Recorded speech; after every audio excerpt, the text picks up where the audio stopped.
I get moved. Hahn. You heard a squish? And Rosenberg. Shake gently to assure complete activation. Hello. This isn't North Dakota. This is New York. This is Don, Hahn, and Rosenberg. The best threesome I've ever heard. On 880 ESPN and the ESPN New York app. Alive. That's the word for today. The Yankees survive. We've got a Game 3 tonight for the right to advance to the divisional round of the playoffs. Win or go home. We argue all the time, Alan. Is this a must-win? Is this a literal must-win? This is a literal must-win. Yeah. Win or go home. Mm-hmm. As the Yankees survived last night. Great game. 4-3 final score. And you saw watching that game, Alan, how desperately the Red Sox wanted to win that game. It kind of reminded me, not from a managerial sense, but just a sense of urgency sense of back in '86 when the Mets beat the Astros in Game 6 because they knew Mike Scott was the pitcher in Game 7. Mm-hmm. If they didn't win Game 6, they knew they were going to lose Game 7 and they wouldn't go to the World Series. And they came back from 3-0 down in the ninth inning, eventually won the game and all that.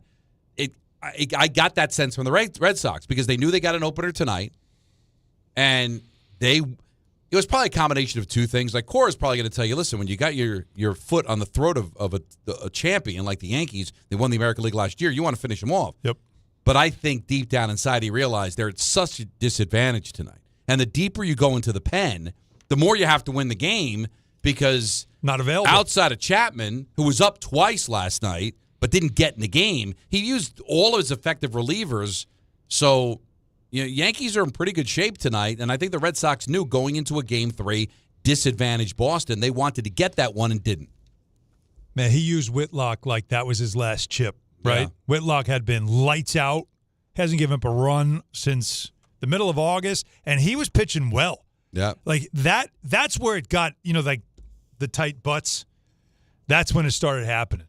You talk about excruciating, pitch after pitch, out after out, right?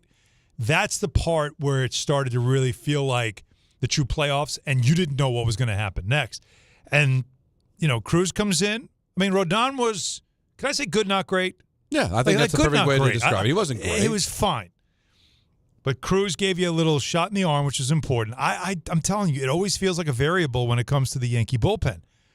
But getting to Whitlock the way they did, and you could tell Cora was having him he went over 40 pitches. How many pitches did he throw? Where he normally doesn't go that far. You could tell that Cora felt like, I've got to take this to the end.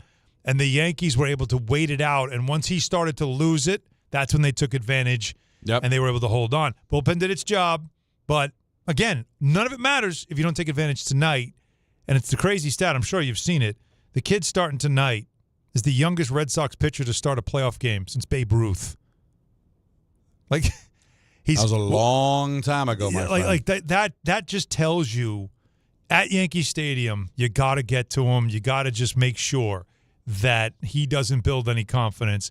And then you see what gas is left in the tank for the Red Sox bullpen. It's just so crazy. You've got such an important game, and between the Yankee starter in Schlittler and now what Boston's going to do with early, a combined 20 major league starts. Yeah, 15 for the Yankees and 5 for the Red Sox. That's it. That's all you got. And he's probably got Warren, right, just in case. Yeah, if course. Schlittler doesn't have it early on, you feel like you can go to Warren and try to get some innings out of him too. So it's two young pitchers. It's going to be a lot of young pitching, which could mean a lot of offense tonight. Yeah, because I know we get crazy about the opener, but in a sense, there's going to be no leash. Boone is not going to give his starter any kind of leash because you can't afford to. Right. So both of these managers are going to play manage like there's no tomorrow, which is a huge advantage for Toronto because they're going to be sitting back watching these guys, deplete their bullpens. They'll get one day off and then have to travel to Toronto. So that works out for the Blue Jays for the best of 5 series, which will begin over the weekend. But the other thing I thought of, because we talk so much about Jazz not playing in Game 1 and all the reasons and all that, him scoring from first on that base hit is the reason why he's got to play, right? You can't put a finger on that. And it's not just his speed, because if you watch it, he got around the bases in a little over 9 seconds. I think I heard Kay say it was like 9.16 seconds. Mm-hmm. But the jump that he got, because he wasn't full bore going to second. But then once he hit second, He put the Jets on, scores. And the throw was a good the throw. run. That's a huge run to score. Yes. On a perfect throw.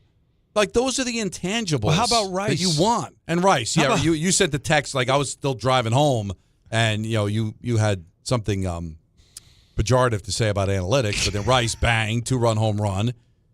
Rodon gives it up, but then, the Yankees take the lead. Red Sox come back. It was a fabulous game. I can't say what I texted. I was on the train watching it on my I don't my think phone. so. It's not. I made a poor decision yesterday. You did?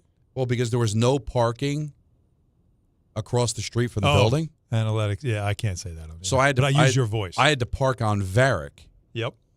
Beyond Watts. So just to turn my car around in the direction of the Holland Tunnel to sit in the traffic in the Holland Tunnel took an hour. Like, if I had parked where I normally would have parked, I probably would have saved myself about 30 minutes. But where I was parked, there was just no way to get around that because the traffic was brutal even at 6 o'clock. Don't have to worry about that. Full show tonight. All the way to 7. Take you into Ty Butler, who will then lead you in to the Yankees and the Red Sox tonight. When do we get the flying cars like the Jetsons had, by the way? When can we get there? I've had this conversation many a time. In the but Jetsons, never with you. A lot of things we have already today. The one thing missing, flying cars. I'm assuming the reason we don't is just how we would deal with it legally, right? But the thing I always bring up, our society's first Super Bowl, right? The first Super Bowl ever played. So that was 1967. Right.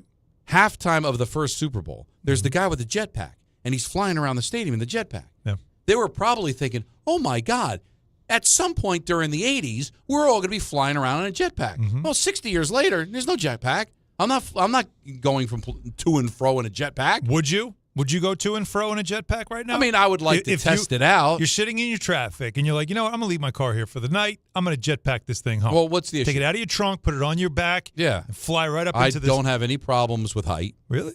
Yeah, I don't. You do it. I don't. Right fear over heights. the Hudson River. Well, I want this thing to be tested.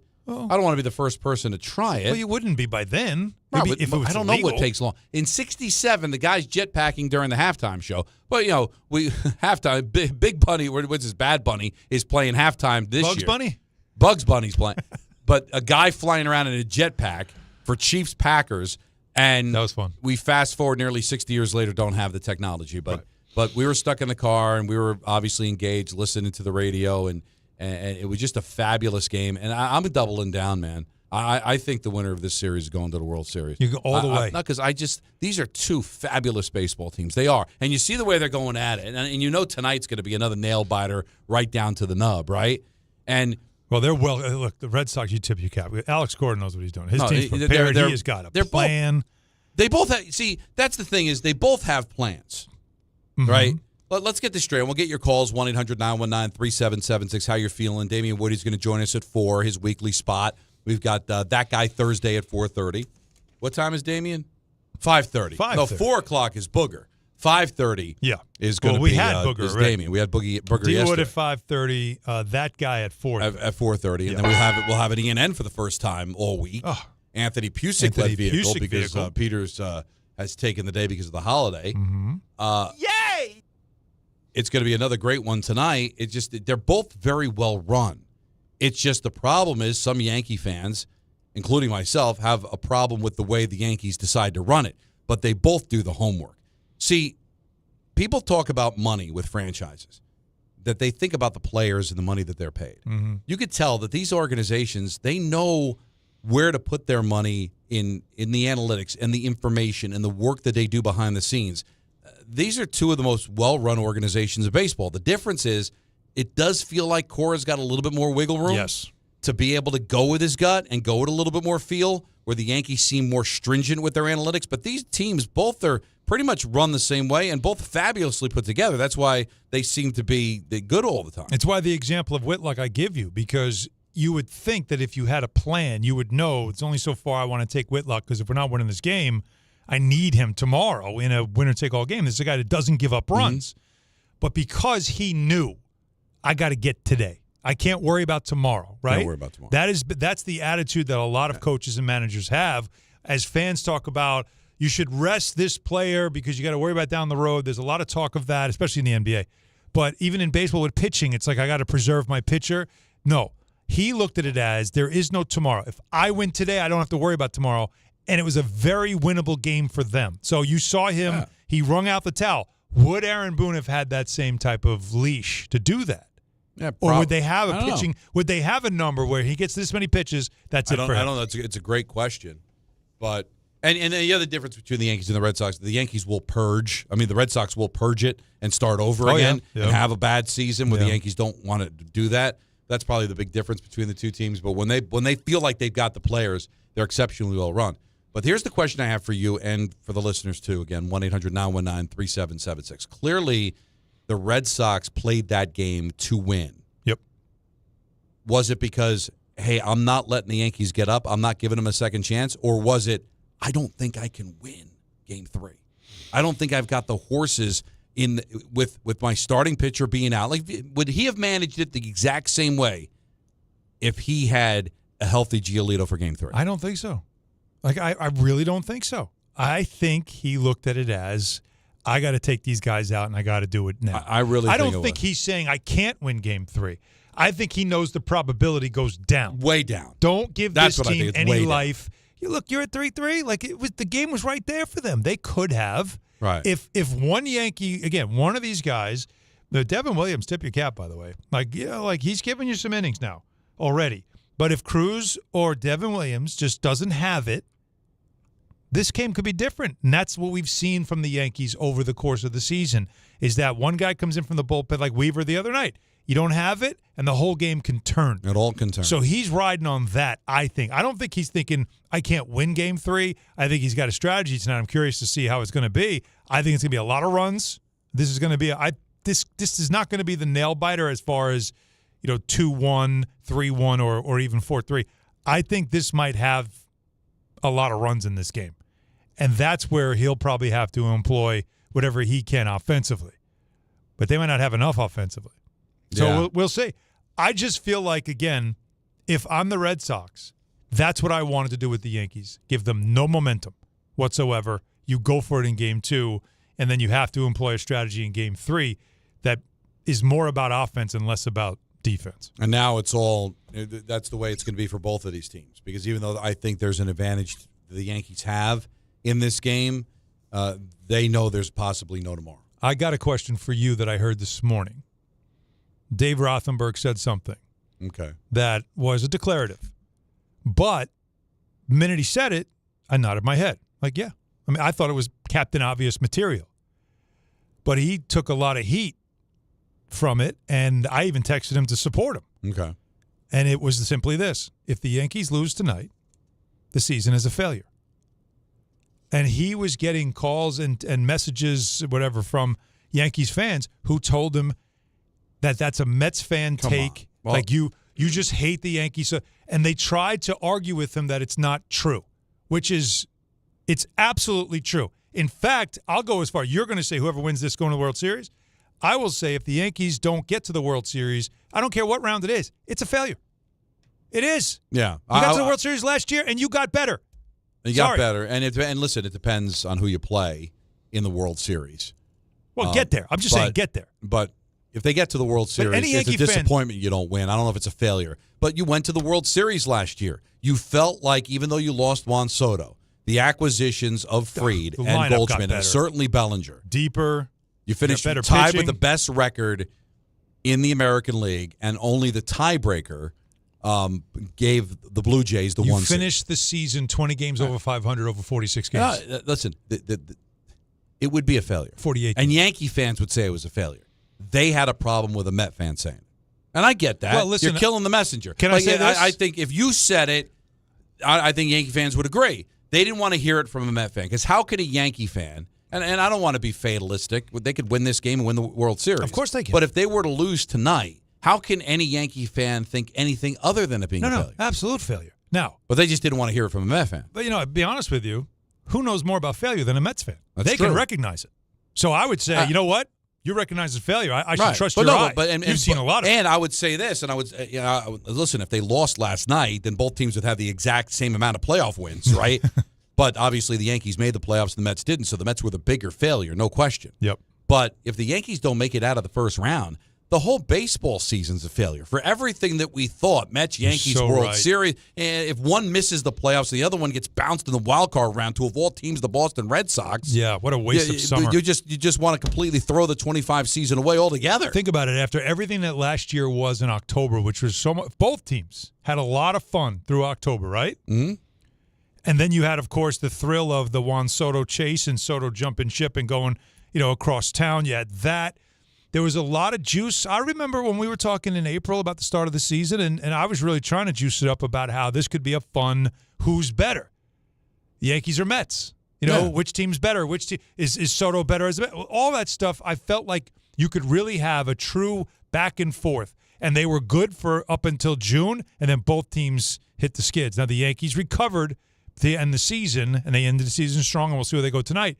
But you're absolutely right. It does feel like almost, if they don't win tonight, it feels like a lost season in baseball entirely in New York, which sucks. And because we already have a lost season in football. God. It's not what you would anticipate going into this season, that one team would miss the playoffs in colossal fashion, the way the Mets did, and the Yankees get bounced in the first round. That would not be, by the way, way. To the Red Sox for a fourth time in the postseason in a row. And you're looking at, because now Yankee fans have no love for the Blue Jays, right? So then the Blue Jays play the Yankees. There's a very good chance that one of those two teams are going to be going to the World Series, if not win the World Series. Yeah. Listen, if with Houston being out, I don't know. If the You're not buying Tigers or Seattle? Guardians won the World Series, I don't think the Yankees would care. But Blue Jays and Red Sox, I think it would hurt a little Yes, bit. absolutely. Absolutely. Just to see that. Especially the Red Sox. Those two because teams. the Your Red Sox especially. Think about it. The 21st century, they have owned you, where it used to be fun to own them.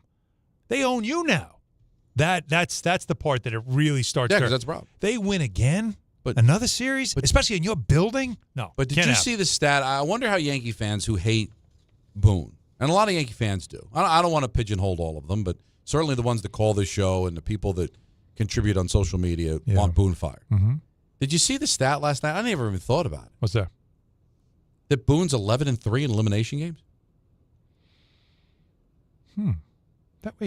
Isn't that? How is that possible? They showed the stat. Wait a minute.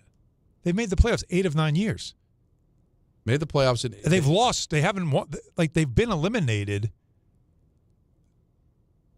So you're talking about on the S broadcast? So they've been eliminated 8 times. 9-3 in their last 12 elimination games. 9-3 in the last 12. In their last 12 elimination games. Because they got to the World Series LCS, and then they got to the World Series. That's not bad. 9-3 in the last 12.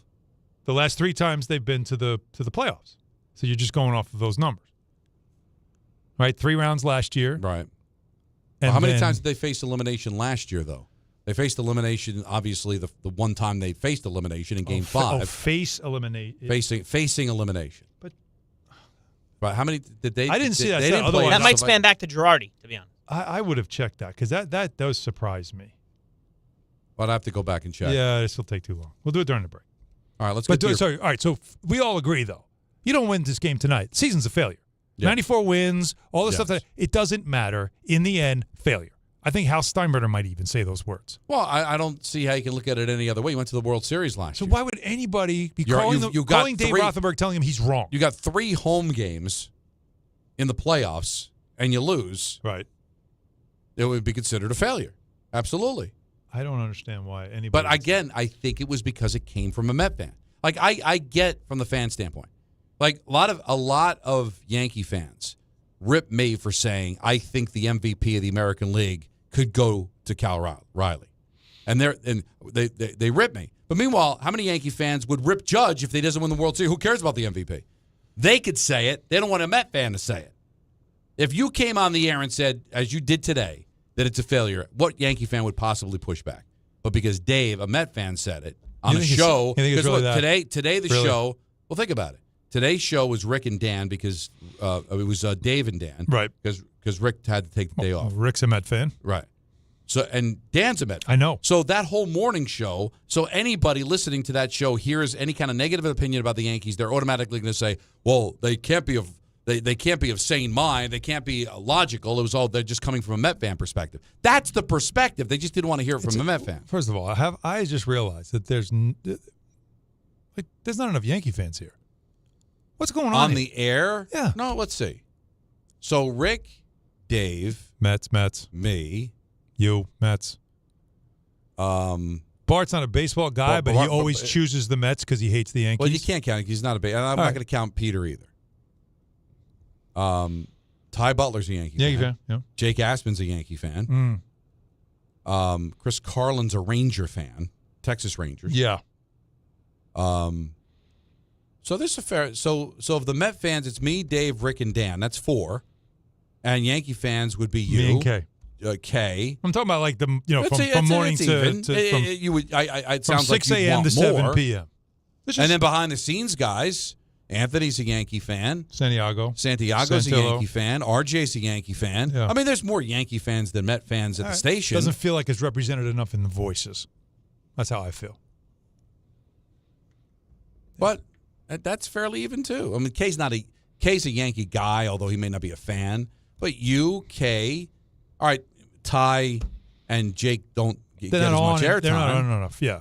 I wish they were on more. So you got to win everything. Is that what it is? Is that what it is? You have to win everything. No. Every not championship, that. all the hosts. It'd be nice to be represented equally. That's all I'm saying. I got to hear Met fans talking about the Yankees. That's Jake, what I got to do. Can I look at me, Jake? Because we're both Met fans. Yeah. So you can understand where I'm coming from. He is sometimes, except when the Dodger hat matches his sneakers. He's wearing a White Sox hat right now. But you know what? Yeah. He's a fan of fashion. He had to find a hat that was more of a loser organization than the Mets, so he found the White Sox. But they got to win everything. All right, so maybe there might be more representation from the voices on the Met side than the Yankee side. Yeah. But the face of this radio station, a guy that I nicknamed the Transmitter, is a Yankee guy, Michael Kay. Yep. That's still not enough for Allen? That's not enough for Yankee fans. It's one guy, and it's only 2 hours. But you made it seem, it's just one guy. For 2 hours. It's the guy. I got the voice of the Yankees. In the morning, it's 4 hours, and it's 2 Mets fans telling me how the Yankees did last night. Again. You know what I mean? This is going to sound very disrespectful. But you're going to say it anyway. Rick and Dave combined equal a Michael Kay. He's Michael Kay. He's been on the station for 20-something years. But they have 4 hours. He has 2. You see the salespeople. They actually get visibly excited when he walks in the room. They smell the money. What do you think? I nicknamed him the Transmitter because he's tall? I nicknamed him the Transmitter because he is what we are. We exist because of him. We're a satellite that's flying around his head. Okay. So that is pretty big representation. That's a big orbit. And then when you talk, then who's next down the rung? You'd be right there. I'm not right there. You're in the top.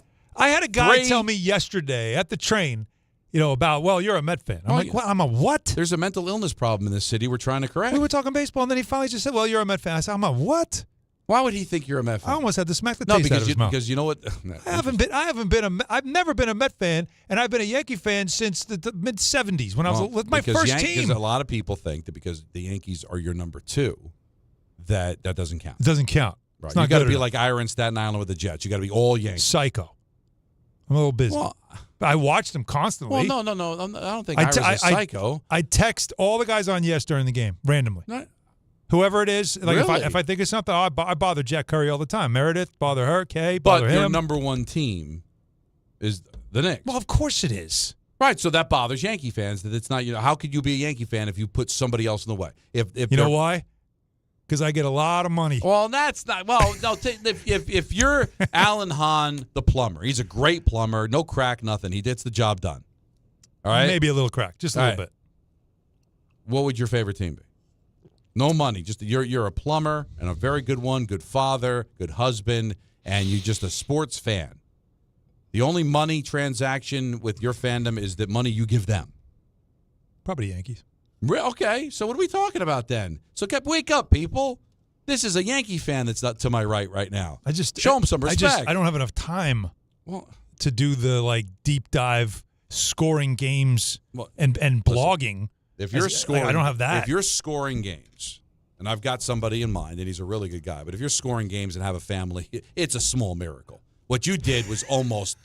It was like the creation of fire. You think so? If you score games and actually have a wife and children. You just had one lucky one got through? It is an absolute miracle. It's somehow one just made it up the road. Because I would think most people that score games wouldn't know what to do with an egg. Never procreated.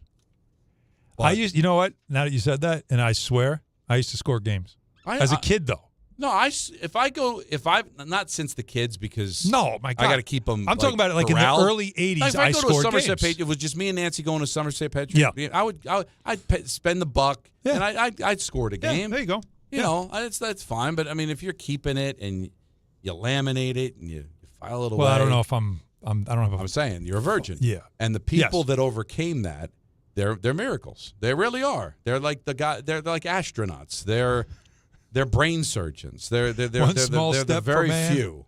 They're the very few. The Yeah. proud. The Well, scorekeepers. Tonight I will be like I was last night.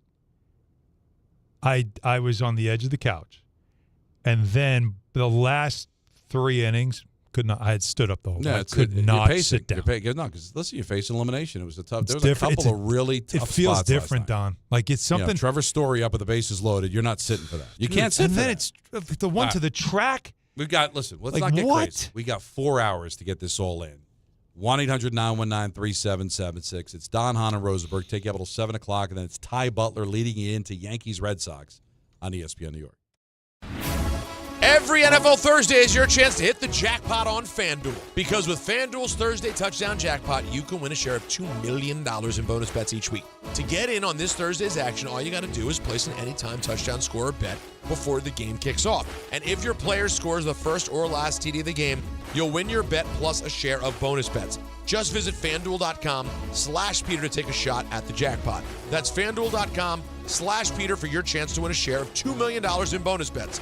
Play your game with FanDuel, an official sports betting partner of the NFL. 21 and over and physically present in New York, opt-in required. Must apply profit boost token on select market. Prize pool to be split equally among all eligible participants who made the correct first or last TD pick.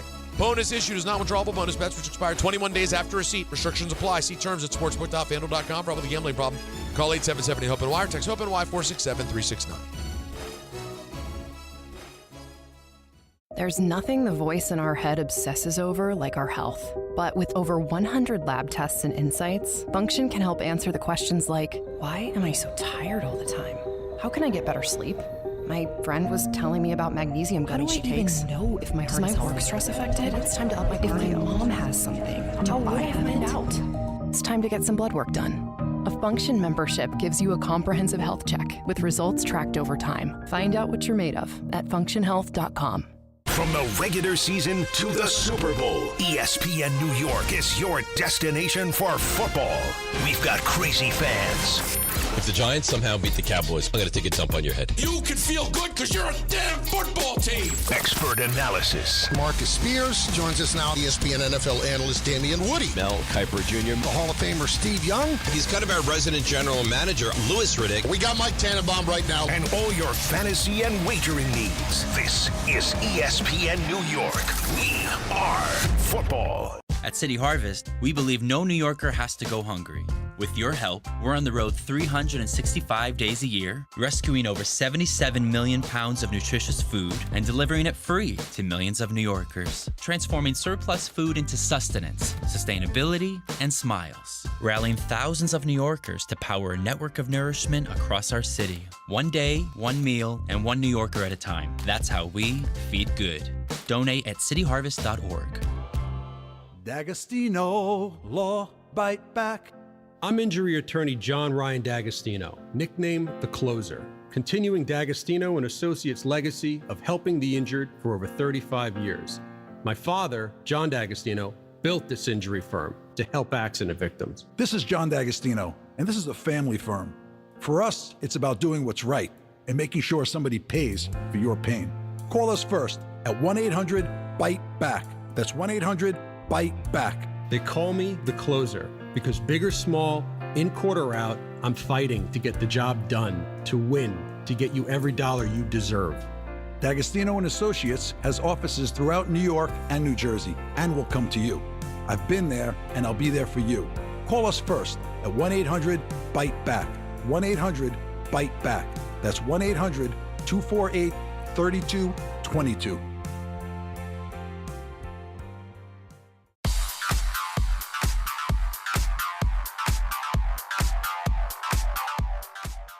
And now let's take a look at the traffic with Brandy Scott. Hey there. there, guys. Good afternoon. Right now, not too bad of a ride heading inbound at the George. Just about 5 to 10 for both the upper and lower decks with roadwork on the spans. You pick up some solid slowdowns on the Cross Bronx eastbound. A crash in the right lane right after 3rd Avenue.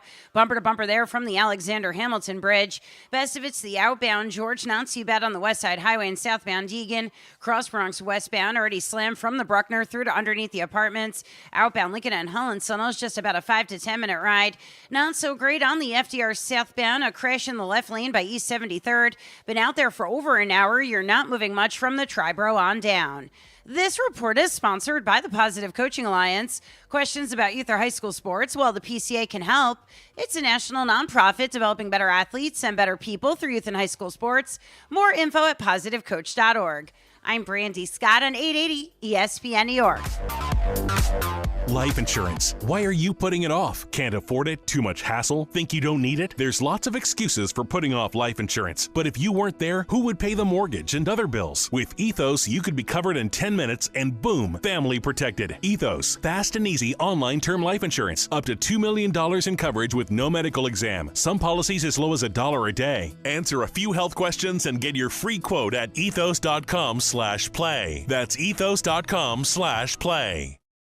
Talk about stepping up. Bang! Bang! It's time to level up your game. Introducing the all-new ESPN app. All of ESPN, all in one place. Your home for the most live sports and the best championship moments. The electricity is palpable. Step up your game with no annual contract required. It's the ultimate fan experience. Level up for more on the ESPN app or at stream.espn.com.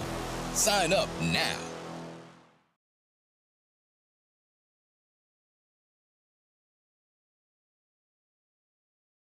All right, let's hear from you. Enough of our shenanigans. 1-800-919-3776. Let's start it off. Let's see. Got a lot of good callers here. Let's start it off with Glenn. He's up in Connecticut. You get us started here on Don, Hahn, and Rosenberg. How are you, Glenn? Hey, doing well, guys. Thanks. Cool, man. Wanted to talk about the way Alex Cora manages. You can kind of tell he has more of a pulse on the game. He goes with his gut.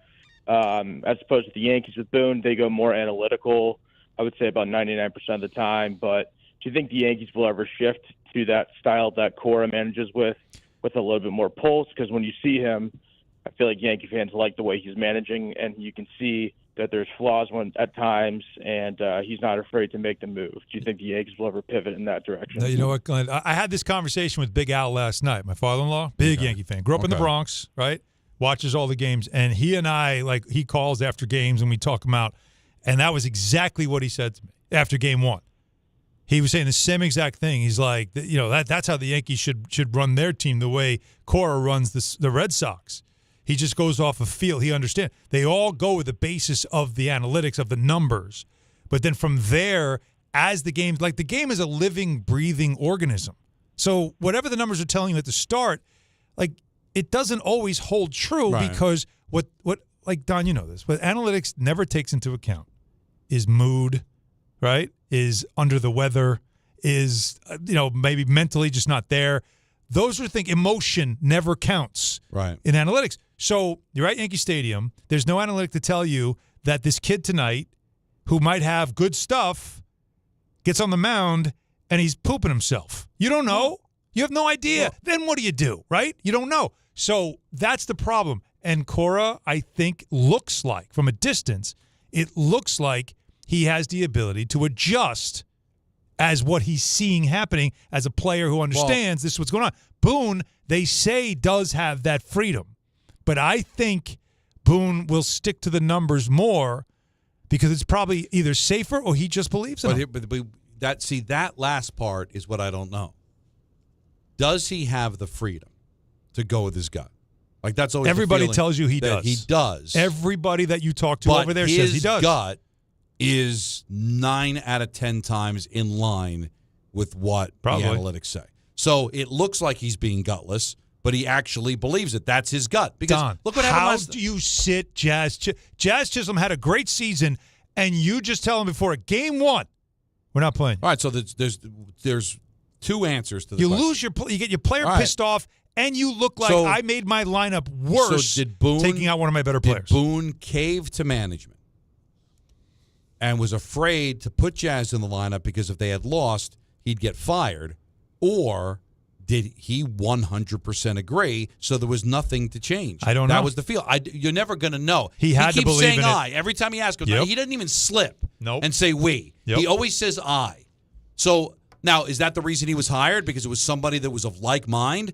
And here's the other thing. For all I know, Alex Cora is a guy that goes with his gut. And because he's got rings, he's able to get away with it. Or does Boston give him the wiggle room? Like, I don't know the answer to any of that. Nobody's ever going to be able to tell us the truth.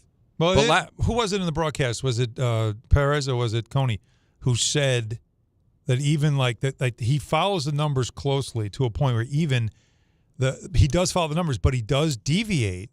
And like Hahn Bloom, who's all numbers, when he was there, yeah, he went against him. It's not doing that. Not doing that. And that's much different than what we see with the Yankees, which tells you absolutely. Boone is probably more in lockstep with Cashman than you think. But let me ask you this. Or Last wanna night believe. when he came out to talk to Rodon, yeah, that all was right? yeah. Was that analytics or was that, hey, Rodon said, no, I'm good? Which is what Max Fried Well, Max and Fried if should have Fried said. had done that, would Fried have stayed in? Yes. So these are the things we don't know. Good point. Because Boone walked out there, and I really believe Boone walked out there Take him out. to take him out. Yeah, I agree. So there was wiggle room there, right? Because Rodon said no, and it wasn't like Boone said, no, give me the ball, you're out. He caved. Yeah. Fried didn't. No. So there does seem to be some wiggle room a good point. that we don't notice. It's a good point. It is. But the only way for all those who are going to ask, and it's a good question to ask, Glenn, and I said this to Big Al, the only way it changes for fans who don't want to play this way anymore is it's got to start with Cashman being replaced. It's the only way it changes. It doesn't change with the manager, which is why when Michael says it, I say it, to stop saying Boone should be fired. It's not the guy who's going to – that's not going to change their ways. Cashman is the one that wants it this way. So if you want it to be changed, that's the guy that's got to go, and they've got to change up, bring in somebody And in it's not who happening. isn't that hardcore with the analytics. Because And the players feel like you trust the numbers more than you trust me. And we saw after game one, that clubhouse was not good. That was not good. Now it should be good. Better because the guys that sat contributed. Yeah, Rice yep. with the home run, Jazz with the big hit, scoring on a single from first base. So Hustle play. And he was terrific defensively. That was a great. I don't know how did the Red Sox not score in it? I don't know. Yeah. How's he they not held score? Him. They held him up. Yeah, that's held him up. I crazy. know, but it was an athletic play, tremendous. No, that was a tremendous play, but it should have cost him a run with the throw, and it didn't. And they caught a break there. Let's go to Sal in Queens. You're on ESPN New York. What's up, Sal? Hey, what's going on? First-time caller, big fan of the show. I just wanted to say, so, Don, I'm very similar to you. We root for all the same teams. But I know you worked with Michael for years, and now you're working with Alan, who are both Yankee fans. And I'm a Mets fan, and most of my friends are Yankee fans. I'm kind of by myself here. So some of them are really cool about it. We just like to talk ball and, shoot around and whatever. Some of the other ones, though, are very standoffish and plenty of heat for missing the playoffs and making my life hell. So I was wondering, would it make me a bad guy? And Don, I want to know how you feel also. Is there a part of you just sitting there since the Mets are out and vomited all over themselves? Do you sit there and kind of talk through the motions but secretly hope that the Red Sox win the series? Because that's kind of how I'm feeling. It's a great question. On That Guy Thursday, it's a fantastic question. Are you a bad guy? Are you that guy if you're rooting for the Red Sox? Exactly. I'm just trying to see where I stand here because I know I'm in New York and I have some guys. I've got to stick to my guns here. Is that I've always been, when I was totally a fan and not in this business, that you always hated the other team in town because you don't want the other team to get the attention. Bragging rights. Like you're miserable. So forget about the rules of fandom and the fraud and all that stuff. You're a Met fan. Your team, as you said, soiled themselves.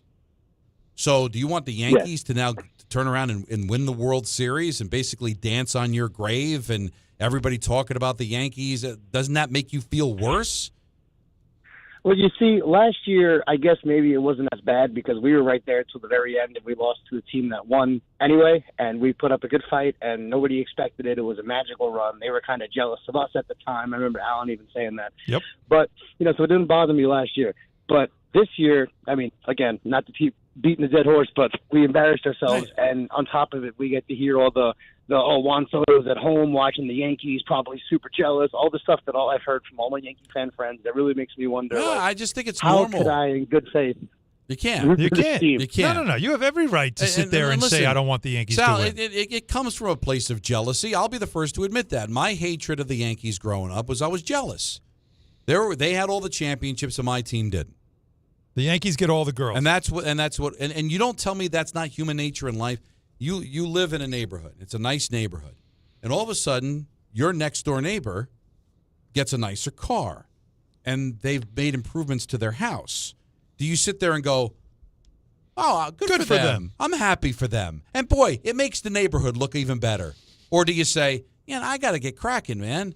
I got to improve my yard. I've got to try to improve and do a better job for my family." Right? Doesn't it drive you? You want your neighbor to be better than you? You want your neighbor's wife to be hotter than yours? Do you want your neighbor's kids all to come home with trophies and your kids come back with a participation ribbon? Is that how you want life to be? Keeping up with the Or Joneses? do you try to use that jealousy and try to drive to be better? And yeah, you don't mind if, as you strive to get better, the neighbor maybe struggles a bit so that you can go past them. Listen. Is that so wrong? I know it's a sin because it's the coveting or whatever that is. But it's not even that. It's just that, isn't that human nature? Yeah. Well, I mean, it's competition also, isn't it? That's what competition is. Well, see, that's the difference. Is it the analogy who's better I'm than giving who? you, there is no competition. There is competition. Even though the Mets and Yankees are not in the same division, they are competing for They fans. still They're compete for competing everything. money. They compete for the market. They compete for attention. The headlines. That is how business opening works. monologue. That's just the way. Yeah, it's business, and that's the way George looked at it. Yep. Your God, Yankee fans, George Steinbrenner hated the Mets. Never played. This is before interleague play. Hated them. Why? Because the Mets were taking some shine away from their team. There was another team that could steal a headline. There was another team that could steal a player. There was another team that might get talked about more than his team, and that drove him crazy, and he hated the Mets. And that's that's what drove him to be better. Even though they never played it outside of the Mayor's Trophy game, which ended in 1983, they never played each other until 1997. And then it was on. But they were in the same market because you know what? There's a lot of people. You know the people that went nuts and celebrated the Mets World Series in 86? You know how many of them were in Yankee Stadium in 96 rooting for the Yankees? Probably. There are people that swing back and forth. We know. So that if Lot of there's swingers. X amount of dollars to be spent on baseball in New York, Yep. you know damn well that one of them wants to get more than the other. All so you- they're competing with each other. All you have to know is this. Ask the Yankees from that dynasty era. Which one was the World Series they didn't enjoy the most? It's 2000. And why? Because if they lost, they would never hear the end of it. They won because they were supposed Think to. about it. Think about that for a minute. They had just won one of the most epic seasons ever in 98. They had won 3 of the last 4. Right. And they went into that one almost miserable because they knew if we lose this one, we'll never hear the end of it. Never hear the end of it. The pressure on them to win that one. Right. It was the most joyous World Series of that run, which is hard to believe because it was the 4th one. It should have been like, how great is this? And it wasn't, all because of exactly what you just said. It's a reality. It's where we are. 1-800-919-3776. More calls coming up at 4:30. That Guy Thursday, 5:30, our weekly spot with Damian Woody, 6 o'clock ENN. Take you up until 7 o'clock. Then it's Ty Butler leading you into Yankees-Red Sox right here on ESPN New York. Friends, it's football season, the best time of the year. You should be out there tailgating, cheering on your team, and enjoying every Sunday. But if you're dealing with neck pain, back pain, sciatica, or nerve pain, even getting off the couch can feel like a challenge. You don't have to live like that. There's help. Dr. Jay Shaw at Sandwell Pain is New Jersey's top pain specialist. He's Ivy League trained, double board certified, and is dedicated to helping you get back in the game. Here's what makes the difference. No surgery, no scars, no long recovery, no pain medication. Just precise, non-surgical image-guided procedures that deliver real results. Dr. Shaw treats neck pain, back pain, joint pain, migraines, nerve pain, and sciatica with a plan that's customized for you. Same-day and next-day appointments are available, and with offices in Woodbridge, Livingston, and Inglewood, relief is always close. So don't let pain keep you on the sidelines this season. Visit SandwellPain.com to call, text, or book online. Most major insurances are accepted. That's SandwellPain.com. Relief is closer than you think, and it starts today. Getting the right mattress helps you sleep at night. Getting the right price helps you sleep even better. At PC Richard & Son, they don't just sell you a mattress. Their experts use a 4-step fitting process to make sure your new bed fits you perfectly. The right fit, the right price, plus free delivery. It's what they do, only at PC Richard & Son. Free delivery on mattresses $199 and up. Excludes Manhattan. See stores for details. Ballybet Sportsbook. Yo, Ballybet stacked for football season. When it comes to sportsbook apps, it's undefeated. Ballybet. Check out that brand new parlay zone. Here's the kickoff. Build your bets and place them right on your phone. What? Live bets, daily boosts, and promos. Increase your odds so you can win more dough. Touchdown! Ballybet's the play. Make game day more fun and download it today. Must be 21 plus, New York only. Gambling problem? Call 1-877-8-HOPE-NY. Ballybet Sportsbook and Casino. Download it. At Uline, the prevailing opinion is, if you don't live it, you don't believe it. The people at Uline believe in hard work, and they live it by being there 24/7 to answer your call, having 41,000 items in stock, and offering same-day shipping from 12 locations across North America. Business owners, sellers, buyers, shippers, and packers believe it.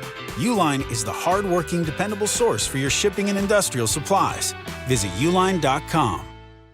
We all hear the radio ads about the IRS. They tell you to be afraid, to be scared, and they try to frighten you into calling. I'm not here to do that. Tax Relief Advocates is different. TRA is here to tell you that if you owe money to the IRS, whether it's $5,000, $50,000, or $500,000, we have a solution. It doesn't matter if you're sitting in your car, at work, or with your kids. No matter where you are, call now. 800-575-6759. Don't lose hope. TRA can eliminate or reduce what you owe to the IRS. Generous programs are now available that can give you a fresh start. Our passion is taxes and helping individuals fix their IRS problems. We have over 1,000 5-star reviews on Google and an A+ with the Better Business Bureau. You don't need to be afraid of the IRS any longer. End your tax nightmare today by visiting us online at TRA.com or call 800-575-6759. That's 800-575-6759. Tax Relief Advocates. Real solutions for real people. Hey, it's Kirk Herbstreit. On game day, great prep makes all the difference. Same goes for your pizza. That's why I go with Frigidaire Stone-Baked Pizza Oven. Fresh pizzas go from dough to done in just 2 minutes. Whether you're throwing a party or squeezing in dinner between plays, this oven delivers hot, crispy, restaurant-quality pizza right from your kitchen. Only from Frigidaire. Game-ready pizza. Get it today at the Home Depot. How doers get more done. Talk about stepping up. Bang! Bang! It's time to level up your game. Introducing the all-new ESPN app. All of ESPN, all in one place. Your home for the most live sports and the best championship moments. The electricity is palpable. Step up your game with no annual contract required. It's the ultimate fan experience. Level up for more on the ESPN app or at stream.espn.com. Sign up now. In the city that never sleeps and never stops talking sports, ESPN New York is always on. Now you can live and breathe everything New York sports wherever you are. On your radio dial, on the ESPN New York app, and streaming live on YouTube. However you watch or listen, ESPN New York is always on for you. Hear us, stream us, watch us. This is ESPN New York. Record numbers of residents are getting quality, affordable health insurance through Get Covered New Jersey. If you recently had a major life event such as marriage, pregnancy, or insurance loss, you may be eligible to enroll now. All health plans include preventive care, prescriptions, emergency services, and more. 9 in 10 enrolling get financial help, and many pay $10 a month or less. Find out if you qualify at getcovered.nj.gov. That's getcovered.nj.gov.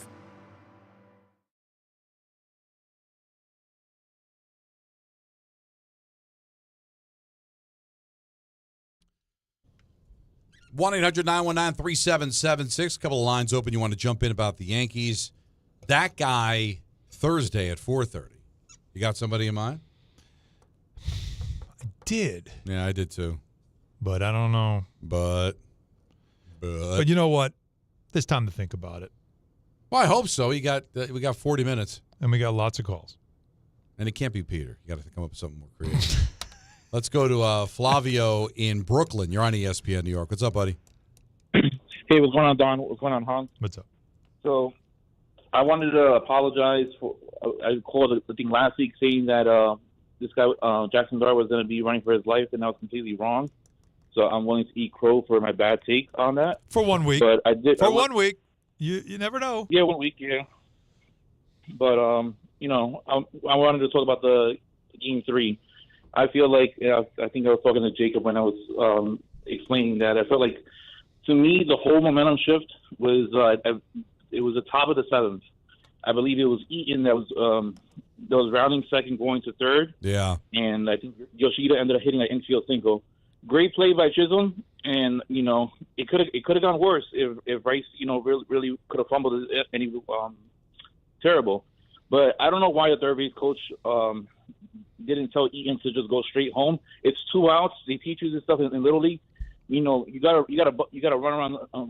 You gotta run around the bases and just go straight. The only thing I can think of is, did he anticipate Rice was going to keep it in front of him and didn't realize it was going to get by him? Because once it got by him, I just assumed watching that he was going to cross home plate. Exactly. And I would have just taken that shot right there. You're already tied, right? Go for the winning run at that point, because you don't know what's going to happen. And it ended up biting them later on, and they weren't giving any chances to score later throughout the game. And I know there was a question. I know Devin Williams threw the ball kind of high to Volpe, which to me it looked like he was going to throw it to the outfield. And that looked like a terrible play. It could have ended bad over there. But as a Met fan, I really wanted the Red Sox to win. I don't think they're going to end up winning today against the Yankees, just because I feel like, they may have wasted a lot of their bullets inside their chamber. Yeah. And I think that, this guy, Cam Schlittler, he might be putting up a gem today. And that's just my He's got to have control. It's the one thing with Schlittler that the only thing is he's been really good. And he's showing you he's made up of the right stuff to be a real good starter. But he can lose a little control. He does have control issue. He will walk some guys. And, you get somebody on base, and that's what Cora wants. He wants to put pressure on you with base runners, and then I continue to say it. It won't be over yet. They'll find ways, if they can, to test Judge in his arm. Yeah, they will continue to do that. They just need the opportunity to do that. Yeah. And the other thing too for the Yankees, they're pretty spent in the bullpen. They will, because it's an elimination game, but Bednar asked to close the game. That'll be 3 straight appearances. They don't like doing that. So.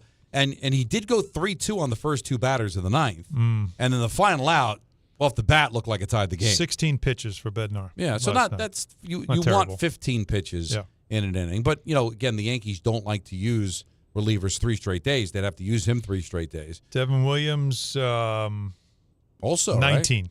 19 pitches, and he's back-to-back as well. Yeah, so that's I still think Cruz, too. Cruz had 14 pitches, and he also had to come in for Game 1. Right. So, listen, they're all spent. I think the Red Sox are a little bit more spent. Yeah. But it's going to be fun. It's going to be just a lot of fun tonight for sure. Yeah. Let's go to Javier in Queens. You're on ESPN New York. What's up, man?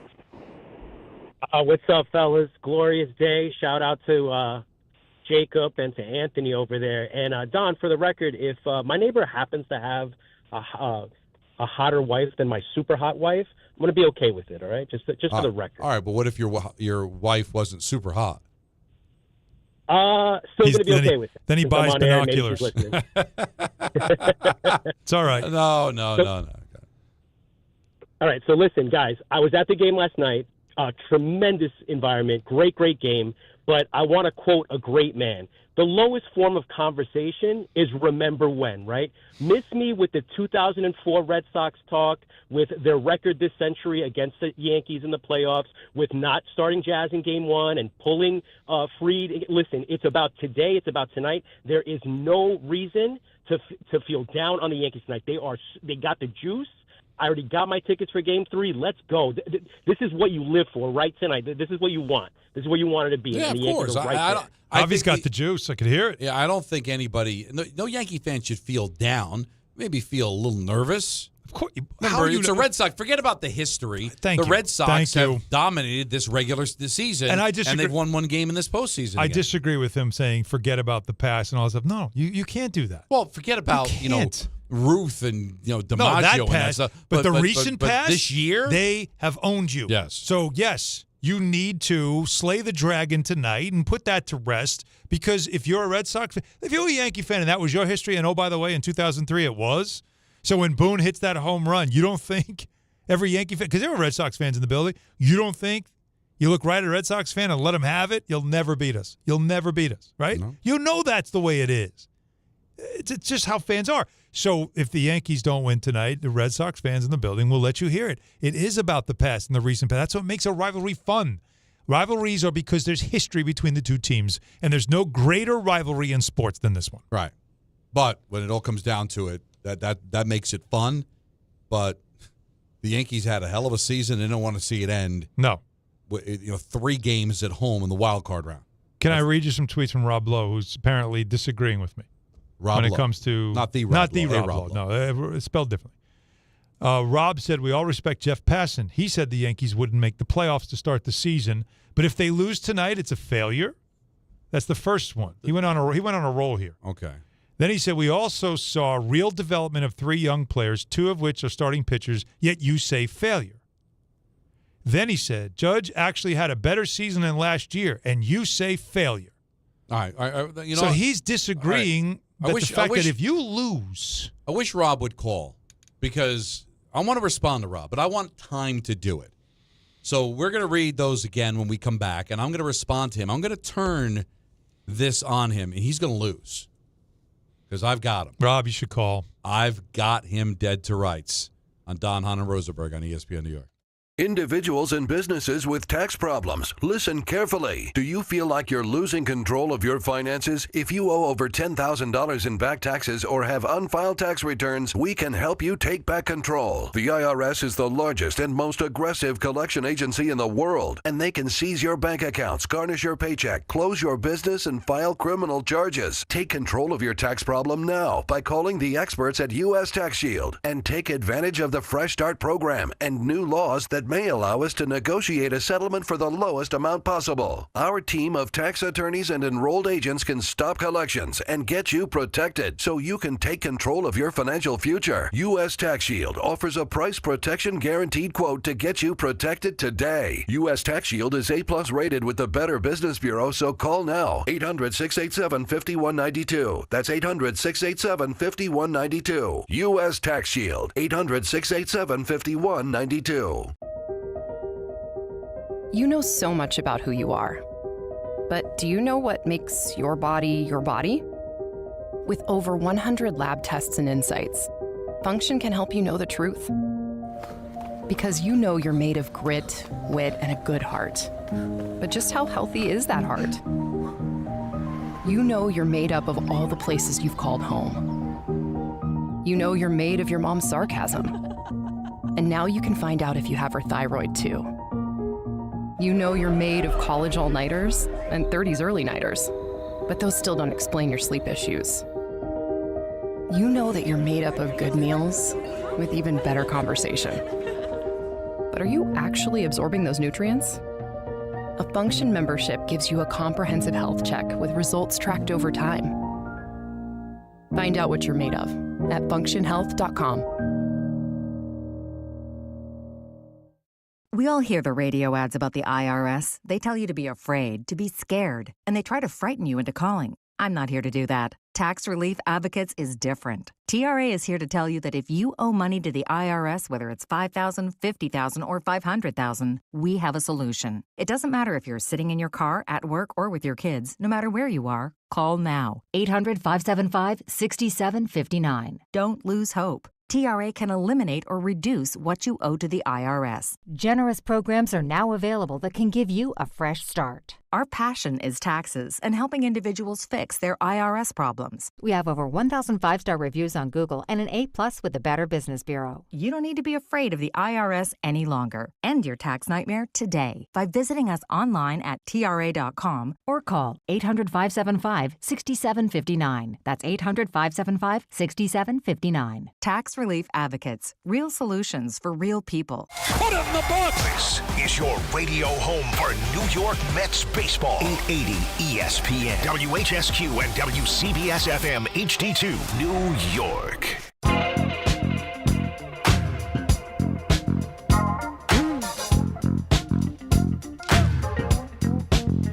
Game Time is brought to you by Tullamore Dew Irish Whiskey, because when it's game time, guys.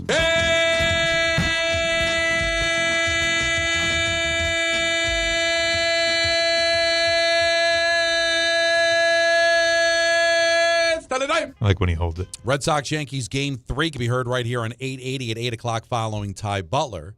The other two wildcard games can be heard on 1050, including the Guardians, and Tigers. Bottom of the third, Detroit up 1-0 in this winner-take-all Game 3. And then, of course, later on tonight, we've got, or later on this afternoon, we'll have the Cubs and the Padres winner-take-all Game 3 there. So baseball, it's got to feel pretty good. Of the 4 series, 3 of them have a Game 3. There's also some preseason hockey tonight. The Devils will be at the Garden to take on the Rangers at 7, and the Islanders visit the Flyers at 7. When is the regular season? Well, Tuesday, Rangers play the Penguins on national television. So we're right there then. We're on the doorstep of the regular season. Devils start Thursday in Carolina. I don't know when the Islanders begin. Maybe they can look that up for me. The original triple distilled, triple blended, and triple cast matured Irish whiskey. Be sure to grab a Tullamore Dew or try the new Tullamore Dew Honey during today's action. Glasses up to enjoying Tullamore Dew responsibly. So, as last we left you, yes, Rob Lowe, not the Rob Lowe, a Rob Lowe, tweeted the show and said the following. He started with... I'll take them each one. One at a time. Okay, the first one at the early part of the show. We all respect Jeff Passan, and he said the Yankees wouldn't make the playoffs to start the season, but if they lose, tonight is a failure, ? All right, so you're not allowed to adjust your expectations. So, yes, Jeff Passan, who we do respect, said they wouldn't make the playoffs. But there weren't too many Yankee fans believing that. They went to the World Series the year before. I heard nothing but Yankee fans saying the pivot to Goldschmidt, to Bellinger, to Fried was better than re-signing Juan Soto. And you finished with the most wins of the American League tie with the Toronto Blue Jays. So you didn't adjust your expectations as the season went on. Listen, you adjusted them the other way, too. There was a time where it looked like, hey, this Yankee team doesn't look like they're going to make the playoffs. But then when you win 8 straight games to close out, we're the best team in baseball in the month of September, you adjusted those expectations. So he's wrong about that. Go ahead. There was no point of this season it looked like the Yankees weren't making the playoffs. There was no point. But you were legitimately worried about it. You were worried, like, what are they going to be? But there was no point. It felt threatening. Anyway, his next one then came a few minutes later. We also saw real development of 3 young players, 2 of which are starting pitchers, yet you say failure. Okay. It was the Mets season a failure? Yes. Wait a minute. According to Rob, the Mets found 3 really good young pitchers that I could get excited about, that at least 2 of those 3, in Sproat and McLean, might plug right into this rotation in 2026. So if the Mets season's a failure, why can't I say, no, it's not a failure because we found 3 legitimate starting pitchers that can help us down the road? I don't feel that way. No Met fan feels that way. So wrong again, Rob. Okay. Go ahead. Okay, and last one from Rob, at least the last I saw. Judge actually had a better season than last year, and you say failure? Well, certainly not a failure for Judge, but Pete Alonso was better than he was last year. What is that worth?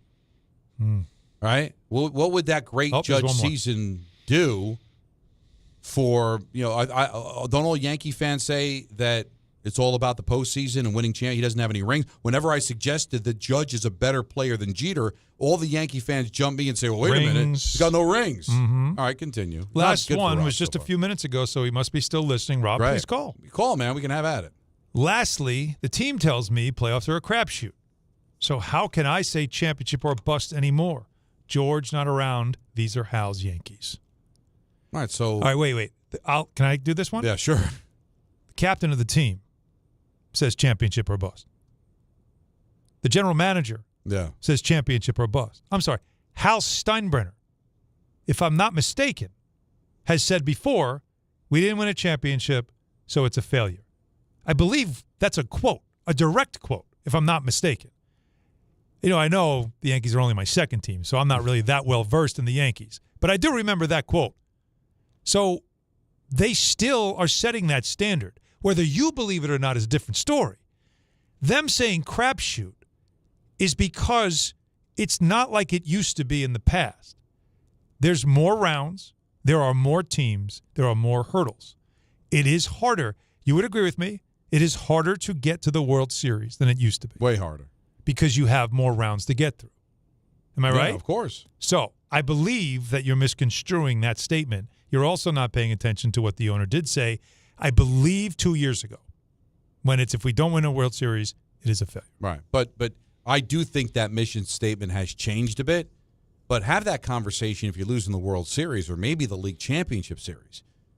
No, you can to lose to the Red Sox in the first round after going to the World Series the year before, it would be considered. Now, listen, Rob could do whatever he wants. He can march up and down 6th Avenue and have a little private parade if the Yankees lose and say we had a successful season. You do whatever you want. Have at it. Have fun. Mm-hmm. But there's no way that any logical Yankee fan or the majority of Yankee fans would accept this defeat. Yeah, there's some positives to take from it. Sure, that's the great thing about the Yankees. They'll dust themselves off and try to be the best team in baseball because they know they next year. can be back. Right. But that still doesn't mean that this would be a huge failure. We have the lineup. Finally. For tonight's game. Because of the 8 o'clock start, a little delayed. Yeah. Grisham starts off. Judge, of course, in the 2-hole as always. Cody Bellinger. Stanton, clean up. Ben Rice. He'll be playing first base. Well-deserved, right? Rosario playing third again. Okay. Just a weaker bat. He's what's his name? He's a terrific third baseman. McMahon, but yeah. The bat's just not the McMahon, right? Chisholm at second. Volpe at short. Then Wells in the 9-hole is catching. Schlittler on the mound. So there you go. So Goldschmidt has the bat in his hand, waiting for his opportunity. That's waiting for that chance, and it probably will come. come. And by the way, Dominguez, talk about persona non grata. I know. Like just fell off the face of the earth. He's truly a Martian. That's what's so crazy about, like, you got all these prospects, right? You thought he was just going to be, right? And sometimes. But Rice has been a revelation. Yeah. He really has been. I mean, Kid's a great hitter. Yeah. So not only he had the home run, but the next ball he hit, he smoked it. Yeah, he did. It just got caught. Yeah. There was a couple. Really, both teams had some nice exit velos and that ended up in the leather instead of the seats. 1-800-919-3776. Rob, please. We retorted to all of your tweets, but we'd love to be able to have a nice back and forth. We have some lines open for you. 1-800-919-3776. Please, I'd love to be able to have the back and forth dialogue with you. Because you know what? I'm done reading your tweets. We've read a bunch of them. We've retorted. We believe we've won. But if you disagree, no, the next avenue is to call. I'm just curious if there's any other fans that agree with him. Well, and the lines are open for you as well. There's no chance you are going to tonight's game or preparing to watch tonight's game. And in the back of your mind, as much as you want your team to win, you have this sense of, well, if they lose, it was still a great season. Well, if that's the case, then why would you even be nervous? Just go enjoy a baseball game, and if we lose, hey, we lost. We'll see you in March. It's amazing. That's not how the fans are going to react if they lose tonight. The amount of anxiety, I'm telling you, there's something. You know what's so funny? We've said this because you go through the winter sports where hockey's just slamming, and basketball's fast paced up and down. Then April comes and it's baseball, and you're like, oh, so slow, right? Like it takes you a while. The season goes on forever. But when you it's incredible how you just flip the calendar October, and suddenly what used to be this leisurely, I'm going to take a nap between the third and seventh innings, suddenly becomes like every pitch. I know. It's loaded with anxiety. I got to tell you. It's crazy. More than any other sport. Football's probably close because there are a lot of stoppages. Yep. It makes it torture to watch. When you have a dog in the fight with baseball, there's just so much downtime to get in your own head. It makes it so difficult to watch. Like basketball and hockey has a flow. It happens 5-6 so fast. minutes can go away. It's so quick. So you're so into the game that you're not thinking as much as you kind of just join the action. And then when there's a break, you're like, okay, here's what we got to do. Here's the situation. There's no time to take a breath. But every pitch, it's like it just feels like torture. Honestly, and I've always said this. It's so weird about sports. It's not a good time, man. It's only a good time after the fact when you win and you can celebrate. But in that moment, it's really like the last night was like 3 hours and 5 minutes of torture for Yankee fans and Red Sox fans or anybody that had a dog in the fight. It's hard, man, because you have so much time in your own head to kind of analyze it, talk about it, think about it. There's no flow that way. Even in football, it's only a couple of seconds and then there's the next play. But football does have that, too, where, like, every play you're thinking and analyzing because there's a lot of downtime. But you see what I mean? How, though, in September, I'm watching Yankees-Red Sox, and it's just sort of, all right, All right, whatever. If it's a close game in the 7th or 8th inning, maybe you start to pique your interest or get to the edge of your seat because you want to see it win. But you're not sitting in the 3rd inning with 2 out and it's a 3-2 pitch and you're like, oh, can he get on base? Can he get on base? You know what I mean? Or they got to get this guy out. You can't put this guy on base because, whoever it is coming up. Like, it's the 3rd inning. But yet you feel like once you flip the calendar in October, one run could be everything. Well, that's the beauty. That's the problem with basketball, it's so especially good. the NBA. I mean, the Knicks proved it. You can be down by 20 in the 3rd quarter. You can come back. They come back all the time. But that might be the only run. Like that's what the Yankees were hoping in Game 1 that home run almost held up by Volpe was going to be it. It almost happened in the 1st inning, and they were hoping that would be the winning run in the 1st inning. It didn't turn out to be that way, but it wasn't. It was close, right? It was pretty close. It's wild though. That's wild. Let's go to Larry in West Orange. He doesn't think it'd be a failure. You're on ESPN New York. What's up, Larry? Yeah, listen. I'm 66 years old, right? So I followed the Yankees my whole life. I went through the down periods. I look at these seasons now, basically, it is difficult to win the whole thing. So I don't think you can go into the season thinking you're going to win the whole thing. What you want to see is good baseball, and except for July and a part of August, we've basically had good baseball. We have an opportunity to make it to the deep into the playoffs. We've gotten a lot of guys who have developed, and I understand the argument you made about the Mets and the Mets are a failure. To me, this Yankee season is not a success, but won't be a failure because we lost Juan Soto to the Mets, and we still made the playoffs, and they didn't. I get it, Larry. And that's the way I kind of look at it. You and I aren't that far in age, so I again, growing through the 80s, it was very difficult. It was frustrating and all those things, especially late 80s because of the Mets, and early 90s. It was brutal. We know this, right? I mean, I still talk about Andy Hawkins. I still can't believe that really happened. Yeah, right. It just again, it just shows you how far Alan, they've come. You should have watched Horace Clark. You should have watched Horace Clark. Then you can complain about Andy Hawkins. No, I love Horace Clark. I love Horace Clark. I completely understand. Right, I understand. And Michael always talks about how Bobby Mercer was like the only thing to watch at one point. But I think and Roy White. Yeah.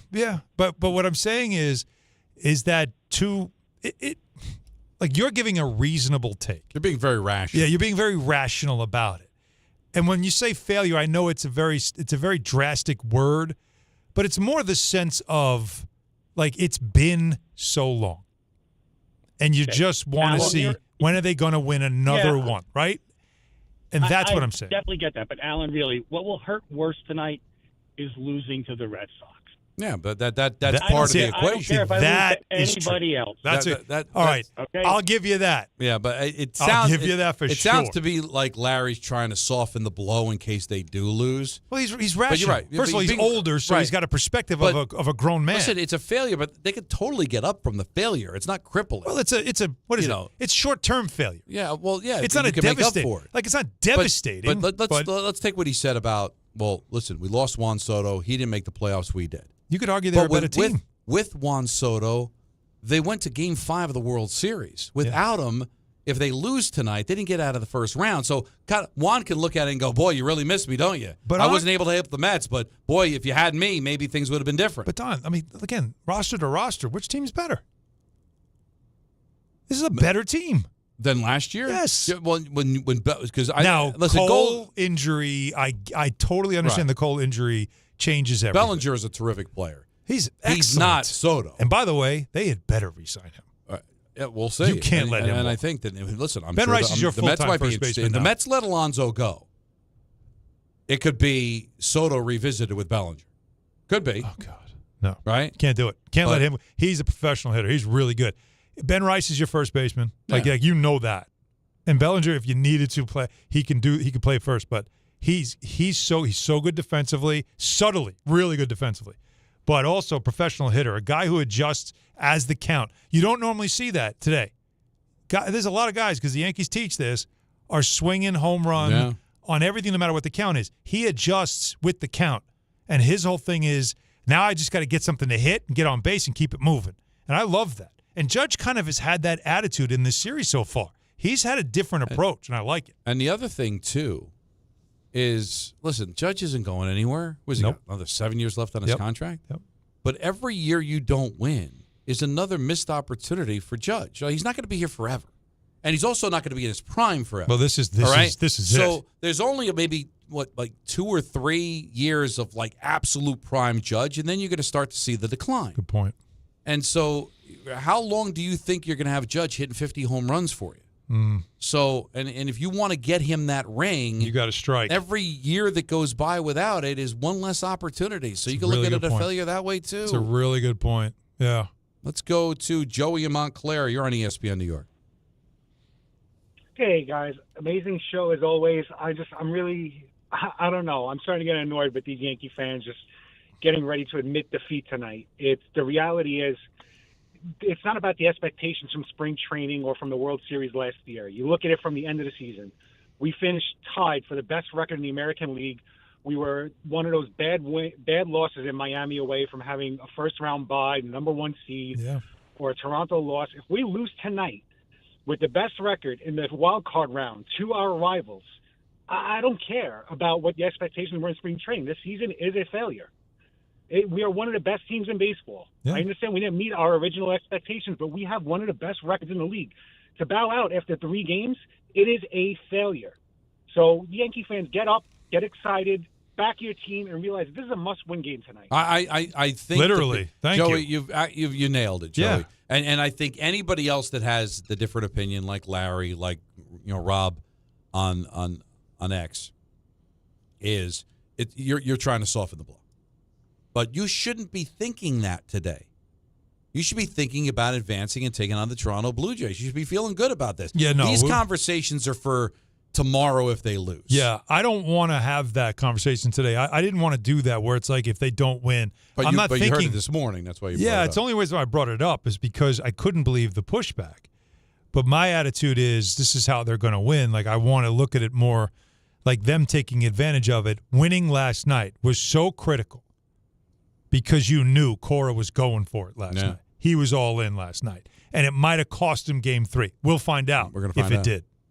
Roger in the Bronx. You're on ESPN New York. Hey, what's up, Don? What's up, Hahn? What's up? Hey, big fan, by the way. Listen, guys, I got 2 things I want to say. I agree with the last caller. Losing to the Red Sox again, come on. Major failure. Enough is enough. They've been owning us since 2004. Mm-hmm. All right? Second thing. Yesterday was my first ever playoff game. Thank God it was a Yankees versus Red Sox playoff game. Wow. It was intense. When I tell you the energy is different, I've been to a lot of Yankees-Red Sox game in the regular season in the past. The feeling was just different. You held your breath for, every pitch, every at-bat. It was just, I can't even describe it. It was amazing. Let's go Yankees. I got faith in this rookie. Cam is that dude. Let's get it done. I'm tired of losing to this team. I got to ask you a question about last night's experience because it sounded to me like when certain moments happen, I don't know if you heard this on the broadcast, Don, but it sounded like white noise because the crowd was so loud that the field mics couldn't handle right. What do they call that? When it does parabolics? That? Something happens to the microphone when it's like the noise. You always say it to me when I'm home. Like it overmodulated? Yeah, overmodulate. Yeah. That's it. And so I'm wondering if when Rice hit that home run, was it deafening? Was it so loud that you couldn't even hear anything? Oh, I saw the place shaking. Well, you feel it. See, that's the old shaking. stadium. That's the old stadium when it shakes. Because the new stadium doesn't shake. But if you felt that, that's special. I felt it. Nice. And I felt it even more when Jazz was running all the way home. I wonder if you wonder if he even felt his legs when he turned around, when he rounded third, and everybody knew he's going, and that ball was coming, and that ball was on. It was a hell of a throw. It was a great throw. When he turns around third, he could not have possibly felt his legs at that point. That place was screaming loud. No, it's great. Fantastic. This is what that's why you wonder about tonight, because for somebody who's never experienced it, even when they're cheering for you.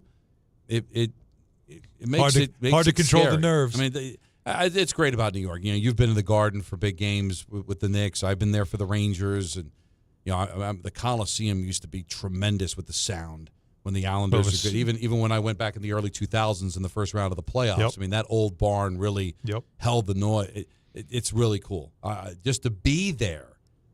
Have you ever had get that a feeling happen? in your stomach? I can't imagine what it's like to be on the ice and the field and the court when that stuff is going on. Have you ever had this happen? Because a lot of times when you're in the arenas for stuff, I know you've got the headset on, so you don't experience it because of the headset. Like one thing Mike Breen showed me was that there are times during a broadcast, take the headset off because you want to hear it. Yeah. And the headset takes away a little bit of the buzz, and he'll do that. He'll take the headset away for a second because he wants, like when the place is just pulsing, he wants to hear it. And I love that.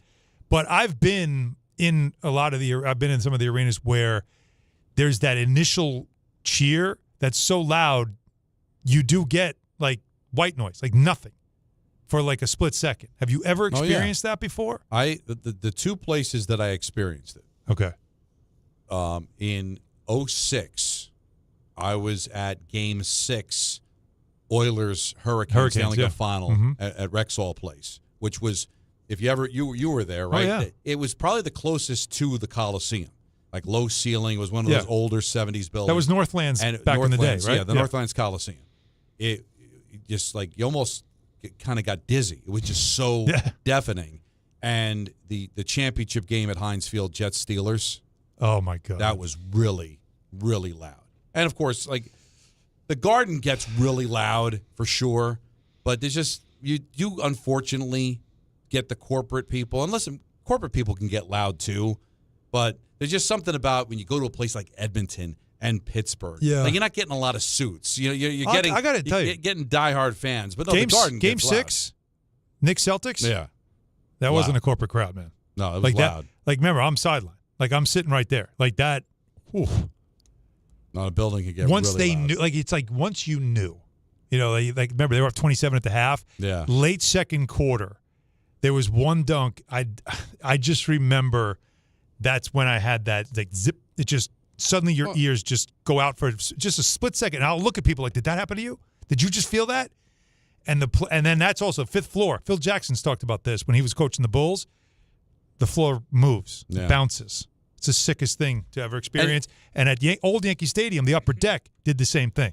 And unfortunately, MetLife Stadium is too big. Yeah. But Giant Stadium would get rocking. But like when you start to get into who's louder, Giant games, Jet games, or especially when you cross over sports, right? Like the Garden, Yankee Stadium. It's a lot of the same people. New Yorkers get loud. That's a good point. Right? They get into it. That's Right? a good point. If they're getting crazy at a Yankee game tonight, those same people are going to be at the Garden for Knicks and Ranger games. Those same people are going to be at MetLife for a Jet or Giant game. The thing is, just make sure the team's good enough to have a reason to scream your head off. But that's what this is the fun time of year. Whenever we get to a playoff round of any of these sports. And here's the thing, Yankee fans. I don't know what's going to happen tonight. I feel like they're going to win. Yeah, I do. I do too. But failure or whatever is that at least be proud that your team's there. Okay? My team's not there. The football teams aren't going anywhere. Rangers missed the playoffs last year. Islanders missed the playoffs last year. We had more teams in New York miss the playoffs than made the playoffs. Okay? So at least you can feel good about that. 1-800-919-3776. It's That Guy Thursday. More of your calls as well. Damian Woody's going to be joining us coming up at 5:30.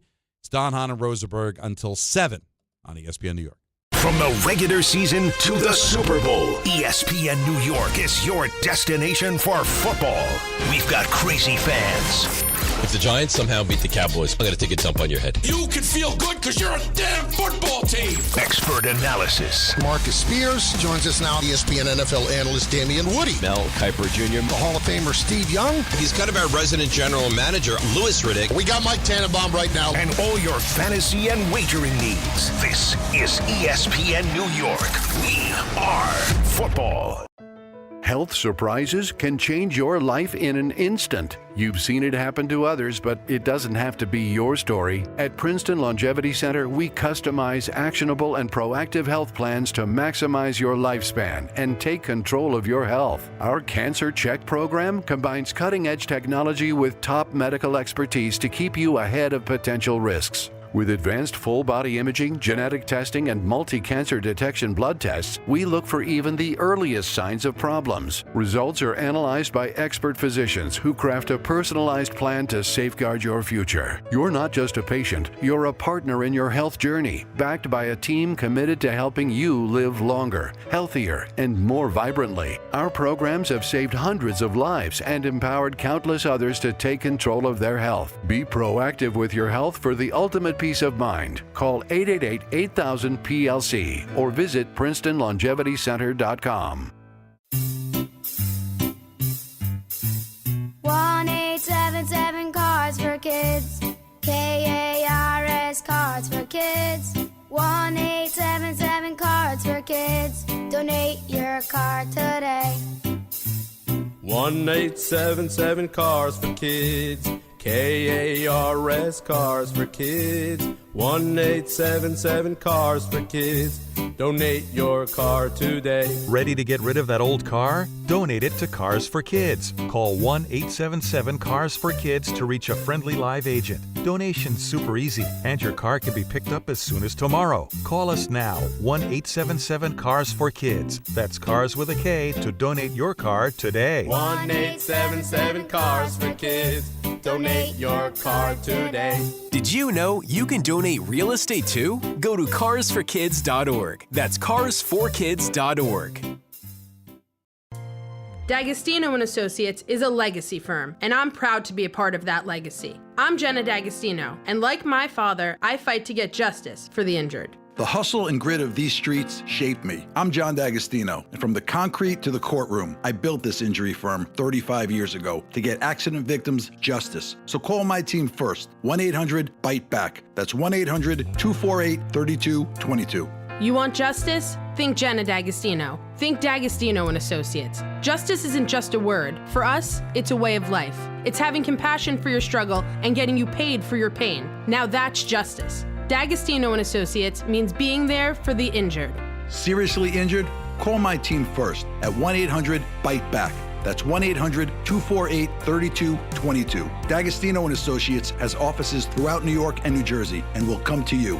I've been there, and I'll be there for you. D'Agostino Law Bite Back.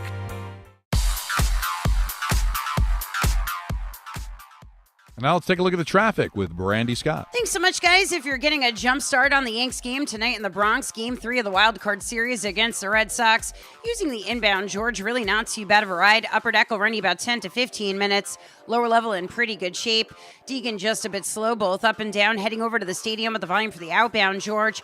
Outbound Lincoln will run you about 10 to 15 minutes. Outbound Helena about a 15 to 20 minute ride. Hitting the brakes on the LIE westbound in Queens. Just cleaned up a crash right after the Clearview. Still have some solid slowdowns going back into Nassau County.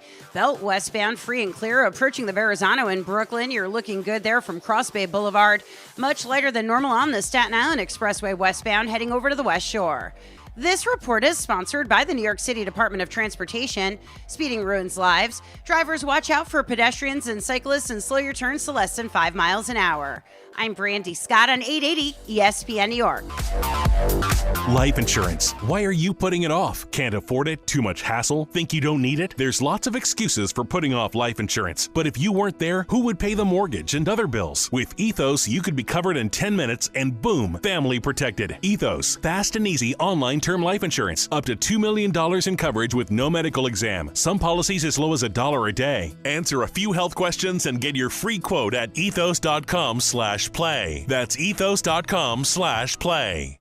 Dive into the Marvel Universe on the official Marvel Podcast with the stars of the MCU. Everybody's going to be talking about whether we're casting for this character. The creators of Marvel Comics. Spider-Man is the greatest fictional character in history. And Marvel Studios' Kevin Feige. But if you want the real answer, if we're trying to get real on this podcast, giving you exclusive access to Marvel's adventures like never before. The official Marvel Podcast. New episodes every Wednesday wherever you listen to podcasts. We all have that one friend. I'm talking about the yo-yos who set themselves on fire and bathe in pork and beans. Or know that one person. I'm here with my family. Who can't help but be. He's not cool. His voice is weird. He's kind of a dork. His brother's a tool. His girlfriend's annoying. That guy. I didn't know it was banner night. We won't be out for that. It's time for That Guy Thursday. Hey, guys. Anyone want to play some ball? With Don, Hahn, and Rosenberg. He's just being that guy. So just 2 today because Peter's off. But when did you say the thing about pork and beans? I don't even remember saying that. What was that line? TMKS, Bills fans. But I don't remember. If it was a while ago. You said, I don't hate Bills fans. Yeah. I hate, or I don't like the yo-yos who set themselves on fire and bathe in pork. Yes. It's just very funny. And bathe in pork and beans. That's a really good one. Thank you. So today, we can go in different places, but if you don't mind, if you would indulge me, if you don't mind, there was one that I saw. This is somebody I love. Okay. But he said something today that he was being that guy. And it also allows me to talk a little Knicks right now, if I may. Why not? Because the preseason started today. It did. I worked on MSG. It was Clyde was there, Tyler Murray, and the game was in Abu Dhabi. The Knicks beat the Sixers 99-84. I never saw anybody get back from an arena quicker than you. From Abu Dhabi. Yeah, I don't know how you did it. Took the Concorde. They got to bring that back, no? The Concorde? They should. I'm really surprised that it went away and never came back. You get to London in 2 hours or something. It was ridiculous. It was insane. But what happened? Why did they just kill it? There was something. People getting sick? No, I just think it became too expensive. Maybe. Probably. But come on, we have the technology. No, we're building rockets to go to Mars. We can't just build a rocket. I don't want to go to Mars. I want to go to Seattle. Yeah. Or I'd like to go to Europe. Yeah. Yeah. That's it. In a timely fashion. In a rocket. Yes. Anyway, so the starters played the first half. That's it. And then the second half was, again, your bench guys and your really depth guys trying to make the team. But the first half had some moments once they got loose, because at the beginning, it's preseason basketball. It's terrible. You're going to miss a lot of shots. But once things started loosening up, the offense looked really good. It looked like Mike Brown wants them to play fast, all that stuff. So, Knick fans are Knick fans. They love their team. There's a lot of anticipation for the season. And it was a game that tipped off at noon Eastern. So during the day, people are tweeting about it. Right. So Bomani Jones, who is, again, it's one of my favorite people, he tweeted, "I spy optimism from Knicks fans. That'll make whatever results way more fun." Now he's being that guy because you know what he's trying to say? He's trying to say, oh, look at them. They're getting excited. And you know what's going to happen. It's all going to come crashing down because that's what happens to Knicks fans. Because they have made fun of Knicks fans for the last couple of years for just being excited about their team. And, closing down 7th Avenue for one playoff win and then closing down 7th Avenue because you won one playoff round, closing down 7th Avenue because you got to the Eastern Conference Finals. Act like you've been there before. And I've always said, most of them haven't. Most of the people you see celebrating is a whole generation of fans that have never been here before. No. They don't know what to do. So I don't like when mega media picks on Knicks fans. It's the one thing I don't tolerate. So Bo is doing this out of fun, but he's also being that guy. Oh, yeah. Would you agree? That guy doesn't necessarily mean bad guy. No. It's just you're being that guy. And he knows it. But all I'm saying is leave these people alone. They've been through a lot. And for the first time in 25 years, in fact, in the first time in 30 years, I looked it up, the Knicks' odds to win a championship, second highest odds in the entire league. The only team with higher odds than them, the Thunder. Yeah, and that's they're it. Defending champs. The last time they had the second highest odds to win a championship, 1994-95. Coming out of going to the finals. The year before that, they had the number one. They were actually, and that was they lost on the that was the finger roll against the Pacers. That was correct. So, and that was Pat Riley's last game. Yeah. So they have never had. They had the shortest odds to win it all in 93-94, and then they had the second shortest 94-95. They've never been that high before until going into this season. They have the second shortest odds, tied with the Cavs. There is a lot of anticipation. There's a lot of excitement. And all I keep seeing are the It's like, what was it, Anthony? The verified Nick haters? Is that what you said that Gordon used to say? Gordon Damer, verified Knicks haters. They can't wait to see the crash. And I just feel like, why? What have they done to deserve this? They have a functioning, high-level, championship caliber franchise for the first time in a quarter century. Why can't they, in one preseason game, just be excited about what they're seeing? Leave them alone. But where's he from? Leave them alone. Where's he Verified Knicks hater. Well, Monty, where's he I from? don't know where he's from exactly. But he was an ESPN guy for a long time. No, I know. Very entertaining entertaining guy. guy. Podcast, and you record it. When we used to be on West End The right Avenue time. when I would talk to Yeah. him. And he was a really nice guy. And Great obviously, he's being performative. He's an Atlanta guy? all Oh, the time. that says enough. But I can understand not liking Celtic fans or not liking Spurs fans or not spoiled liking, fan base. Yeah, Again, or if Yankee you hate, fans thank or, you. or whatever. Yankee fans, Patriot I totally fans. understand. But what are the Knicks fans? I guess it's kind of annoying how excited they get over everything. But when you understand, when you haven't won since 1973, they went to the conference final last year for the first time in a quarter century. Done. Why would you relish in that kind of pain This is a fan for the base. franchise that went through that, a fan base that has gone through that much? You this is what you're doing. It's very similar to a man has been stranded in the desert for years. And he comes out of it, you hand him a cup of water, and he takes one sip and goes, "This is the greatest thing I've ever tasted," and you laugh at him. It's water. What's wrong with you? It's just water. What are you acting up? What are you carrying on for? For him, that ain't water. That's life. Mm-hmm. So playoff win is life. Wait, we're not the embarrassing franchise anymore? People, we actually have a functioning team, and now fans are looking at this season going, wait a minute. There's expectations we can actually win the whole thing. We're good enough to do that, to even be in the conversation. What do you think? Let them enjoy this. That's all I'm saying. And the ones that are really being the clowns are the ones that aren't really the Knicks fans. They just run and see a bunch of people going nuts and figure, it's my chance to get my 15 minutes on social media. Yeah. There's the always diehards going take to to be the streets, the and then the other half are just people that, something's going on here. Let's have fun with it. Yeah, they're the party crashers. Yeah. But I just, like I said, Bo, love him. He's being that guy, but he's also setting it up to remind everybody, here they come. Here come all those excited Knicks fans. Look at them coming out of the desert, drinking that little sip of water. Look at them get excited about a sip of water. Look at them. How adorable. And it's setting up so that if there is a failure, we can all just laugh and say, see, that's what you get for getting excited about your team. How dare you? Let them be excited. Don't be that guy. No, and he certainly was being that guy. Good job. I enjoyed that one. That was a good one. That's what I got. Love it. 1-800-919-3776. Let's get back to the busy phone. Steven's out in California. You're on ESPN New York. What's up, Steve? Hey, guys. I am so glad to get to talk to you. I haven't spoken to you in over 5 years. I'm a Wow. big fan Where of you both been? of you. Everything all right?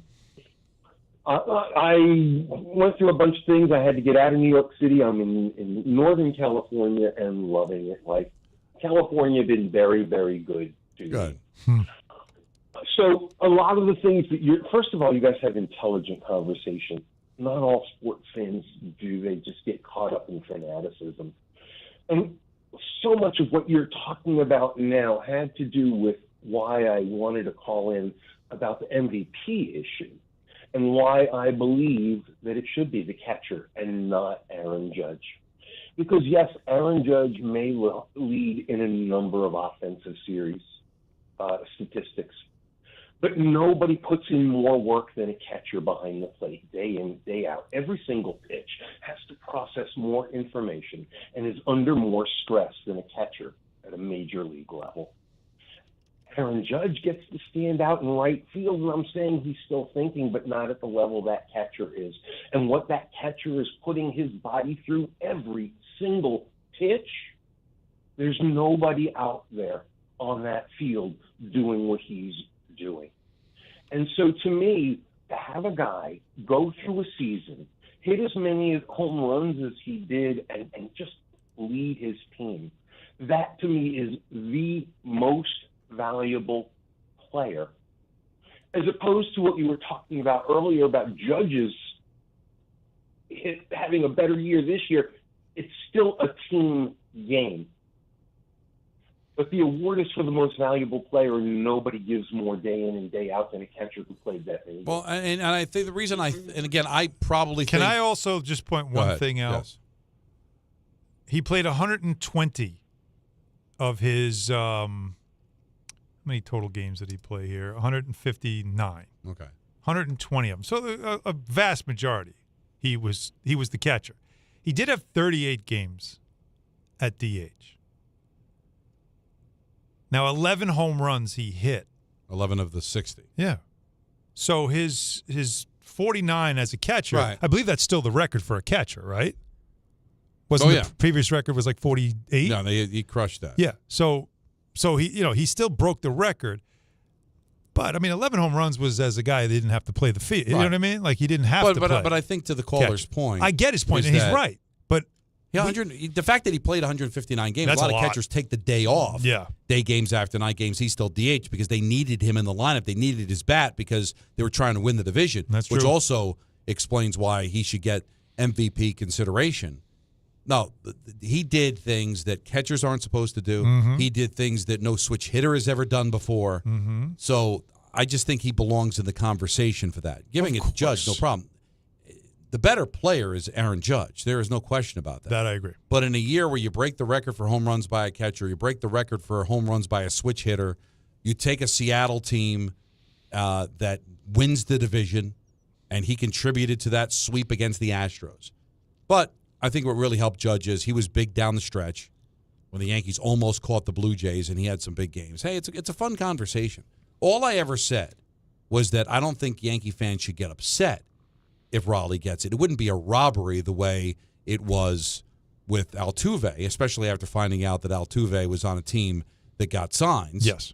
But they get upset with me. Don't tell me how I feel. So all right, I'm not going to tell you how you feel. But I just don't think it would be that. I still think Judge is going to win it, but I wouldn't be surprised if Raleigh won it. I don't think you should be that upset because doing it as a catcher does add a wrinkle to this. It does. Will you be curious to see what he does next season? Because he only played 6 more games than last year, and he almost doubled his home run total. Aren't you curious to see, does he stay in the high 40s, maybe flirt with 50 or whatever, as long as he stays healthy, of course. We Right. understand it. Or if he drops back down to like just 30, would you kind of side-eye that? Yeah, I probably would. And just that it was, a fluky type of year. Everything kind of came together. You go 30 home runs to 60 back to 30, it's going to stand. When you look at the back of his baseball card, that bold 60 is going to stand out like a sore thumb. Absolutely. Among a bunch of 20s and 30s. Like his slugging percentage is just, it's insane. No. Like it just, that's the stuff that's like why and again, the MVP is a year-to-year award. But it's like, that's his standard. Yeah. But you also know how important Judge is in right field because now that he doesn't have the arm strength, you see how different things can go in the game. They wouldn't test his arm if he was healthy. Watch that tonight. And that might have cost him game 1, right? That he wasn't 100%. You could argue it did cost him. So when you talk about, remember, Judge is no slouch out there in right field. He might be the best right fielder in baseball. Certainly has the best arm before he got it injured. So that's why I think it's compelling. But I just want probably a better conversation for when the season is over instead of before the biggest game of the season. Well, I think he just wanted to have that kind of it was nice. That kind of a I would rather have a conversation I had to get out of New York. So hopefully the fact that he said he was calling from California doesn't blow up his spot. Was he? By the way, Judge DH 56 times, so a lot more. And missed a little time when he was on the IL. And 20 of his home runs were. So how many total games did he end up having? He appeared in, it's scrolling like crazy, 152. Yeah, crazy. That's so he only missed what he so missed. He was being seven fewer games. Yeah, and all that was when he was on the IL. 1-800-919-3776. Damian Woody will join us at 5:30. ENN at 6. Don Hahn and Rosenberg on ESPN New York. Every aspect of your business will operate better and faster with artificial intelligence. AI is a race, and companies that act first will win. Thrive Managed AI is your advantage over all your competitors. Thrive partners with you on a smart, secure AI strategy for your business. Then they deploy and manage it for you. Be first and win the race with Thrive Managed AI. Start with a complimentary strategy consultation at thrivenextgen.com/ESPN. That's thrivenextgen.com/ESPN.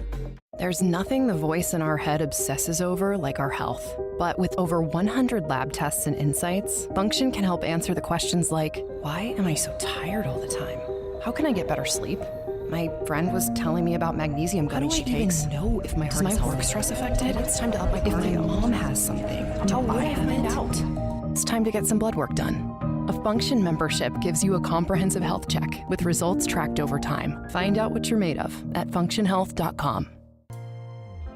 John Ryan. Yeah, Dad. I think I came up with a killer slogan for our law firm. D'Agostino and Associates, bite back. Bite back? Yeah. When someone hurts you, you bite back. We'll be the law firm that bites back. Dad, that's brilliant. Accident victims, call D'Agostino and Associates and bite back. Hey, we could even put a big vicious dog on billboards everywhere. Yeah, and Rottweilers on buses. Hey, how about a toll-free number? What are you thinking? You know, like 1-800-BITE-BACK. 1-800-BITE-BACK. That's brilliant. But what if people hear fight back? Easy. I'll spell it out for them, like 1-800-BITE, back. 1-800-BITE-BACK. That's 1-800-248-3222. Love it. Hey, Dad. Yeah. All this talk about biting back got me hungry. Me too. Want to grab lunch? Sure. Hey, how about a jingle? You mean like D'Agostino, law, bite back? Now that I'm a dad, I can't stop thinking about what would happen to my kids if something happened to me, like losing the house or not affording college. Yeah, that used to keep me up at night too. It's why I finally got life insurance from Ethos. It's 100% online. No medical exams, just a few health questions. I got $2 million in coverage for around $2 a day. I never realized it was that simple. Get your free quote at ethos.com/game. That's ethos.com/game. Rates may vary. Bill monthly. Sample rate 10-year term life policy for a 35-year-old healthy non-smoking male. Welcome to Only Murders in the Building, the official podcast. Join me, Michael Cyril Creighton, as we go behind the scenes with some of the amazing actors, writers, and crew from season 5. The audience should never stop suspecting anything. How can you not be funny crawling around on a coffin? No, that's true. Catch Only Murders in the Building official podcast, premiering September 9th wherever you get your podcasts. And watch Only Murders in the Building, streaming on Hulu and Hulu on Disney Plus for bundle subscribers. Terms apply. From kickoff to cash out, ESPN Bet has the tools you need to score more on game days. Bet smarter with stats at your fingertips. Get personalized parlays built just for you. And with your fantasy team synced right in the app, you can back your squad. Right now, new customers get $100 in bonus bets when you bet $10. Sign up with promo code USL to get started. Must be 21 plus. Gambling problem? Call 1-800-GAMBLER. Terms and conditions apply. See app for details. Offer not available in New York. Hey, it's Reese Davis. Let's be honest, we can't keep an eye on everything. Unless you've got Blink Outdoor 4 cameras. While you're focused on the game, Blink's keeping an eye on your home. With up to 2-year battery life and with Sync Module XR, you can cover more space without constant maintenance. No wires, no worries. Blink helps keep an eye on what matters most. Get Blink today at the Home Depot. How doers get more done. The city that never sleeps and never stops talking sports. ESPN New York is always on. Now you can live and breathe everything New York sports wherever you are. On your radio dial, on the ESPN New York app, and streaming live on YouTube. However you watch or listen, ESPN New York is always on for you. Hear us, stream us, watch us. This is ESPN New York. Individuals and businesses with tax problems, listen carefully. Do you feel like you're losing control of your finances? If you owe over $10,000 in back taxes or have unfiled tax returns, we can help you take back control. The IRS is the largest and most aggressive collection agency in the world, and they can seize your bank accounts, garnish your paycheck, close your business, and file criminal charges. Take control of your tax problem now by calling the experts at U.S. Tax Shield and take advantage of the Fresh Start program and new laws that may allow us to negotiate a settlement for the lowest amount possible. Our team of tax attorneys and enrolled agents can stop collections and get you protected so you can take control of your financial future. U.S. Tax Shield offers a price protection guaranteed quote to get you protected today. U.S. Tax Shield is A+ rated with the Better Business Bureau, so call now. 800-687-5192. That's 800-687-5192. U.S. Tax Shield. 800-687-5192. Saturday, October 4th at Sports Illustrated Stadium, the New York Red Bulls take on FC Cincinnati with kickoff set for 7:30 p.m. Start your match day early on the Boulevard at 4:30 p.m. Enjoy pregame activations, giveaways, and live performances. Then at 5:45, catch the Red Bulls on the red carpet. Gates open at 6 p.m. where the first 10,000 fans get a reversible Red Bulls bucket hat. For your chance to win a family 4-pack, enter now through the ESPN New York app. Just click the contest tile and submit your entry. Bring the crew and secure your seats at NewYorkRedBulls.com. Plan ahead and travel smart because the Harrison Path Station is closed on Saturday, October 4th. Free shuttles will run from Journal Square to the stadium. So you got MLS going. Hockey's going to begin next week. Mm-hmm. Basketball's already in their preseason. Football, for whatever it is going. We got a game tonight. You feeling it? You feeling tonight's game? No, I'm definitely not tonight. I'm feeling the Rams, variable. but again, I have my it's got to be a 3-point play, and I don't feel comfortable throwing 3 at the Rams. Hell no. But I guess we could check in with Peter to see what he can do. He's not allowed to answer the phone, but he's still tweeting. 1-800-919-3776. Rob Lowe is here. We asked him to call. Attaboy, Rob. And he called, and we appreciate the interaction. What do you got, man? How you doing? All right, first I want to start off with first time, long time. There you I go. was about to say that. But check it. Like the Keith Sweat song, y'all got me twisted. Disappointed, yes. If they lose to the Red Sox, who celebrated on our field a few years ago, you know what I mean? I would want to win. Mm-hmm. Of course. But like y'all say, I'm going to use one of y'all words, the aerial view on the season as a whole, failure? No way. We started off by losing second or third best player, however y'all want to consider Horn Soda with Cole and all that, okay, to our crosstown rivals. Boom. Then we find out we losing Cole for the year. So Max Fried was signed to take Rodon's spot because even they telling you we don't trust him. We wanted Cole, Fried, then Rodon. So again, disappointed if they lose? Come on, that's a given, of course. But the season of failure, Allen? Come on. From a Yankee standard? The whole season. After getting to the World Series last year, with the belief that you should get back there again, with a win total that matched the best in the American League, with the best player in the sport. Right? When they said that, when they started? What's that? It was with Cole. Those getting back to the World Series was with Cole was in the plans, right? With your Cole. Ace, your number one. With Cole. You want to say that you lost Cole, and that right. hurts you, but did it hurt you enough to not have the best record in the American League? Which y'all always say the American League is the JV. All right, so get to the World Series. The best record, I mean, they should have the best record with that roster. And you're losing to a team that's supposed to be not as good as you. I'm not going to tell you how to feel, Rob. Disappointment, yes, but I can't call a season a failure. Well, listen, you could do whatever you want to do. I mean, if you don't look at it as a failure. Again, I think you're looking at failure too strong. The objective was not met. When you're winning 8 straight games to close out the season, against Baltimore and Chicago. All right, fine, but you won 8 straight games. You went 7-5 with that gauntlet when you had to play the Tigers, the Red Sox, and the Which the Astros we found out aren't who we thought they was.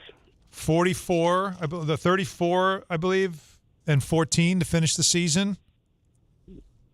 That's plus 20. Yeah. That's 20 games over 500. So that wasn't just against the dregs of the league. Yeah.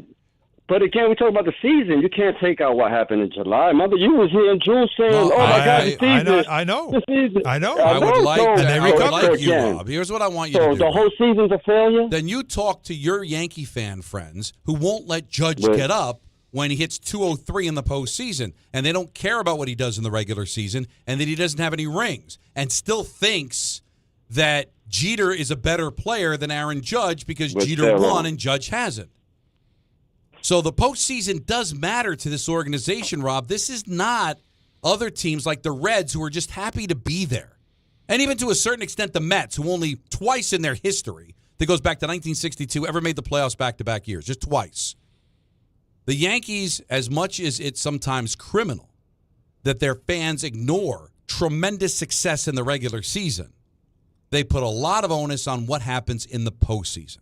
And if you can't make it out of the wild card round, with Bellinger and Judge and Fried and a 30-for-30 guy in Jazz and Rodon going out there and winning 18 games. I'm sorry, there's going to be a lot of people that file that away as a failure. Rob doesn't. Good for him, man. He's an optimistic person, but he's definitely in the minority. Agreed? Yes, of course. I would hope so. But I look, if you call and make salient points, I can't argue with you because, like you said, that's your opinion. And that's all we're asking for is if you're coming back at us, come back at me with some facts and some points. Right, but listen, fair points. But here's the thing. Look at it differently. It's like opinion, right? What if I were to tell you know what, Alan, I don't look at the Mets season as a disappointment. I was engaged all year. They entertained me. Alonso had a great year. Soto had a great year. I got to see 3 young kids get called up from the minor leagues and contribute to the team. You can sugarcoat anything. Oh, my ace got hurt. What am I supposed to do when I lose my ace? Senga was hurt all year. What do you expect? But the reality is that the second highest payroll in baseball and a team that was 21 games above 500 on June 12th missed the playoffs. That is a huge failure. Now, can they get up from the failure? Absolutely. Can the Yankees get up from the failure? Sure. I feel dirty having the conversation considering they haven't even failed yet. But, that's why I'd rather talk when we. Oh, that's why. Because when we come back, we just got to dive into it. We got the lineup here. Yes. How you feeling? You're heading to the stadium. You thought it was going to be a 6 o'clock start. Now it's 8. Maybe a little disappointed about that. Lineup tonight going against a lefty looks a lot different than the lineup game 1 going against a lefty. I wonder why. So let's hear from you. 1-800-919-3776. Damian Woody will join us at 5:30. ENN at 6. Ty Butler coming up at 7. And then the Yankees and the Red Sox at 8. All of it right here on ESPN New York. If you have ever thought about remodeling your bathroom but were worried it would take too long or cost too much, then stop worrying. Right now, Jacuzzi Bath Remodel has designed a collection of high-quality custom products and perfected the one-day remodeling experience so you can enjoy your new bathroom faster than ever before. It's a worry-free bath remodel from the most trusted brand name in the business, Jacuzzi. A jacuzzi bath system fits in your existing tub space. It's a no-mess installation with an amazing style selection, factory-certified installers, and a limited lifetime warranty. Call 800-717-4599. That's 800-717-4599 right now and get 50% off installation with no interest and no payments for 12 months. Replace that old bathtub today with a walk-in shower for a safer bathing experience. If you have lived in your home for over 15 years, it's time to remodel your bathroom. For a virtual or in-home appointment, call 800-717-4599. That's 800-717-4599. 800-717-4599. Now let's take a look at the traffic with Brandy Scott. Thanks, guys. We're going to start off in Jersey, Route 3 westbound, crawling toward 21 in Clifton. A big crash out there blocking 2 lanes. Traffic is jammed and backed up to MetLife Stadium in the Meadowlands. Inbound, George, really not too bad of a ride if you're heading over to the Yanks game in the Bronx. Game 3 of the Wild Card Series against the Red Sox, just about 5 to 10 for both the upper and lower decks. Deegan, a slow go in both directions, heading over to the stadium with the volume for the outbound, George. Southbound side, a stop-and-go ride from Fordham Road. Northbound, some pockets of company from the Triborough and the Bruckner. Outbound Lincoln Orney about 15 to 20 minutes. Outbound Helen 20 to 30. This report is sponsored by Mothers Against Drunk Driving. For victims of drunk and drug driving, your grief is unique, but you're not alone. You always have a place at MAD. Visit mad.org. I'm Brandy Scott on 880 ESPN New York. 1-877 kids. KARS, Cars for Kids. 1-877 for Kids. Donate your car today. 1-877 for Kids. KARS, Cars for Kids. 1-877 for Kids. Donate your car today. Ready to get rid of that old car? Donate it to Cars for Kids. Call 1-877-CARS-FOR-KIDS to reach a friendly live agent. Donation is super easy, and your car can be picked up as soon as tomorrow. Call us now, 877-CARS-FOR-KIDS. That's cars with a K to donate your car today. 1-877 Cars for Kids. KARS, Cars for Kids. 1-877 Cars for Kids. Donate your. Did you know you can donate real estate too? Go to carsforkids.org. That's carsforkids.org. Do you have trouble getting in and out of the bathtub? Are you afraid you'll slip and fall entering or exiting a tub? Safe Step walk-in tubs can transform your bathtub from an area of concern to a calming refuge. Call them today at 1-800-731-4558 and save $1,600. Safe Step walk-in tubs and showers are proudly made in Tennessee and offer an ultra-low step-in, avoiding that difficult climb over a traditional bathtub wall. They also offer a variety of therapeutic benefits that may help soothe your aching muscles and joints, increasing your mobility, boosting your energy, and improving your sleep. Safe Step walk-in tubs are designed to easily fit your existing tub space and are often installed in as little as one day. Just dial 1-800-731-4558 today to save $1,600 and receive a free shower package. That's 1-800-731-4558 for a free no-obligation consultation and to save $1,600. Safe Step walk-in tubs. Safety never felt so good. 880 ESPN, WHSQ, and WCBS-FM HD2, New York. A Good Karma Brands radio station.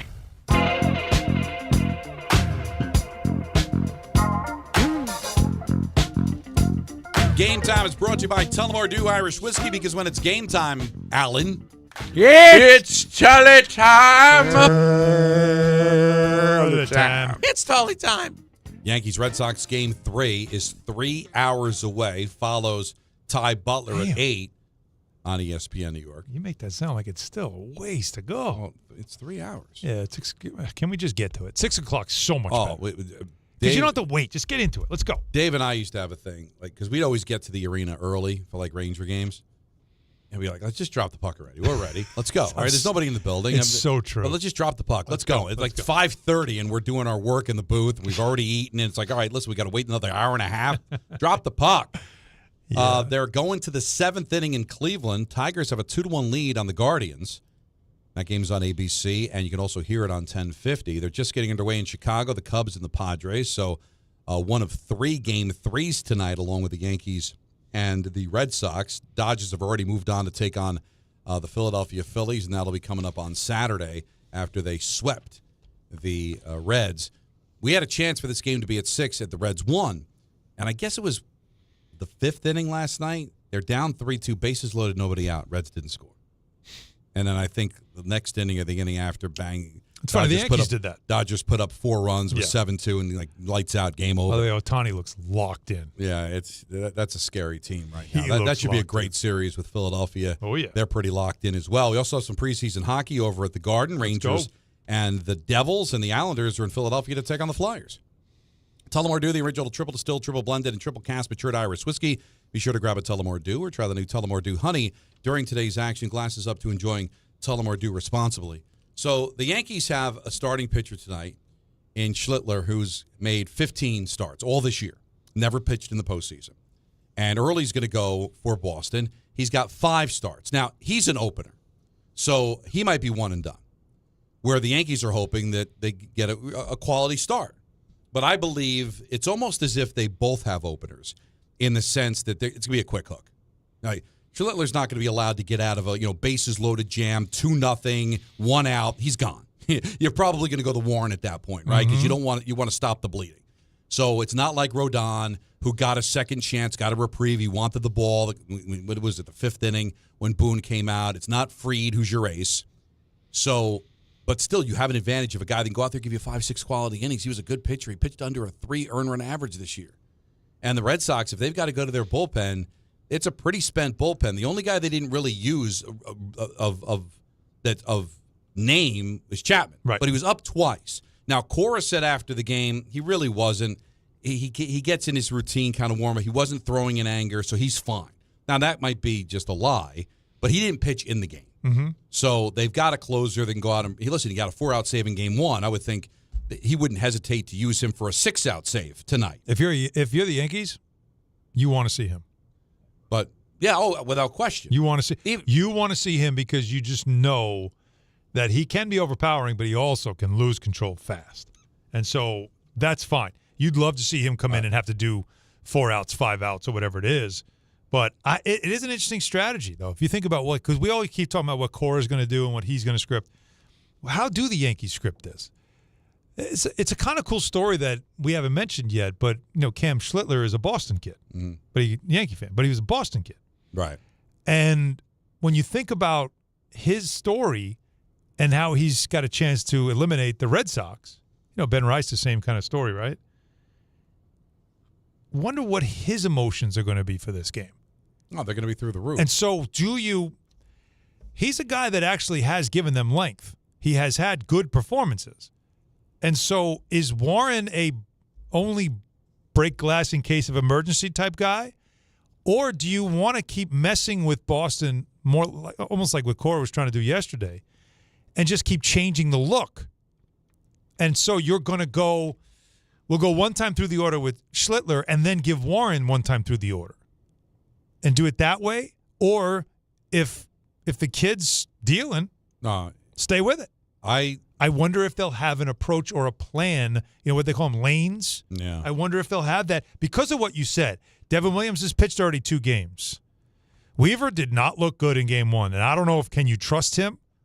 Would you really put him in this game after what you saw in game 1 and he really has not pitched well down the stretch? I have no choice, but I don't think there's a lane for him. But Cruz gave you a lot. But he gave you 2 games. So can you really go back to him? Well, you might have to use Bednar 3 straight. You might have to use Cruz 3 straight. You can. Williams, but you're going to have no choice. Right. Now, for the last 5 games for Cam, 7 innings, 2 hits, no runs against Baltimore. And then before that, 5 1/3 at Baltimore. 3 hits, 1 run. 1 run. At Minnesota, only went 4 2/3. The win against Detroit, 6 innings, 5 hits, 1 run. And the last stinker he didn't get out of the second inning against Toronto in that 7-1 loss. He allowed 4 runs. Yeah. So you're going to have a quick hook. I think the only way that he gives you more than 5 is if he's dealing. I think the first sign of trouble, depending on what the score is, like the Yankees put up a 5 spot, but if you're like I said, if you go into the 3rd inning, it's scoreless, and the Red Sox get a couple of runs, load the bases, 1 out. They're not going to let him get out of that. But he'll stay in the game for. I think when you ask what the plan is, you'd like to get 5.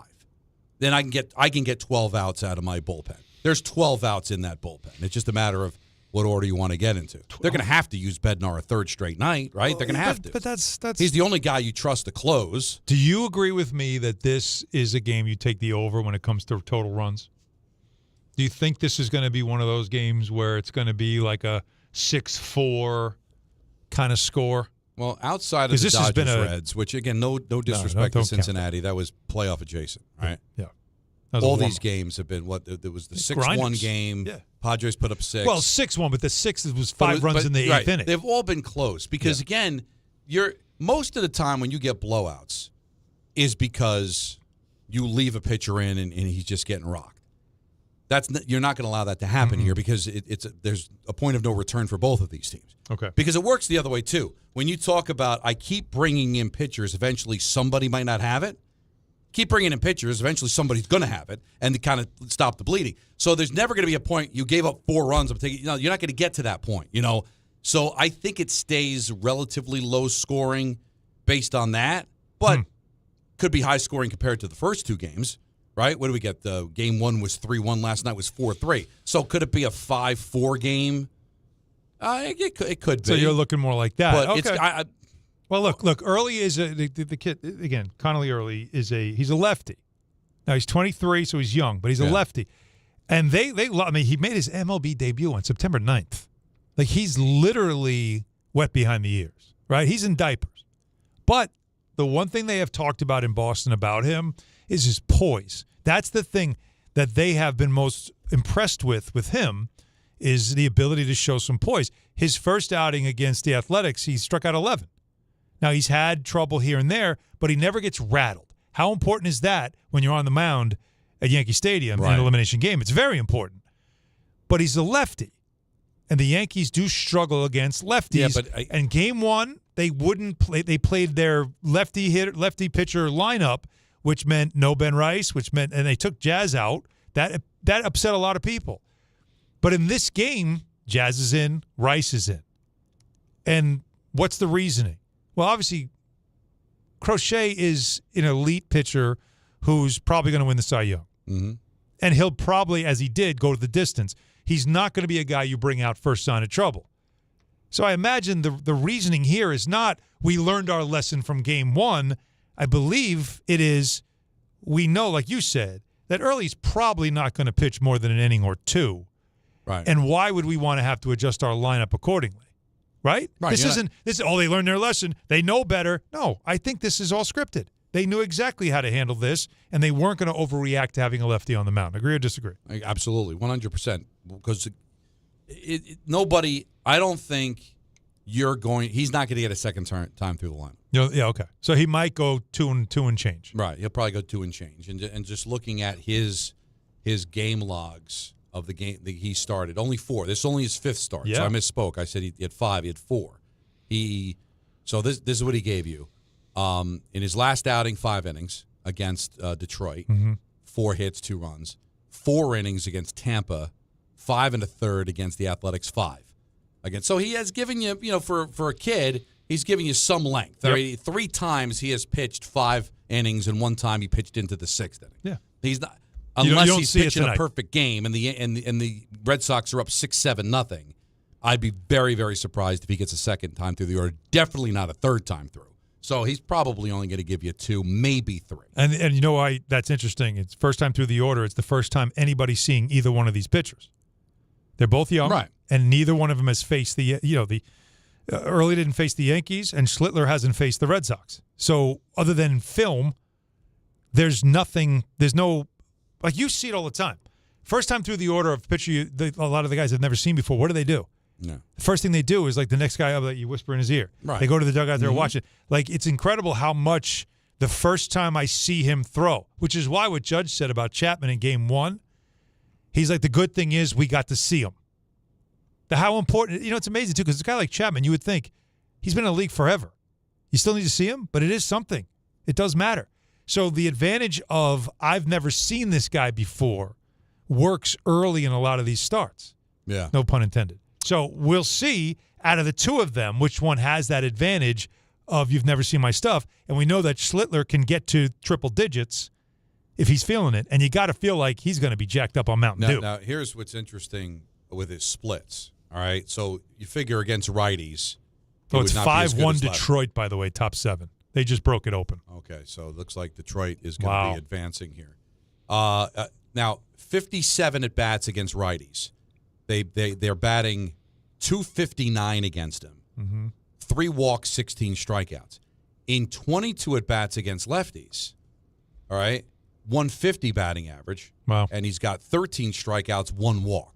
But still, the numbers against righties aren't bad, but clearly he's better against the lefties. So at least in the early going, it looks like he will have an advantage against the left-handed batters. But Boone's thinking long-term after Early's way gone from this game. Yep. Who's coming out of the bullpen and wanting to have those guys ready. So that's why the lineup is different. Now let's have the Judge conversation. Right. First opportunity for him to have a moment. Because he's 4 for 8 so far, which is good. He's been good, right? He's been good. Batting .500. I know he doesn't have any home runs, but no, 4 for 8. That was right? You could have charged an error on that, right? Would you have blinked? It is surprising. Yeah, he left his feet. I get it, but he should have made that. It was because he was trying to dive for it. Is that why they gave it a must hit? have gotten fooled on it. I'm not it's sure. It's like what a was humpback, going on wasn't there. it? The way that thing came down, but still, he got the hit, got the RBI. That was a big hit, right? But this is obviously an elimination game because Stanton, by the way, has been garbage. Yeah. Like, he looks lost again, which is concerning. But we all know all it takes is one for him, and then he goes on a heater. But it does feel like, doesn't tonight feel like that tone setting, just like in game one when his first at-bat, he had a great at-bat, right? Boom. Got right on base, set that tone. I think this is one of those games where you're wondering, is there going to be a moment for him where it's either a break the game open or put the team ahead or something? Because the singles have been great. But we all know with Judge, hitting it out of the park is what you're waiting for. Would you agree? This is that first chance for him to have a moment that everybody's been waiting for. Right. Is this the Judge October that we've been waiting for? I mean, this is the 40. What is this? What's today? It's not. 47 years ago today was the Bucky Dent home run. Really? Yeah. I didn't know that. Yeah, 47 years ago. So this is the anniversary the of the play-in game. You were probably too young, right? No. You do remember? I was absolutely. 10. I remember it. I was 10. I remember I want to say October 78. I was 7 years old. Okay, and I was 10. I remember, if I'm not mistaken, I go look it up. Maybe Anthony. I believe it was a 3:00 first pitch, because I remember hustling home from school to see the start of the game, and what a big deal that was. So there is some symmetry there, right? Yep. I like that. Bucky Dent's 3-run home run. It wasn't a walk-off. It made a 2-0 game, a 3-0 game, and they eventually win the game, and they go on and win the World Series. But so there is that symmetry there. It doesn't have to be a home run. Home runs are sexy, but to have that quintessential moment, I think but it just shows you he has set such a standard. He's batting .500 so far in the series, right? But he has one RBI. He's had big hits, but that was a big RBI last night. 2 strikeouts, by the way, also. So he's not he's not embarrassing himself. He looked fooled only with that crochet. He was absolutely fooled. But it was a great at bat. But he was fooled. I think that was 3 pitches too, right? That strikeout. Yeah, it felt. I think you're right. That might have been a 3-pitch strikeout. He struck out looking. Yes, because the first 2 were low and away, and then the other one he just it kind of like that was the only not really non. Because that's the one, didn't he like kind of grin? Like the minute he struck, he was like kind of grin like, but oh my god. That's a world class pitcher. Yeah, absolutely. So, you're not facing any of that tonight. I was wrong. It was a 2:30 first pitch. So I probably got out of school at 3, but I probably got home in time for like the second inning. I know because my mom is such a baseball fan. I know it was. I got to be honest. I don't think I saw that live. Again, I'm 7 years old. I don't think I saw that live. Well, 7. I was in 2nd grade. Yeah, but 7, you're easily distracted. You probably had homework. But I wasn't even home by then. Game started at 2:30? Yeah, what time I wouldn't have been home by then. I don't know. St. Joseph's School in Ronkonkoma. How far were you? Doesn't exist anymore. Did you walk home? I remember walking. I was 10. No, 7, you probably too far to walk. I was on a bus. So that's why I got home later. But I know, I'm trying to remember because, I mean, the play was like everybody talked about it. Everybody talked about it. But I don't have like that. My mother, anytime something big was happening, she would always tell me, come in here and watch this. That's good. With baseball? Yeah. That was her. She was always, come in and watch this, come in and watch this, no matter what it was, which is why I remember random things that aren't even New York related when it comes to baseball. Come in and watch this. You got to come in and watch this. Game of the week, stuff like that. 1-800-919-3776. Let's go to the phones. Everybody's hot to talk about this game and, of course, this series. Let's go to Steve in Booton. You're on ESPN New York. What's up, Steve? Hey, guys. Thanks for taking the call. I'm just nervous. I'm nervous about tonight because I still think Boone's going to be outmanaged. I think last night, Wells should have been on second base after that hit. And here's my question. If the Yankees get up maybe 2 or 3 runs late, would you think about having a defensive replacement for Judge so the Red Sox don't try and do something like last night? It would have been rough because Judge was due up first in the 9th. But if they squeeze across that second run, would you put Caballero in right field? Right. How many runs would it take of a lead? Good question. That's, to me, like I think it would have to be 3 to 4 runs. 3? Because it's like almost like if it's 3, I can live without a Judge at bat if I know he's getting the bat one more time. But keep in mind, if they tie it, but last night he would have been coming up. He would have been coming up first. But that's a hard thing to do. Let's say Wells gets to second there. You pinch run for Wells. The next person gets a hit. We score that run. You go up 5-2. I get it, Steve. And You know the Red Sox because you know Cora is looking to run on him. I know, but you got to think to yourself, if they tie it, he's no, and you go to extras, he's gone. I know you can't, Steve. The answer is you can't do it. Can't I'm going to tell you why you can't do it. Because whatever run, I say 3 runs. Can you double switch and put him at DH? Is there a way to do that? Yeah, there's no more pitchers anymore, so you could do that. That'd be the only way I think I'd survive that. But because I could live without Stanton if I could keep him in a lineup. But no, you can't do it because if it's a 3-run lead, how many times are they going to run on his arm that's going to amount to 3 runs, right? Never know. If it's a 1-run game, all it takes you is think one. about defensive replacement because that one play could change Don, everything. if it's bases loaded? I can't do it, man. I agree with you, but it's a because if our base is loaded, I take them out because they might take the extra base, right? But they also might hit a grand slam home run. Now I'm down a run, and I don't have Aaron Judge in a game that I might tie, and we're in the 15th inning. There's no more man for man anymore. How much would you get killed if it's a long extra inning game and the best player on the planet is sitting on the bench because you were afraid that his arm might blow a 3-run lead? Didn't that happen recently in the playoffs? Maybe a couple of years ago? I swear that happened. Where like a big bat was taken out of line for defense, Stanton. And they no, not the Yankees. It was like somewhere else in the league. I remember it happened. I remember to the Mets something with Piazza happening one time where it was like they come out of the game and they needed him because usually that conversation happens when you're slow. Like let's say Judge was really good and he's slow. But he can't run. It's a 1-1 game and it's the 9th inning and you want a pinch run for him and you're like I don't know if I could do it, but you don't have to worry about that because he's got wheels. I can't imagine his lack of an arm is going to result in a big inning. If I'm trying to protect 1 run, then maybe, but then you don't do it because it's a 1-run lead and they might tie it. I need the big bat. There's no scenario which you do it. Plus, you embarrass him.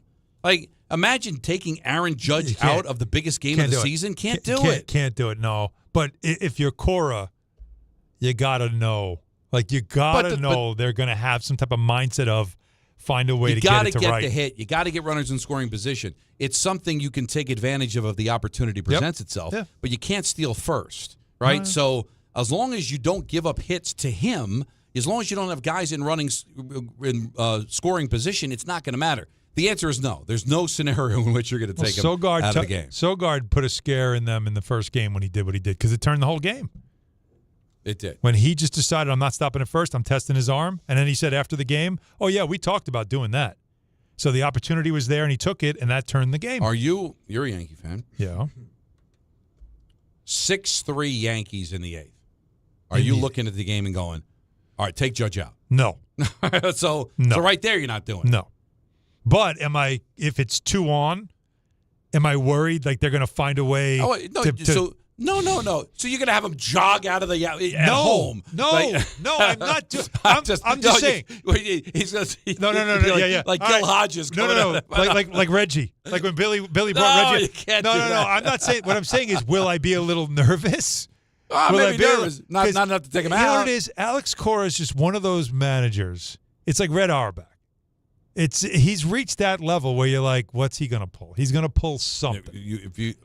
He's become that. He's gotten that good. He jogged out to right field and went and got Judge and took him out. I don't know. Honestly, Paul love Blair Yankee runs out fans. there. I don't think Boone makes it back to the dugout. The only reason he would survive the walk back to the dugout is to be walking with Judge, unless it was Judge who killed him. Remember when Paul? It was Paul Blair, wasn't it? That went out to Reggie and Reggie went, me? Yeah, right. He's like, well, the Gil Hodges in what are you doing 69. out here? You can't. You just can't.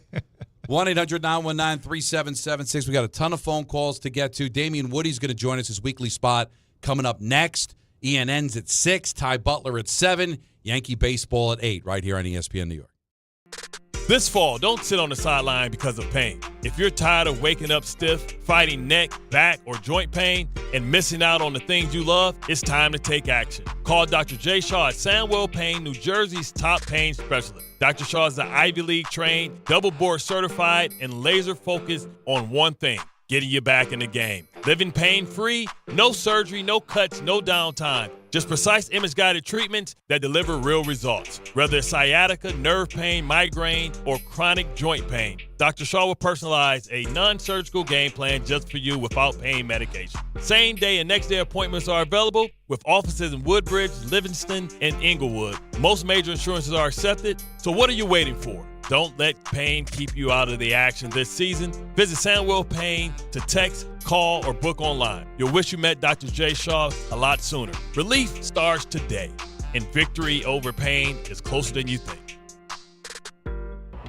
Getting the right mattress helps you sleep at night. Getting the right price helps you sleep even better. At PC Richard & Son, they don't just sell you a mattress. Their experts use a 4-step fitting process to make sure your new bed fits you perfectly. The right fit, the right price, plus free delivery. It's what they do, only at PC Richard & Son. Free delivery on mattresses $199 and up. Excludes Manhattan. See stores for details. At City Harvest, we believe no New Yorker has to go hungry. With your help, we're on the road 365 days a year, rescuing over 77 million pounds of nutritious food and delivering it free to millions of New Yorkers, transforming surplus food into sustenance, sustainability, and smiles, rallying thousands of New Yorkers to power a network of nourishment across our city. One day, one meal, and one New Yorker at a time. That's how we feed good. Donate at cityharvest.org. D'Agostino, Law Bite Back. I'm injury attorney John Ryan D'Agostino, nicknamed The Closer, continuing D'Agostino and Associates' legacy of helping the injured for over 35 years. My father, John D'Agostino, built this injury firm to help accident victims. This is John D'Agostino, and this is a family firm. For us, it's about doing what's right and making sure somebody pays for your pain. Call us first at 1-800-BITE-BACK. That's 1-800-BITE BACK. They call me The Closer because big or small, in court or out, I'm fighting to get the job done, to win, to get you every dollar you deserve. D'Agostino and Associates has offices throughout New York and New Jersey and will come to you. I've been there and I'll be there for you. Call us first at 1-800-BITE-BACK. 1-800-BITE-BACK. That's 1-800-248-3222.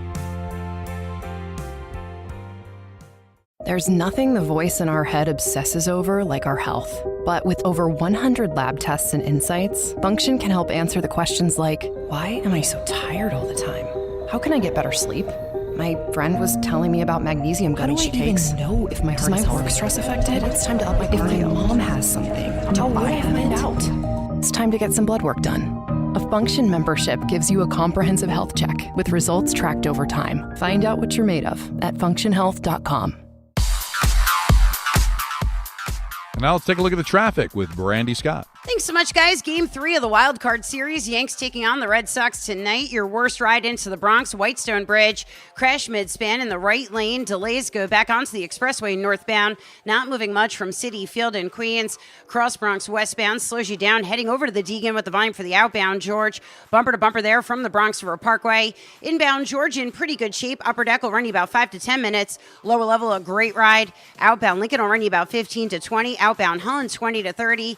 No relief on Route 3 westbound in Jersey. Still have a crash blocking 2 lanes by 21 in Clifton. Delays are starting to back up to the Turnpike Eastern Spur. This report is sponsored by the New York City Department of Transportation. Speeding ruins lives. Drivers, watch out for pedestrians and cyclists and slow your turns to less than 5 miles an hour. I'm Brandy Scott on 880 ESPN New York. Now that I'm a dad, I can't stop thinking about what would happen to my kids if something happened to me, like losing the house or not affording college. Yeah, that used to keep me up at night too. It's why I finally got life insurance from Ethos. It's 100% online. No medical exams, just a few health questions. I got $2 million in coverage for around $2 a day. I never realized it was that simple. Get your free quote at ethos.com/game. That's ethos.com/game. Rates may vary. Bill monthly. Sample rate 10-year term life policy for a 35-year-old healthy non-smoking male. Talk about stepping up. Bang! Bang! It's time to level up your game. Introducing the all-new ESPN app. All of ESPN, all in one place. Your home for the most live sports and the best championship moments. The electricity is palpable. Step up your game with no annual contract required. It's the ultimate fan experience. Level up for more on the ESPN app or at stream.espn.com.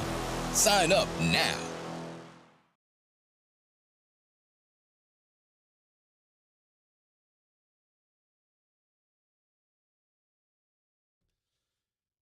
Of course, the Yankees, the big topic of conversation, but Our next guest is a Yankee fan. He's Damian Woody, and he joins us here as weekly spot on Don, Hahn, and Rosenberg. How are you, D? Good? Everything good? I'm good, but you made one critical error, my friend. Uh-oh. What is that? I'm a Red Sox fan. Wait a minute. I was told by Alan Hahn you were a Red Sox fan. I made an egregious error there. Well, then we're going to let you go. We'll talk to you next week. Yeah, we're done. All right, that's even better though. Take the temperature, D. Yeah. Wood. Are you a little nervous about tonight? No, I feel good, man. Like, listen, man. The Yankees stole one last night. Took my hat to them, but we got it, man. We good. I'm not worried about anything. We're good. D. Wood, he's all over the map. He's a Lakers fan. He's an Islanders fan. And now I find out he's a Red Sox fan. Well, was that just because of Boston College? Yeah, that's when I really started, following the Red Sox when I went to school at BC. So yes. Sorry to hear that. Well, I'm sorry. I believe everything that I'm told. If y'all want to cut the interview short, I completely understand it. I get it. I get it. Outside of football, what's your favorite sport? Basketball. Yeah. It's the right call. But it sounds like you're into all of them. How would you be a Red Sox? Very much so. It's the late night. Like you were, where were you? BC, you were like 95, 96? Yeah, 95, yeah. 96. Can you imagine being a Red Sox fan in 1996? The Yankees is turning back into the Yankees. Derek Jeter. Let's listen. If I know Damian, he was just, Fenway Park, having a good time. It was probably less about the baseball and more just the vibe of Fenway and all that, right? I got you right? You understand me, Don. you understand me. And listen, I live in a house full of Yankees fans, so I love that energy back and forth. So now, all right. So that I had something. I knew I had something right. Anyway, speaking of vibes, you called it, so I'll give you credit. Jackson Dart, you talk about vibes. What did you see, and how much of this was, piss and vinegar from a kid, who was just so fired up for his first start in a building that was just ravenous from the beginning, and he fed off the energy? Or did you watch and think to yourself, they got something here? I think it was both. I really did. Listen, Alan, there's one thing you can't underestimate is when you introduce new energy, new juice, it permeates throughout the whole organization, through the whole team. That was the thing when I was watching the game that jumped out from the screen, was just how much energy both sides of the ball played with. Think about this. That was probably the best the Giants defense played all season long. And I think some of that has to do with the youthful energy with Jackson Dart at quarterback and Cam Scatterboo at running back. Yep. Like, you introduced those two young guys and the way they were playing, and I love how Brian Daboll called the game. He utilized their athletic ability. He utilized Jackson Dart's legs. That was the aspect in the offense that was sorely missing, because we all know Russell Wilson he's a very accomplished quarterback. He's had a great career, but his athletic ability has been diminished. And so now you have the young kid that's able to do a lot more from a legs perspective. When you see what you can do with him. Now, it's only 3 weeks ago that they didn't think he could start, but he could back up. You just wonder, Damian, and deals like this are made all the time. Was there some sort of a promise to Wilson that he'd get a chance to start the season? Because looking at the way Dart played, could it have made sense to have him start opening night? Yeah, you know what, Don, the one thing is you never know what was being said behind the scenes and stuff like that. And I think most coaches want to go into the thing saying, you know what, we want to make sure that we don't screw this young kid up. We want to make sure that we develop him and put him in at the most optimal, time. But we all know, like the great Mike Tyson, everyone has a plan until they get punched in the face. And we clearly have been watching this Giants team, particularly on offense, look lackadaisical out there. And so you enter a young, youthful quarterback, and all of a sudden the juice and the vibes and the aura and everything really picks up. Now the biggest question is, okay, you got the big victory at home against a very good Los Angeles Chargers team.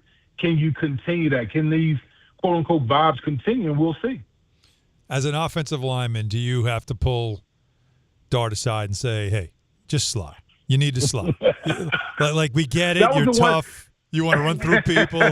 But why don't you slide? That was the one thing. I'm watching the game. I'm like, holy smokes, kid, get down. Get down. He was fearless out there. And I think NFL Countdown had Lane Kiffin on and before the game. And the one thing he talked about was how sometimes he had to calm Jackson Dart down before games.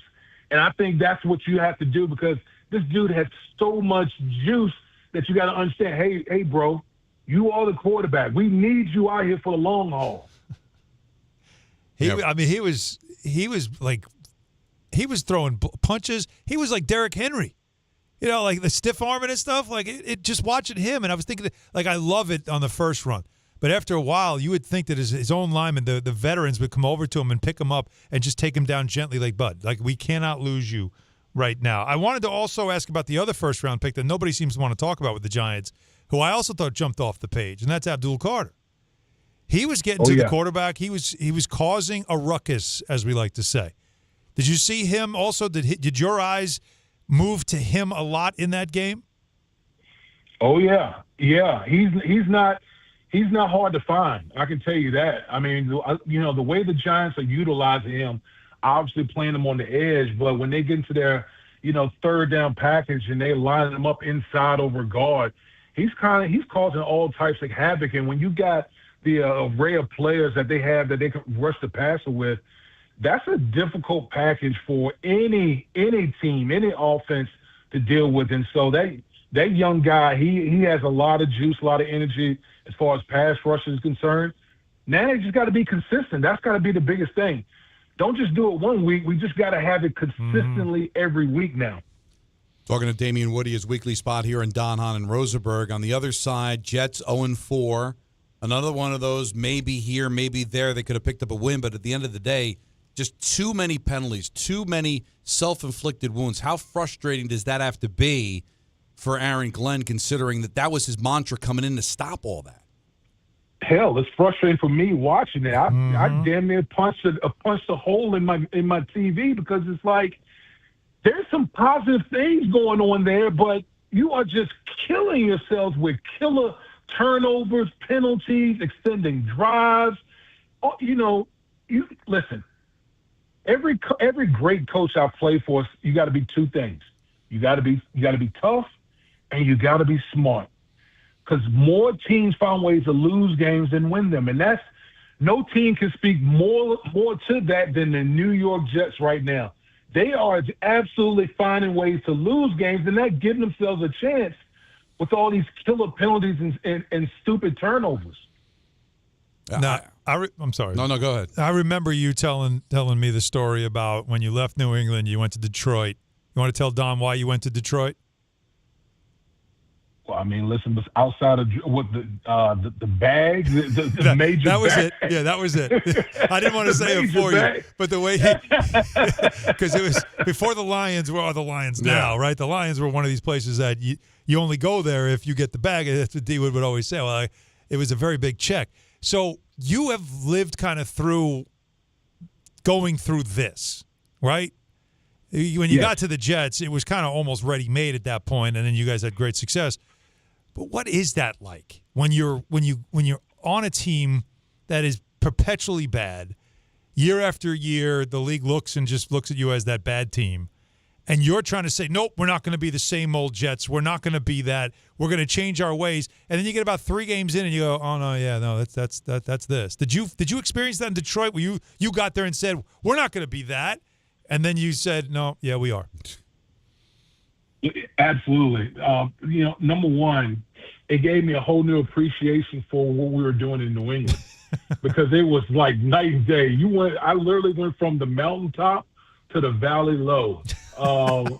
Again, just the way the organizations were ran, the coaching, it was so stark. And when you're in a situation where you're perpetually losing all the time, it's hard to have guys buy in because any little, anything that happens in a negative tone, guys are already starting to check out. They're already like, here we go again. And so that's what Aaron Glenn has got. Like, that's what he's trying to get these guys. He's trying to get these guys to buy into what he's talking about, being disciplined, being smart, being tough. Because if you can do those things, you can flip this thing. Because at the end of the day, Don and Allen, all guys want to see is, you know what? We put all this work in during the week. We just wanted to pay off. But it can only pay off if you give yourself a chance by not committing stupid penalties and crazy turnovers. I mean, think about it. You went from a Super Bowl to 14-2, then you went to Detroit 6-10, 5-11, 3-13, and 7-9. I mean, what a oh my God! And then you left, and without you, they went 0-16. That is correct. I got out right before the bottom fell out. Right, or the bottom fell out because you left. Or the bottom fell out because maybe Dan Orlovsky doesn't run out of the end zone if you're blocking for him. Hey, if we want to put it that way, then so be it. But I got the hell out of there. Damian, man, you're the best. We'll talk to you next week. All right, take it easy, guys. All right. Yeah, you messed me up, man. I was like all set up. You were set up. Big Yankee fan. Oh, he's a Red Sox fan. But I knew that his family. There was something about Yankees with him that I remember. Well, the whole family. Because I see him a lot at the studios, down the block, and so we talk a lot about anything but NFL, which is what I love about D Wood. When he sees you, it's not straight to Jets or straight to NFL. His first thing is usually NBA stuff, and then we were talking Yankees. I remember this last year, but I forgot. Like his family. They're all Yankee fans, but Red Sox fan because he went to BC. Well, like I said, listen, he's from Virginia, so there's no baseball team, right? Yeah. And so he was a kid. Yeah. Was he? So he was there, 95 to 99. Yep. He drafted in 99. Yep. So it wasn't like the Red Sox were bad. And he's going to Boston College, and he's eating what was it, like 100 buffalo wings, I think was his record. And that's why I knew the vibe of Fenway and the hot dogs and the beer and just – And then he goes to the Patriots, so obviously you're going to be continuing to root for him then. That worked well for him. And then by the time he came to the Jets, I'll tell you what, it was already ingrained. Chapter and verse on the Islanders. He's not one of these dudes that, like, when you say, oh, what do you think of the Islanders? He's just like, I think they'll be pretty good. Like, he will start talking to you about the power play and but even that was like defensemen. The vibe of that playoff run. Yeah. And, chugging the beers on the Jumbotron. But he's all in, though. He's in for the party. But I think he could be had. I'm going to be like Michael now. I'm going to try to recruit people to become Devil fans. He's in Jersey. You're not taking him from the Islanders. There's no way. Well, I'll try. Listen, when I'm not he offering shows him up at tickets. UBS, he makes enough money. Everybody goes crazy. They love him. No, I Don't you dare take him away. Well, listen, he's a grown man. He got to do what he wants to do. Not letting it happen. The Cubs are up 1-0 in the second. They got bases loaded, nobody out, so the Padres are already going to the pen. And it's Cleveland trying to climb back into this one. Bottom of the eighth inning, they're down 6-1, but they got runners at second and third with one out. So looks like this game may not necessarily be over. So we did a little football there with Damian. He's our weekly spot every Wednesday. We've been off at 6 o'clock because the Yankees have been at 6 o'clock, but the Yankees got shifted to 8 after the Reds bowed out against the Dodgers last night. So we've got plenty of time to take your phone calls at 1-800-919-3776. We also have a big ENN coming up at 6, and Ty Butler's going to take over at 7, leading you right into first pitch at 8 o'clock, the Yankees and the Red Sox. All right here on Don, Hahn, and Rosenberg on ESPN New York. Individuals and businesses with tax problems, listen carefully. Do you feel like you're losing control of your finances? If you owe over $10,000 in back taxes or have unfiled tax returns, we can help you take back control. The IRS is the largest and most aggressive collection agency in the world, and they can seize your bank accounts, garnish your paycheck, close your business, and file criminal charges. Take control of your tax problem now by calling the experts at U.S. Tax Shield and take advantage of the Fresh Start program and new laws that may allow us to negotiate a settlement for the lowest amount possible. Our team of tax attorneys and enrolled agents can stop collections and get you protected so you can take control of your financial future. U.S. Tax Shield offers a price protection guaranteed quote to get you protected today. U.S. Tax Shield is A+ rated with the Better Business Bureau, so call now. 800-687-5192. That's 800-687-5192. U.S. Tax Shield. 800-687-5192. D'Agostino & Associates is a legacy firm, and I'm proud to be a part of that legacy. I'm Jenna D'Agostino, and like my father, I fight to get justice for the injured. The hustle and grit of these streets shaped me. I'm John D'Agostino, and from the concrete to the courtroom, I built this injury firm 35 years ago to get accident victims justice. So call my team first, 1-800-BITE-BACK. That's 1-800-248-3222. You want justice? Think Jenna D'Agostino. Think D'Agostino and Associates. Justice isn't just a word. For us, it's a way of life. It's having compassion for your struggle and getting you paid for your pain. Now that's justice. D'Agostino and Associates means being there for the injured. Seriously injured? Call my team first at 1-800-BITE-BACK. That's 1-800-248-3222. D'Agostino and Associates has offices throughout New York and New Jersey and will come to you. I've been there, and I'll be there for you. D'Agostino Law Bite Back. At Uline, they know going the extra mile takes hard work.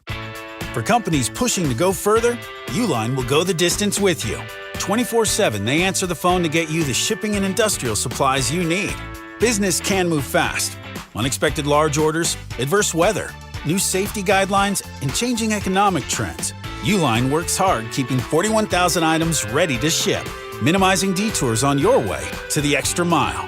Visit uline.com. Health surprises can change your life in an instant. You've seen it happen to others, but it doesn't have to be your story. At Princeton Longevity Center, we customize actionable and proactive health plans to maximize your lifespan and take control of your health. Our Cancer Check program combines cutting-edge technology with top medical expertise to keep you ahead of potential risks. With advanced full-body imaging, genetic testing, and multi-cancer detection blood tests, we look for even the earliest signs of problems. Results are analyzed by expert physicians who craft a personalized plan to safeguard your future. You're not just a patient, you're a partner in your health journey, backed by a team committed to helping you live longer, healthier, and more vibrantly. Our programs have saved hundreds of lives and empowered countless others to take control of their health. Be proactive with your health for the ultimate peace of mind. Call 888-8000-PLC or visit PrincetonLongevityCenter.com.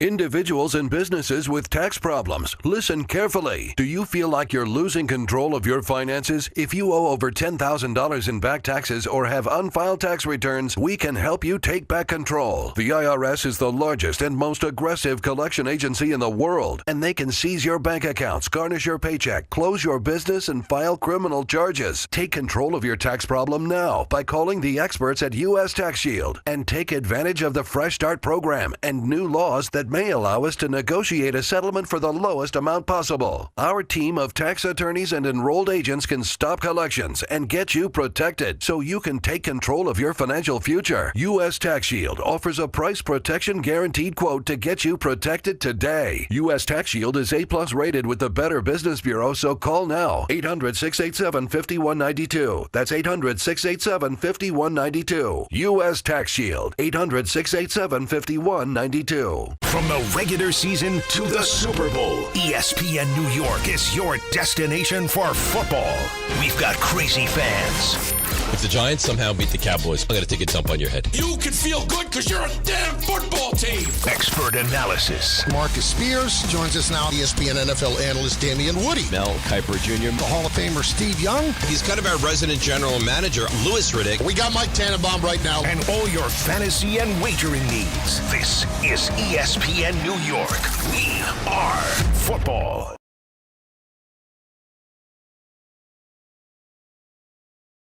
Keeping an eye on the other games. Guardians just put up a 2-spot in the bottom of the 8th inning off an error, so it's now 6-3 with a runner in scoring position at second base. Two outs. Yep. And the Cubs trying to break this game open. Bottom 2, they're up 2-0. Ramirez at the plate, too. A bases loaded walk, but they just got a strikeout, so bases loaded, 1 out for the Cubs in the bottom of the second inning, already up 2-0, so the Padres already in the bullpen. Guardians trying to fight back. The playoffs have been great. And I think Ramirez is going to be out at second. I think they're going to review this. They're going to review that? He's out? It looks like he's out, by a mile. Yeah. I don't know why they called him safe. So that's the inning. Okay. So that runs you out of the inning. So they'll go to the 9th inning unless something changes. Right, you got to run there, don't you? I get you need base runners, but listen, you're down 3, so is there a big difference between being on first and second? I don't know. Tough spot. Let's see if the Cubs can break this open. And the Yankees right now, it's on everybody's mind at 1-800-919-3776. Let's go to Mike. He's in Georgia. You're on ESPN New York. What's up, Mike? How's it going, fellas? So good. I'm calling for 2 reasons. First, I want to rebut what Hahn said earlier. You can't switch Judge out for Stanton. No, I didn't say that. He just asked. No, Just to be fair. I was just just so you know, I was spitballing. I wasn't saying it seriously. I was more just wondering how things work. I was thinking out loud. This was not like a statement I would do. Or, just to be clear, I'm just spitballing there. Yeah, I was just given the postseason, Stanton's like our most clutch player. Completely agree. But the reason I called actually was about the guy who was talking about if we lose, it's not a big deal. Mm-hmm. It's not a failure. Dude, it's not a failure. I called in last week to talk about how much I am ecstatic about the Mets not making the playoffs.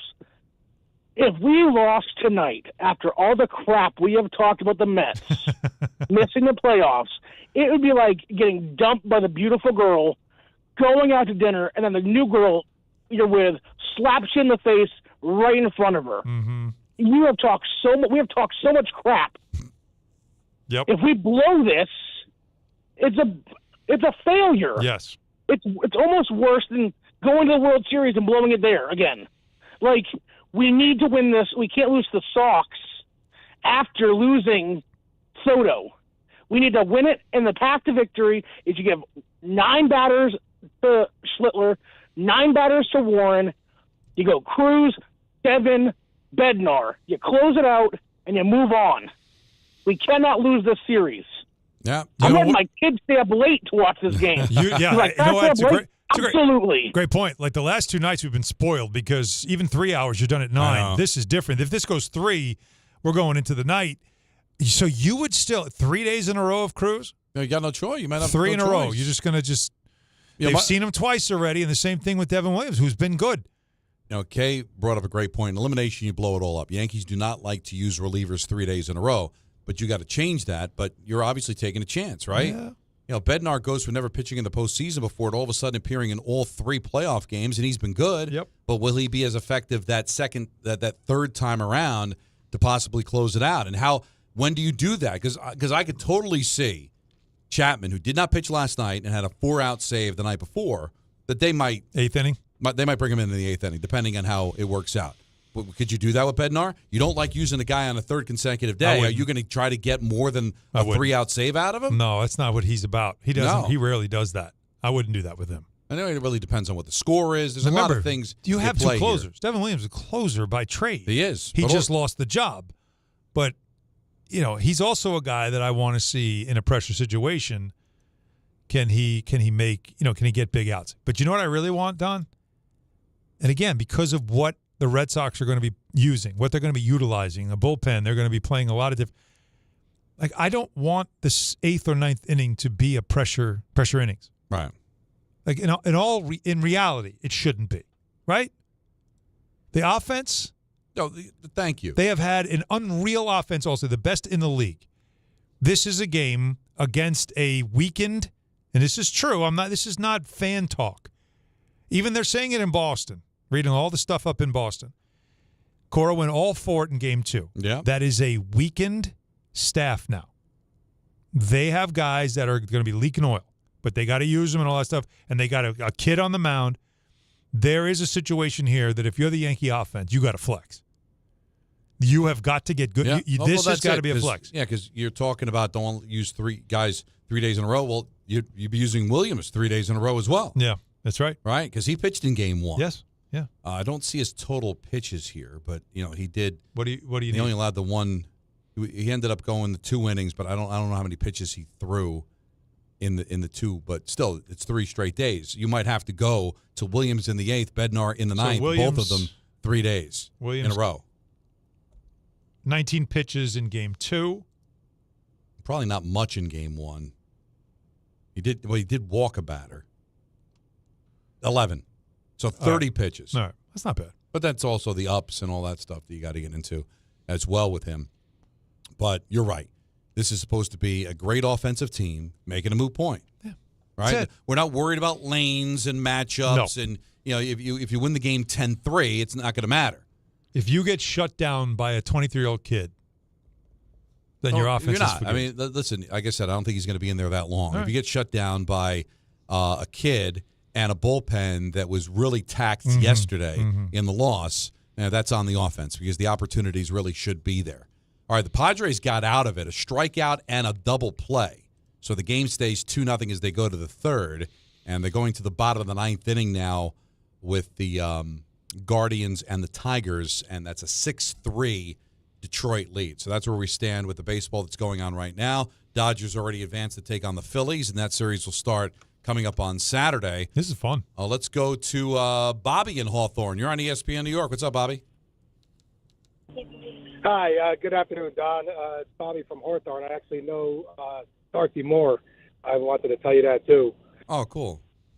Thank you, man. I just wanted to say about the Yankees lineup tonight. I'm glad they went off the analytics and put Ben Rice in the lineup. But do you think they should have also had McMahon start at third instead of Rosario, since he did have a hit last night and he plays very good defense at third? Well, outstanding defense, but not much of a hitter. Rosario, especially against what they anticipate are going to be the righties coming out of the bullpen, that's probably the better move. And you can always bring McMahon in later on for defense. Absolutely. So I like this lineup. I didn't like the lineup in game one, but again, that was against the lefty that was one of the best in baseball that you might see for 7-8 innings. This is a pitcher that I'd be, unless he's totally on, I'd be shocked if he's pitching in the third inning. If he's pitching in the third inning, Alan, the Yankees are in a little trouble. Yeah, but you would say like that the kid gets into a groove or whatever. We don't know.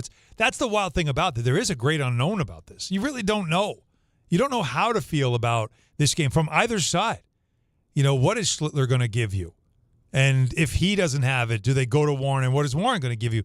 You don't know. There's such a variable to this game because it's basically two and possibly three inexperienced pitchers that are going to be getting the ball. Because, like I said, it's not fair to call Schlittler an opener because he made 15 starts. No, he's been great. Yeah. But I think the leash is going to be so short with him. Do you think they would question Boone, which they'll always do, by not having Heel in this situation because at least he's experienced? Or do they just see... It's experience, but not a ton. Yeah. It's a little bit more. Well, but he did pitch last year. Yeah. He did, but this kid's been so good. Yeah, he has been. It's really just a lack of experience and how he's going to be able to handle it. I think it'll be a moot point. I really, honestly, if you're asking how I feel, just based off feel, because game one, I was looking forward to seeing, the pitching duel and how this will work out. And game one was still very winnable. We act like it was like they got blown out. It really was one play. Bases loaded, nobody out. Yeah. Down to 3-1. Yeah, and then you can't have that happen tonight, obviously, right? But game two, I went into game two with a lot of anxiety and concern. I am not feeling that going into tonight's game, which is kind of weird because last night was an elimination. Tonight is, and yet I feel a lot more relaxed about tonight than I did about game two. Am I crazy? Because I think the matchup favors you, but that doesn't mean you can't take advantage of it. We'll see. ENN is up next. It's an Anthony Pusick vehicle, which we love. Don, Hahn, and Rosenberg on ESPN New York. Every 40 seconds, a child is reported missing. That's 2,000 children every single day. It's a heart-wrenching reality that we can no longer ignore.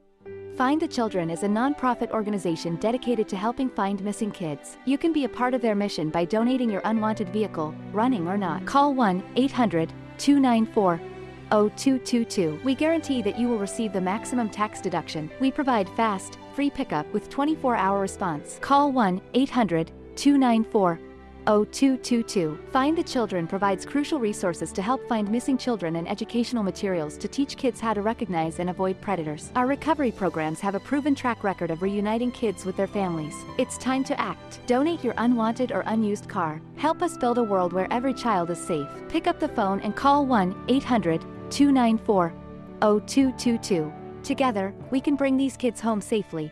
This advertisement was paid for in partnership with Cars R Us and Find the Children. Now let's take a look at the traffic with Brandy Scott. Thanks a million, guys. I hope you have an awesome rest of the night. Yanks taking on the Red Sox, Game 3 of the Wild Card Series. If you're heading into the Bronx using the Whitestone Bridge, they cleaned up that crash mid-span. Still bumper-to-bumper on the expressway northbound from City Field in Queens. Deegan just a bit heavy, both up and down, approaching the stadium with the volume for the outbound George. Using the inbound George, stick with the lower deck. It'll run you about 5 minutes. Upper level, about a 15 to 20-minute ride. Outbound Lincoln will run you 10 to 15. outbound. Holland 20-30. MSG preseason hockey tonight. Rangers hosting the Devils. Much lighter than normal on the east side of town. If you're driving into Midtown, FDR looking good both up and down. Heading over to the 59th Street Bridge. Route 3 westbound in Jersey still jammed. Heading over to 21 in Clifton. Just picked up that big accident. Delays remain from the Turnpike Eastern Spur. I'm Brandy Scott on 880 ESPN New York. You know so much about who you are.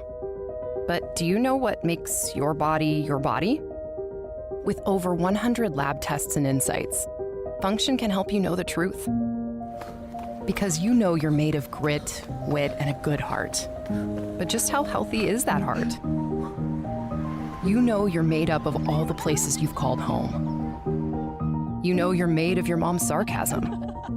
And now you can find out if you have her thyroid too. You know you're made of college all-nighters and 30s early-nighters, but those still don't explain your sleep issues. You know that you're made up of good meals with even better conversation. But are you actually absorbing those nutrients? A Function membership gives you a comprehensive health check with results tracked over time. Find out what you're made of at functionhealth.com. Individuals and businesses with tax problems, listen carefully. Do you feel like you're losing control of your finances? If you owe over $10,000 in back taxes or have unfiled tax returns, we can help you take back control. The IRS is the largest and most aggressive collection agency in the world, and they can seize your bank accounts, garnish your paycheck, close your business, and file criminal charges. Take control of your tax problem now by calling the experts at U.S. Tax Shield and take advantage of the Fresh Start program and new laws that may allow us to negotiate a settlement for the lowest amount possible. Our team of tax attorneys and enrolled agents can stop collections and get you protected so you can take control of your financial future. U.S. Tax Shield offers a price protection guaranteed quote to get you protected today. U.S. Tax Shield is A+ rated with the Better Business Bureau, so call now. 800-687-5192. That's 800-687-5192. U.S. Tax Shield. 800-687-5192. Put it in the book. This is your radio home for New York Mets baseball. 880 ESPN, WHSQ, and WCBS-FM HD2, New York. This is an ENN special report. Now reporting. The very handsome Jewish man, Peter Rosenberg. We should talk some sports. Do what you want. It's ENN. Rosenberg!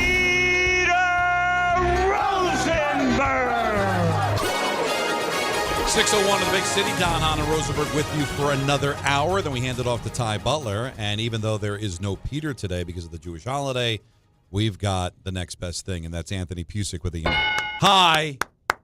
Hey, guys. How we doing? It's been a while, man. Yay! Yeah, since the go summer. Like deep into the summer. Yeah. It's October now. It's October now. So it's been like a month. We've got October baseball. Yeah, it's been a month. How's everybody doing? October baseball. Is that I've still been in there here, though. in the system? I don't know. Rob Astorino sing a Spanish song about baseball postseason. Octubre baseball. I didn't know about this. On ESPN Radio. I could look it up. Oh, yeah. Let's see. How's everybody doing? Good? I've never been better. It's a nice day. It's fall-like. Finally, it feels like fall baseball, right? Yeah. It was a chill. I'm a little annoyed. Interesting. Oh, I think, by the way. Octubre baseball. En 10:50 ESPN Radio. Right. I got a lot to say here. I'm going to say it off the air. Later. That's probably fair. Yeah. Why are you upset, Alan? I love Rob, though. What's going on over well, there? Gracie's got a game right now, and they tell us. I forgot. It'll be live streamed. And once again, maybe nothing. It hasn't started yet. What time does it start? 6 o'clock. Well, Don, we've lost Alan. No, you haven't, because I can't watch. We've got them back because they can't watch because we're not streaming. So, hey, listen, we've all been there. We weren't streaming about a month ago. Not happy. And here we are now. I know, but this is, come on. Let me do my good evenings. Good evening to Alan. I feel so good. Ooh. Okay. When did I say that? A long time ago. It was a clean day for you. It was something you said probably during the story during the break. Yeah. Yeah. Oh, that's there's details. That was an interesting break that we had there. There's details to not reveal. But when you look up at the television, you never know what you're going to get. Don. It sounds like somebody's locking the door when they get home. Yeah, that was yesterday. That was yesterday. That was on segment. Stephanie's been sick all week, though, so she slept on the couch last night. Really? To spare me, slept on the couch. Did it work? No. Oh, well. I woke up, didn't feel well. Oh, you okay now? No. Okay. Playing hurt. No, I'm battling through. We had a doubleheader today. Knicks in the morning. We got the IV in the back. We're okay. DHR in the afternoon, early evening. Yeah. And then the Yankees tonight. Let's go. Let's go. Don again. Somebody clean that up. And our good friend Peter. One more inch, he's in. Ooh. That was a good one. We do like that one. Oh. We should update the people.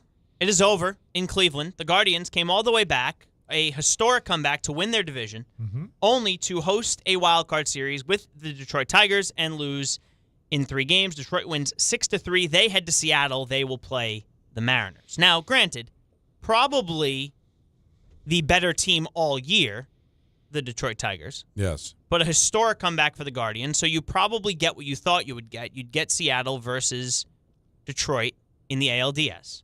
That should be good. But 2 division winners. Absolutely. Cleveland ended up winning the division. Won the division. But Detroit was good all year. Owned the division for a while. 70%. Got a feel for Cleveland. Of the season. Because that, to me, feels kind of empty. You come back, complete the comeback, and win the division. Yeah, you run down a team and then face them in the first round, you feel like you own them. And instead, it's over as fast. Like they that, played that was late a in the year, fun run, too. And then it just ended. You chased the bunny. You caught the bunny. And then you batted the bunny. And the bunny ran away. Ran away. But when you have a guy like Tarek Skubal who could win the Cy Young, pitch it's in game a very 1. dangerous team. Well, they also had, Flaherty pitched. And Flaherty pitched game today. 3. Yep. So you got 2 of your aces going. This is where the wild card messes you up, right? Because they're going to play on Saturday. Yep. So it was like Tuesday, Wednesday, Thursday, Friday. So I guess he could pitch game 2. Game 2. Monday, but you still don't get Wednesday. him game 1. The That's Yankees, right. I don't think, would have Max Fried for game 1. No. They'd probably have to start Heel. That's why I think he was kept out of this series, right? Oh, I just don't think he was ever going to come in from the bullpen. I think it seems like Boone feels more comfortable with Will Warren possibly coming out of the bullpen. So you've got that, and then we've got, in the bottom of the third, the Cubs have a 2-0 lead on the Padres. Yu Darvish started this game. I think the Padres are on their third pitcher. So, guys, we talk about the Mets not having pitching. We talk about Boston struggles because Giolito's on the injured list. Nobody has pitching, or at least nobody is confident past their second starter. Well, that's why when guys like Fried get paid because there's so few pitching out there. So, but the point is that, all right, you got your one guy, but then what are you going to do all the other times he can't pitch? He's only going to make 30 to 32, 33 starts a year. You got another 130 games to try to navigate through. It's tough. And in the postseason, that's when it's supposed to matter, right? You would think. So they used Darvish for just 1 inning. Yeah, they're actually on Estrada's their second pitcher. I thought they switched again, but you're on your second pitcher already. So we'll see what happens there. Thursday Night Football tonight. You guys said you're not taking the game. I believe on Cover 5 it's an 8.5 point spread. 8.5 just fit. Now I know nobody's available for the Niners. No. Brock Purdy, turf toe, oot. Juwan Jennings, ribs and ankle, oot. Ricky Pearsall, right knee, oot. And Jordan Watkins with his calf, he's out. That's not including George Kittle, who's been on the IR, and Brandon Ayuk, who hasn't played all year. So this Niners team is McCaffrey and friends tonight. Yeah. And Mac Jones, if you feel strongly about that. Take the over in rushing yards, maybe. Yeah, I would say that. But there is a crazy stat that Sean McVay hasn't beaten the Niners in a very, very, very long time. If there's time to do it, now would be the time to do it. That's a protege mentor matchup, right? Is he out of the Shanahan tree? Isn't he? Weren't they together in Washington? Or am I crazy? Am I Sounds just right. mistaking all these guys at all? Like it just seems like they're all part of the same deal. No, never mind. I think you're right. I do a lot of thinking out loud on the air. I know, like Damian Woody's a Yankee fan. I got to be careful. He was with Washington, right? Okay. On that same coaching staff? Was that what it was? Wasn't that like the star-studded coaching staff where everybody? Yeah, I think you're right. Okay. Yeah, but either way. Yeah, was he with his was he with his he was with his dad. You guys were mentioning Mike was the head coach in 2010. Okay. All right, so I'm not crazy. This is a tough day for RJ. What do you mean? Yeah. Because he's a Niner fan and a Yankee fan. So he's watching 2 games and look, at once. I know we say Prime TV, Prime whatever. There's so many devices now. You could obviously watch all of it. But he's got to have Yankees on the big screen, Niners on the phone. Let me just throw this out. I was listening this morning. Dan was filling in for Rick. And they were talking to RJ, and Dave asked the question. Yep.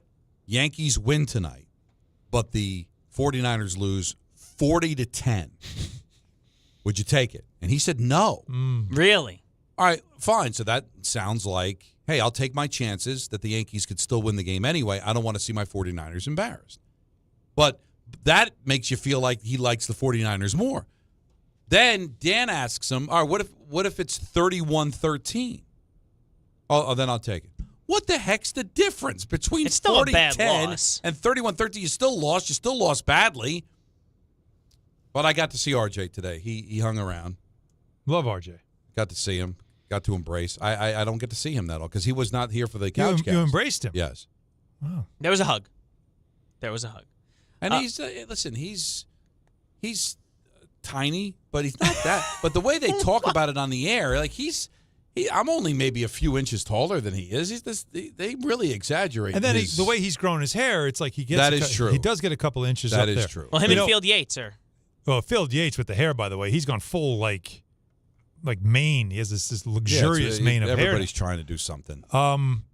But I'll tell you what, though, what they have learned in the morning is that, and this is what we should do on our show, when the control room camera turns on and RJ's on camera, the numbers spike. Yeah, they do. Is that right? Oh, he's a draw. You know what his nickname is, and Rick obviously came up with it. Yeah.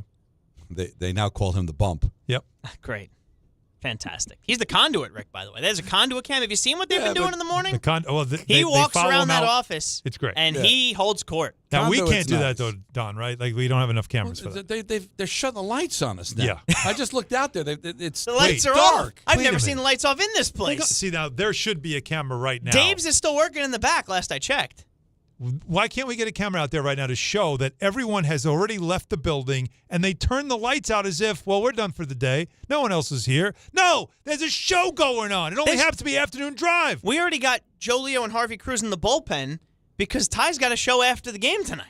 No, sorry, Ty's got the show from 7 to 8. Harvey Cruz is going to have to answer some questions. He was here yesterday, and he heard, and he went right back out because he knew he was banned. He's going to have to answer some questions. Harvey, can someone go out with a camera, though, and show that we're not making this up so people watching on YouTube can see that they literally turn the lights out on us? The people that would be holding that camera are Dave had not a here. rant about having to work 4 hours now, waking up early, and, oh, by the way, that's what a morning show is, so that's the deal. We got more clarity on that. And he got very upset, and it's like, Dave, at least people are around when you're doing your show.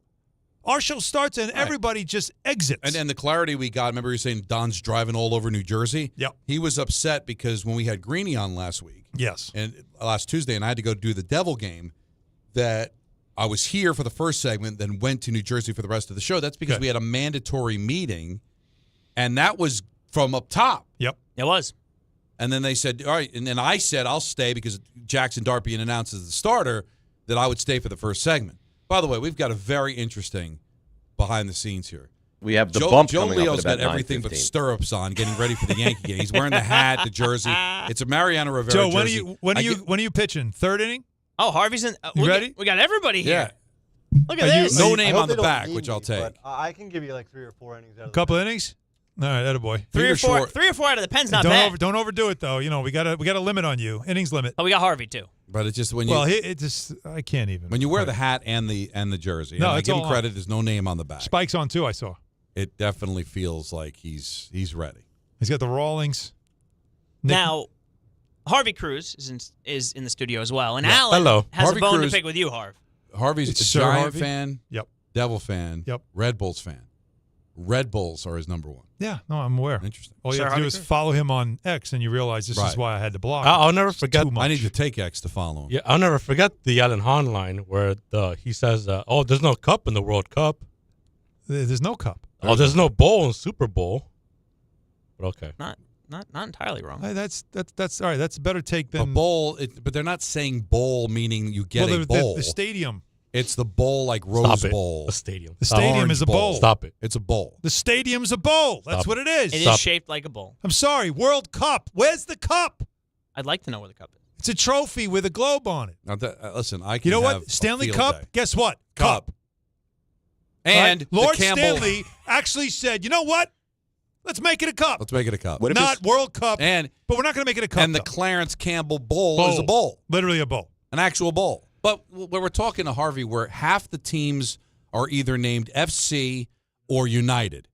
There's like zero creativity in MLS. It's like they want to be European. They can't even sleep on their stomach. They're so excited. Why don't we have an FC They're New all Jersey? FC or United. Yeah. Zero creativity. I still will never get that. So- I am never going to disrespect your sport. I don't Appreciate love it, but I'm not going to be Imagine if it like was Kay and why is everything done New the way it's done. York, Right. BT, just baseball team. But New York Red Bulls. Great. That's fine. Makes sense. Yeah, you got to get a sponsor. Right. But NYCFC. What are we doing? It's too many. What are we too hiccuping much. the alphabet? Or do we have a team that I can follow? Can I get a- What's the name can of I your get a team? vowel at Football least? club. Wait, no, what's the name of your team? I know it's a football club, but do they have a name? Yes, football club. And where are they Yes. from? New York City. When?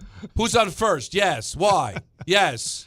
Come on, what are you doing with your postage stamp championship banner at Yankee Stadium? Oh, Well, that's wow. unfortunate. See, that was That's not disrespectful. necessary. The Yankees are disrespectful. The Yankees barely gave them that much space. Hey, listen, we're trying to collect these championships. We need Lucky they have. NYCFC and the Liberty. Otherwise, know we what? don't get nothing. Well, I don't know about them. Now, I don't know the- if we need the- them. the big problem, Can I- Harvey, Can I explain? is the Whiteboard Wednesday. Uh-oh. What are you doing? Well, I'm an A-Rod guy. I love Judge as well. No. How is he doing? That's not how that works. I know. I'd like to explain. So Whiteboard Wednesday, it asks a simple question. Who's the That's best how we got here, Don. right-handed hitter of the 21st century? Somehow there's 6 options, which doesn't make sense. There really should be 1, at most 2.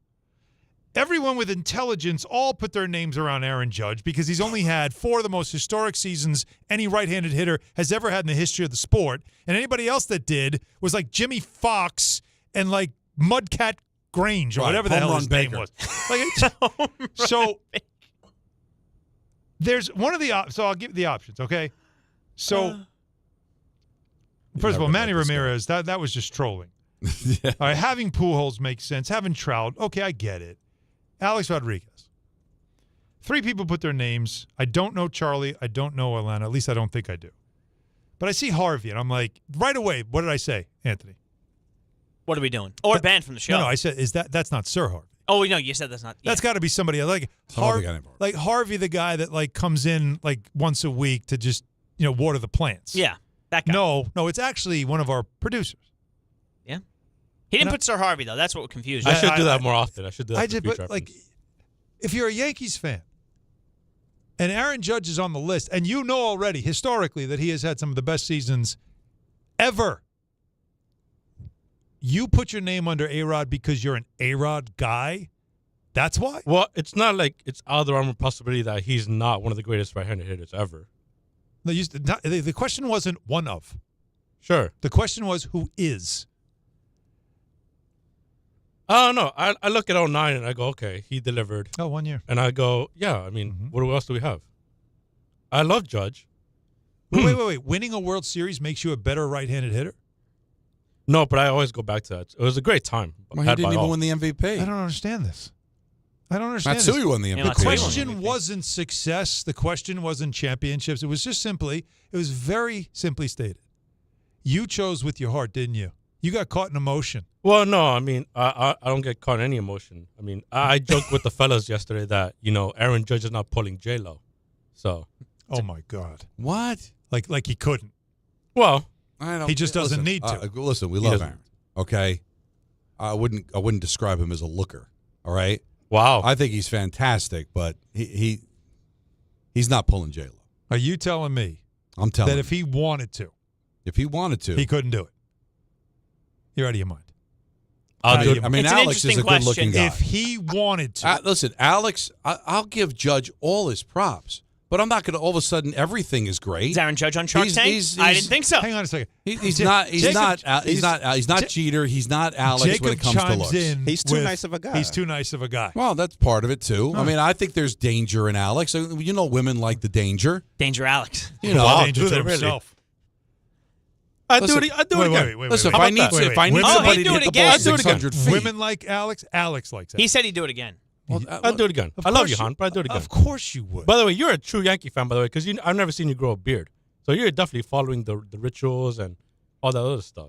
I'm good. You're good. Yeah. All right. Wow. What do you got, Anthony? Well, anyway. No, I appreciate it, guys. Thank you very much. Thank you very much. Yeah. Get ready for Ty.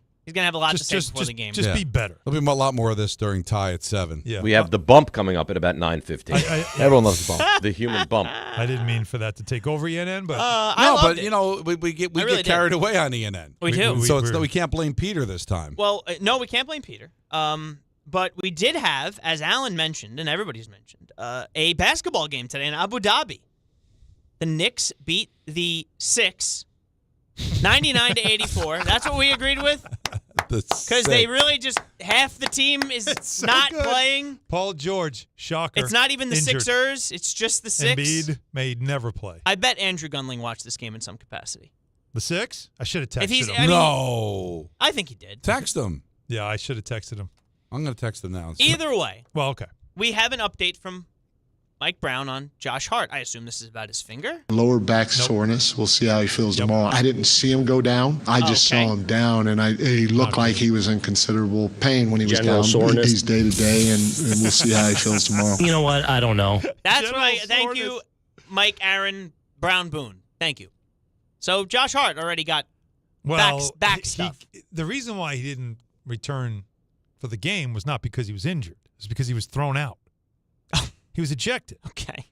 Because he went up for a rebound. What happened in and this he kind of game, like landed awkwardly, so he tweaked the back. So he grabbed his back, and then he went down on one knee, and of course a defender will jump on the ball to try to steal it from him while he's down in pain. And you play to the whistle. He then throws the ball up in the air because, he doesn't want to lose possession, but he just throws it in a way where the ball goes in the crowd.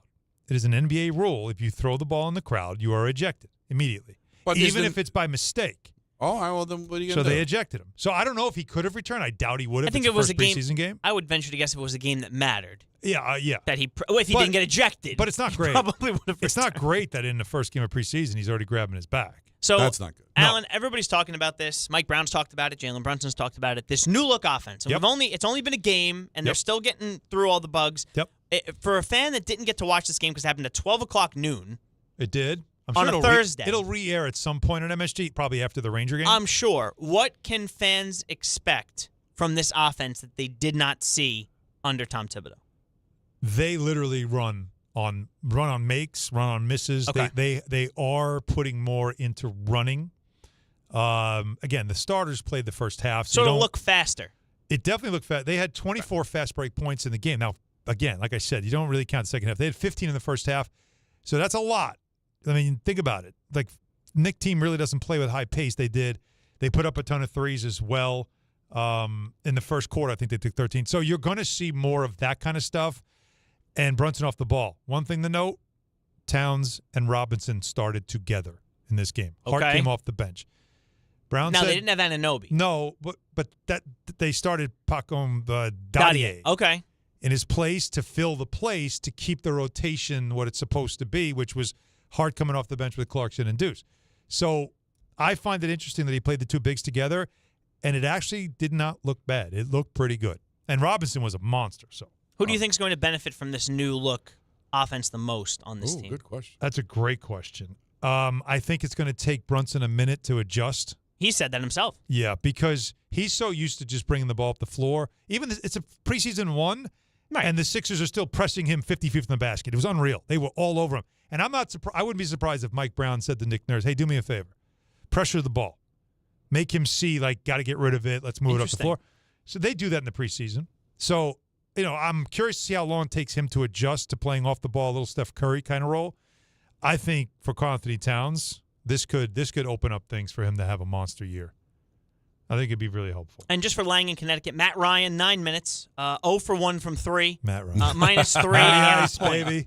Matty so Ice. that's for Lang in Connecticut. Matt Ryan had 9 minutes in the Abu Dhabi You never game. forget, do you? No. You never forget these things. No. Do you remember that? Not that stuff. I didn't remember. When he said it, that it brought me back to, he's so petty. We're just a couple of weeks away from those calls again, aren't we? Anthony is so petty. I love it. Well, if he's running faster now, he will have more chances to shoot threes.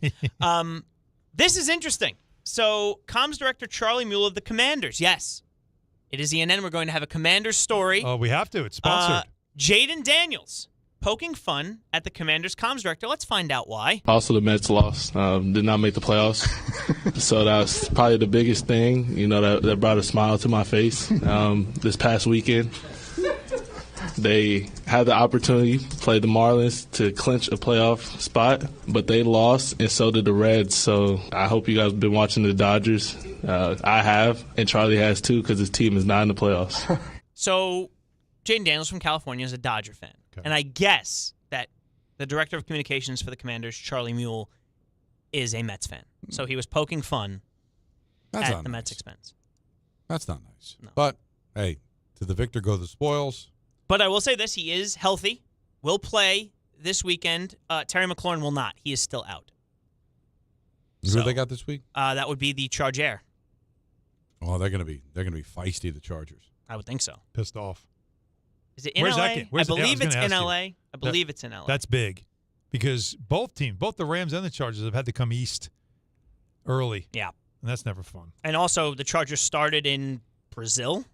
Oh, so they've traveled a lot. Yeah, but they also started 3-0. So. Oh yeah, listen. But 3-0 becomes 3-2. Not good, Bob. Then they face those and all of a sudden now the Chiefs are starting to feel it. He said not good, right? They face those pesky Giants. You never know what's going to happen.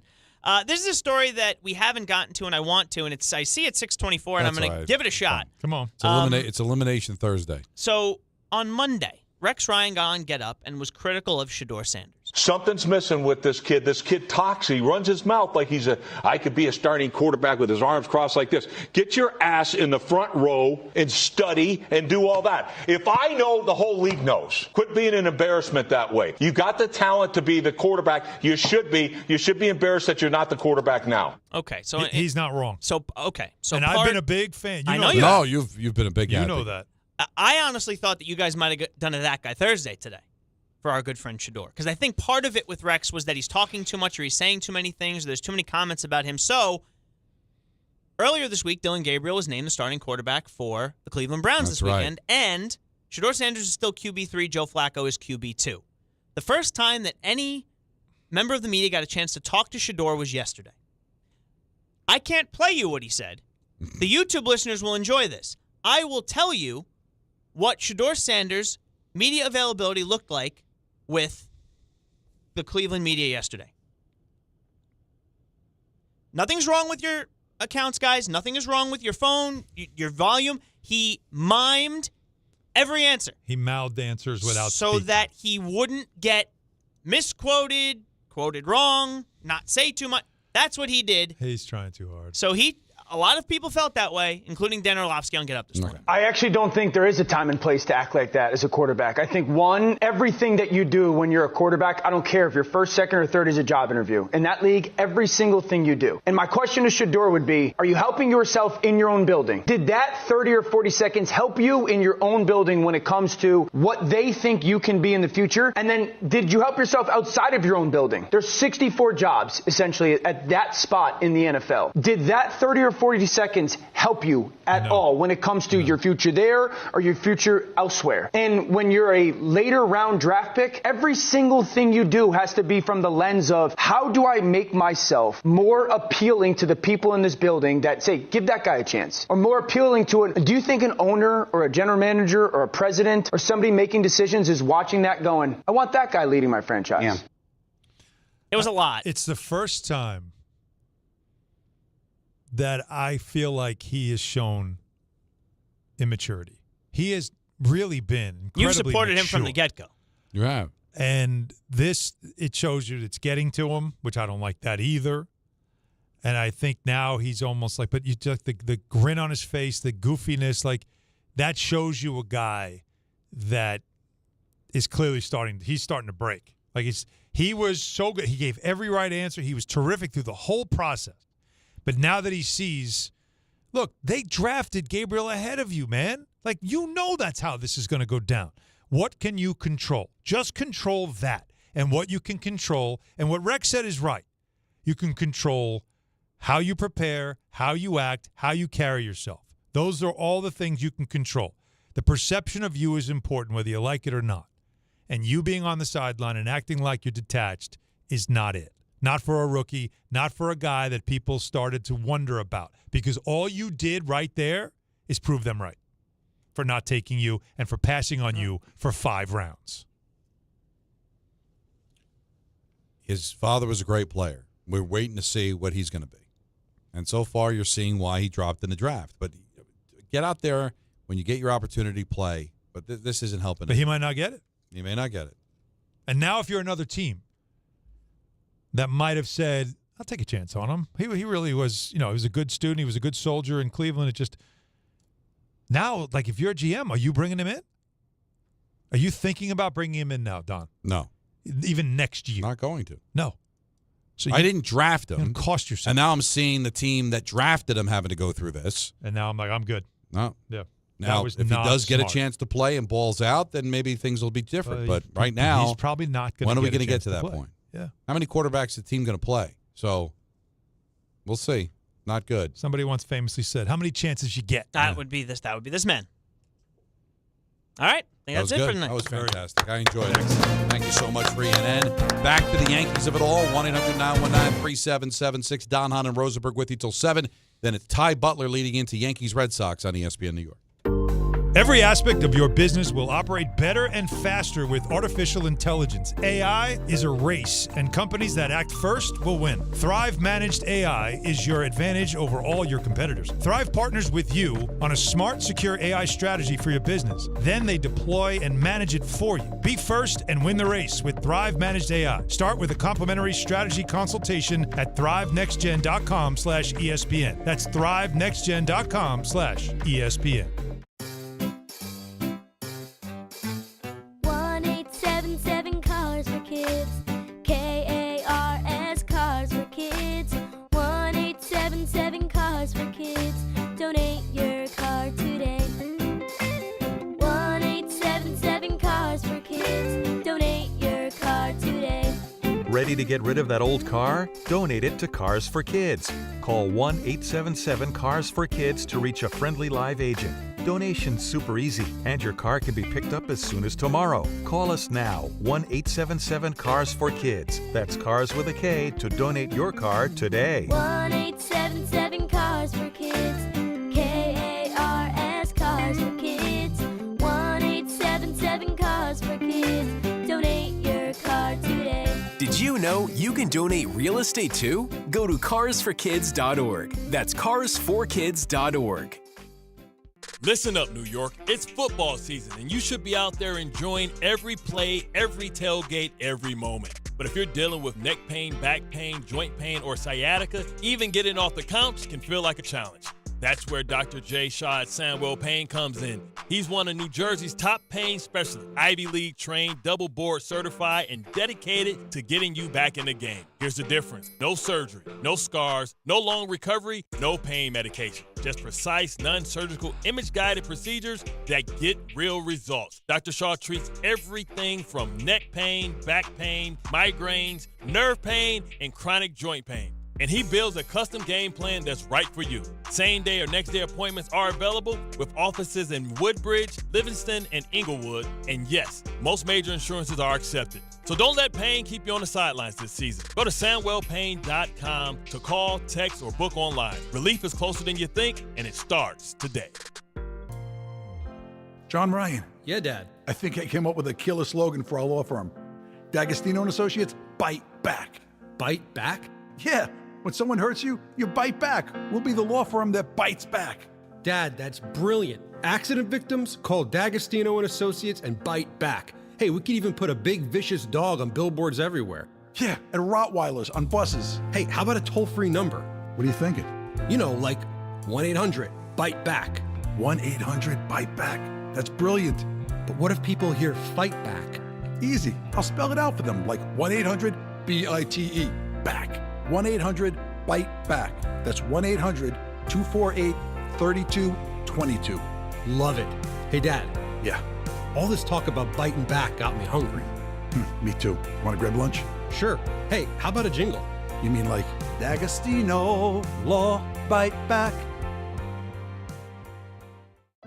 Health surprises can change your life in an instant. You've seen it happen to others, but it doesn't have to be your story. At Princeton Longevity Center, we customize actionable and proactive health plans to maximize your lifespan and take control of your health. Our Cancer Check program combines cutting-edge technology with top medical expertise to keep you ahead of potential risks. With advanced full-body imaging, genetic testing, and multi-cancer detection blood tests, we look for even the earliest signs of problems. Results are analyzed by expert physicians who craft a personalized plan to safeguard your future. You're not just a patient, you're a partner in your health journey, backed by a team committed to helping you live longer, healthier, and more vibrantly. Our programs have saved hundreds of lives and empowered countless others to take control of their health. Be proactive with your health for the ultimate peace of mind. Call 888-8000-PLC or visit PrincetonLongevityCenter.com. There's nothing the voice in our head obsesses over like our health. But with over 100 lab tests and insights, Function can help answer the questions like, why am I so tired all the time? How can I get better sleep? My friend was telling me about magnesium gummies she takes. Know if my heart is work stress affected? It's time to up my cardio. If my mom has something, how will I find out? It's time to get some blood work done. A Function membership gives you a comprehensive health check with results tracked over time. Find out what you're made of at functionhealth.com. Getting the right mattress helps you sleep at night. Getting the right price helps you sleep even better. At PC Richard & Son, they don't just sell you a mattress. Their experts use a 4-step fitting process to make sure your new bed fits you perfectly. The right fit, the right price, plus free delivery. It's what they do, only at PC Richard & Son. Free delivery on mattresses $199 and up. Excludes Manhattan. See stores for details.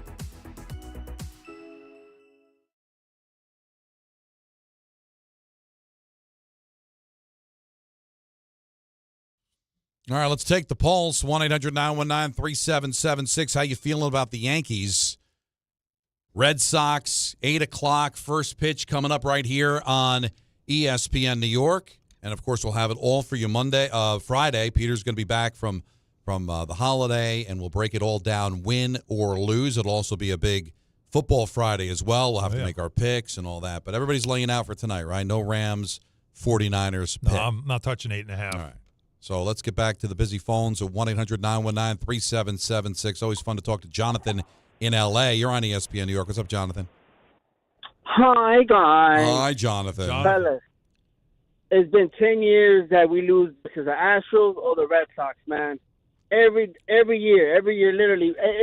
The Yankees need to put an end to it tonight, man. They need to punch the bully right in the mouth, man. Slay the dragon. Tonight, I really hope that Schlittler, man, he pitches today like a young rookie we had back in 1996, which is Andy Pettit. I really hope. Yeah, man. So I think the stadium has to be rocking. If you're listening to me on the radio, man, and you're going to the stadium, make it rock. We got to win tonight, fellas. Thank you so much. Well, I think it's going to be rocking. It was rocking last night. You were facing elimination then, and I don't see any reason why there wouldn't be tremendous optimism around the Yankees and the matchups. It's going to be crispy tonight, too. Like, really. Like last night wasn't as cold. I think tonight we're going to be in the 50s. Yeah, like game one, it was like a summer night. Very strange. Yeah, we're September 30th. We're at 63 right now in the city. Yeah, so it's going to be like it. First like it pitch, 60 degrees. By 9 under 60. So, yeah. Bundle up. I did hear from Andrew Gunling about the Knicks and the Six. He says, I did not watch. I wasn't near a TV. But if I'm being honest, I would have watched Tigers Guardians ahead of it. Yeah, so he's checked out. Well, especially did you call him the Six, by the way? No, he probably wouldn't. I mean, he probably would figure it out. We have but to explain if to him they why didn't play there's a anybody, why would a Sixer fan watch that? No, Maxey played. The rookie VJ Edgecombe played. Okay, so they had their guys. Oubre played. Their two main most expensive players are injured, which isn't surprising. Right. Boone spoke before the game today. Okay.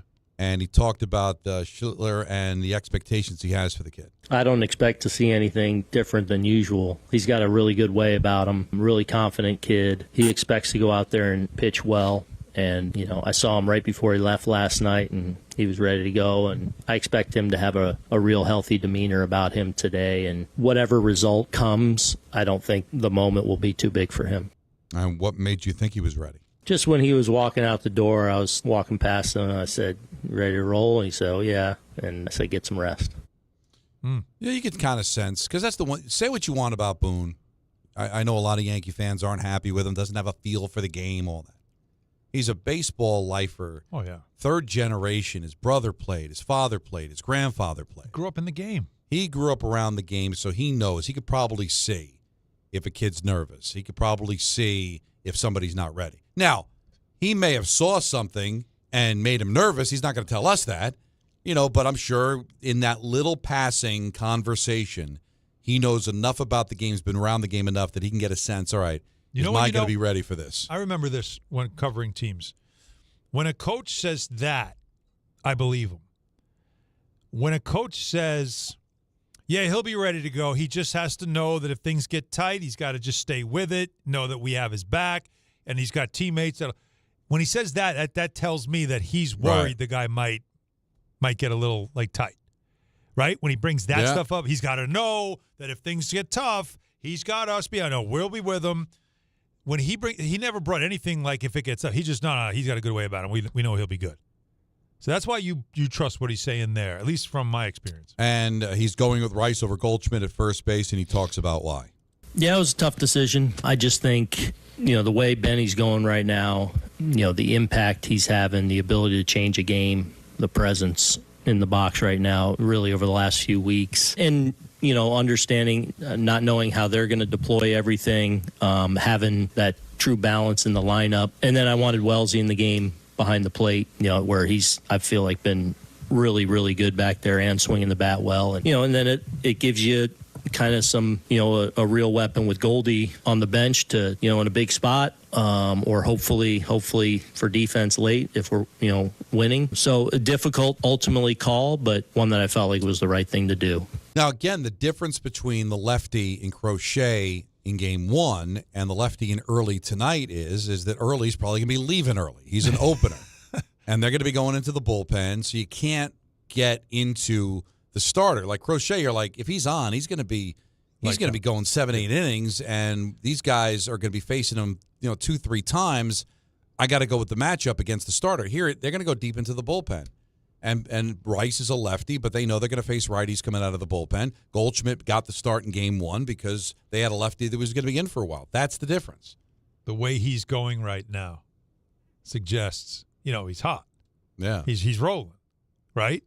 That's not what we're told that the Yankees believe in, but Boone's kind of using it as, he's rolling, so we're going to go with it despite the fact that it's the lefty matchup thing. But then he also revealed, like you just said, again, dissecting the things, he also revealed that we don't expect Early to be in there for long. No. So they're going to have and other their hope. Yeah. Their hope that, they bounce him right away. Stanton doing the NFL thing.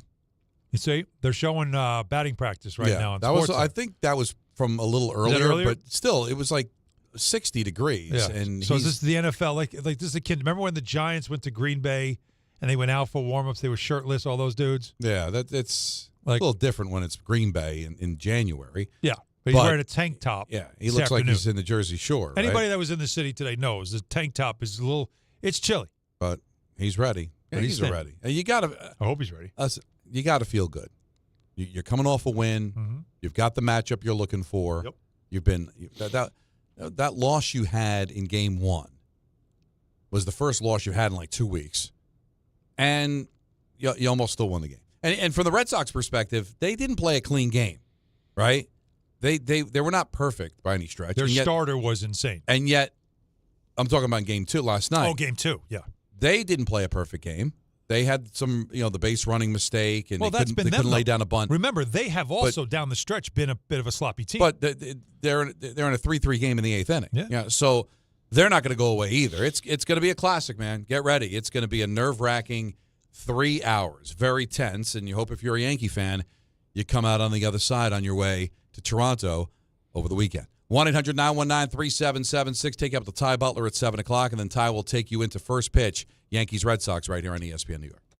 Why do you go to Princeton Longevity Center? We go to Princeton Longevity Center because my husband's cardiologist told him having this exam saved his life. Because somehow 20 turned into 40, and now I need to take my health more seriously. The Princeton Longevity Center designed a program to keep me healthy and active, so 50 and 60 will be no sweat. Because even though my cholesterol is high, it turned out my arteries are clear. That's a big relief. Whether you want to make the most of your future years or just want peace of mind, you need the Princeton Longevity Center.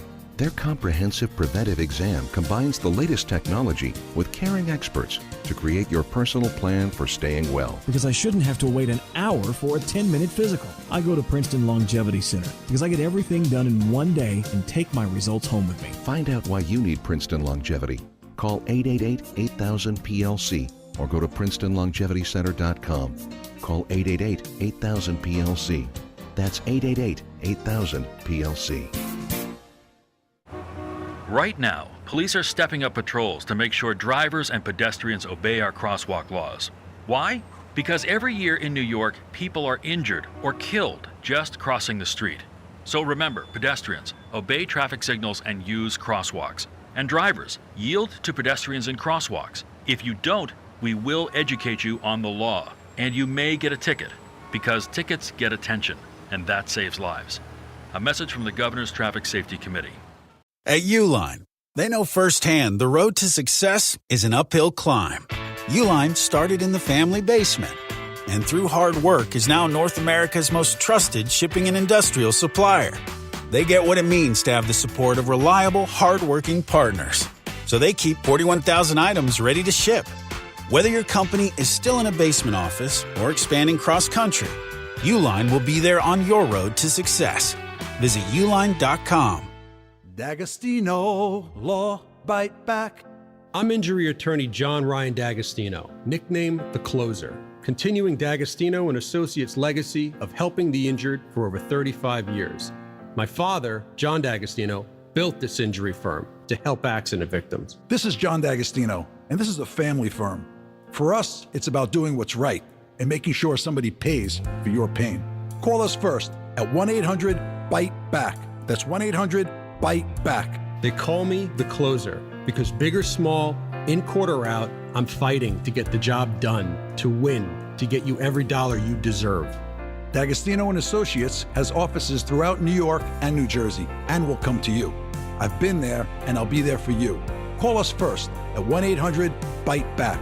1-800-BITE-BACK. That's 1-800-248-3222.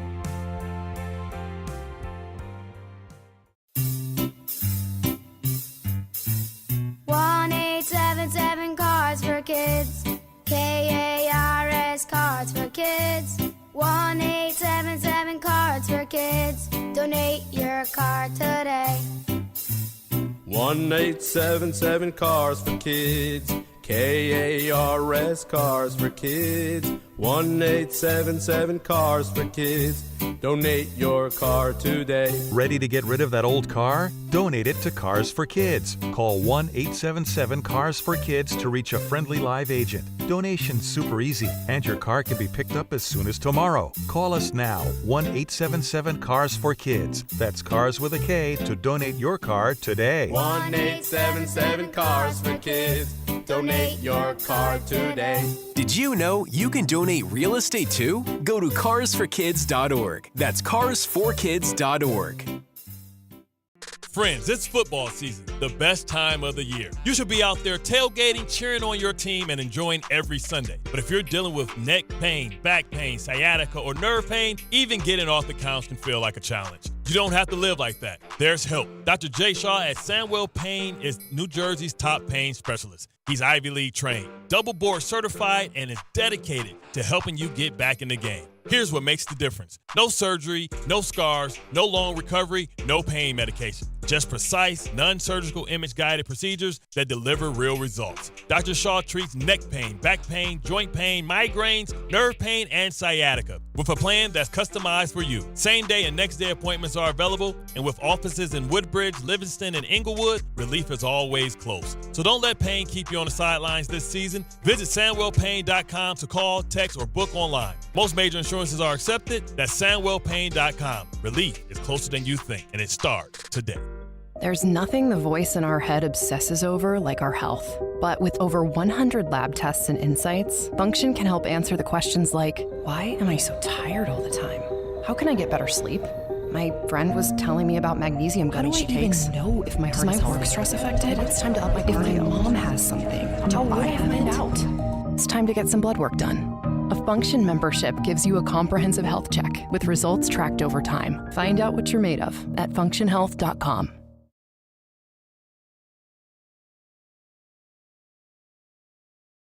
All right, all about you the rest of the way. 1-800-919-3776. Let's go to Howard and Mayapack. You're on ESPN New York. What's up, Howard? Hey, good afternoon. Die-hard Yankee fan. Worked across the street in the courthouse for over 30 years, saw a ton of games. Oh, yeah. I was just wondering, did anybody think that last night's game, there's a possibility that the ghost of the Babe maybe showed up? Because there were some strange things that went against Boston, like that play in left field. That guy's got to catch that. Yep. And also that the Austin Wells, the hit down the first base line. Hit off the wall. All of a sudden, it takes a bad bounce. Yeah. It just seems strange. I don't know. Is that me or? The funny thing is that the whole Curse of the Bambino thing was supposed to be exercised in 2004. Right. But I'm with you, though, when it comes to it. I don't know if it's like, the ghosts or anything like that because it's a different building. But I do agree with you that there were some fortunate bounces that went the Yankees' way. One was the humpback that, should have been caught. And the Wells thing, I said it too. That thing, Don, the way that hit the right field wall, like the wall. Yeah. If he plays that, I don't think Jazz scores. But he can't play it because it takes a weird bounce. Yeah, it takes the weird hop. It's that odd corner. I listen. I don't believe in the ghosts. And if the Babe was going to play games, then where was he in 2004 when you really needed it? Not in the wild card round years later. And since they moved, I don't think that stuff came. But really, along. what it was about was the Red Sox having the curse in their head when they would come into a game. That's long gone. The Red Sox may lose to the Yankees. It's not going to be out of fear and intimidation because they play them so well during the year. Yeah. Right? And we're talking about failures. I'm sure a Red Sox fan lose tonight, they'll look back and go, this is a fun season. We weren't expected to do a lot. We made the playoffs. We forced the Yankees to the brink. They might see value in a season like that. The Yankees won't see that.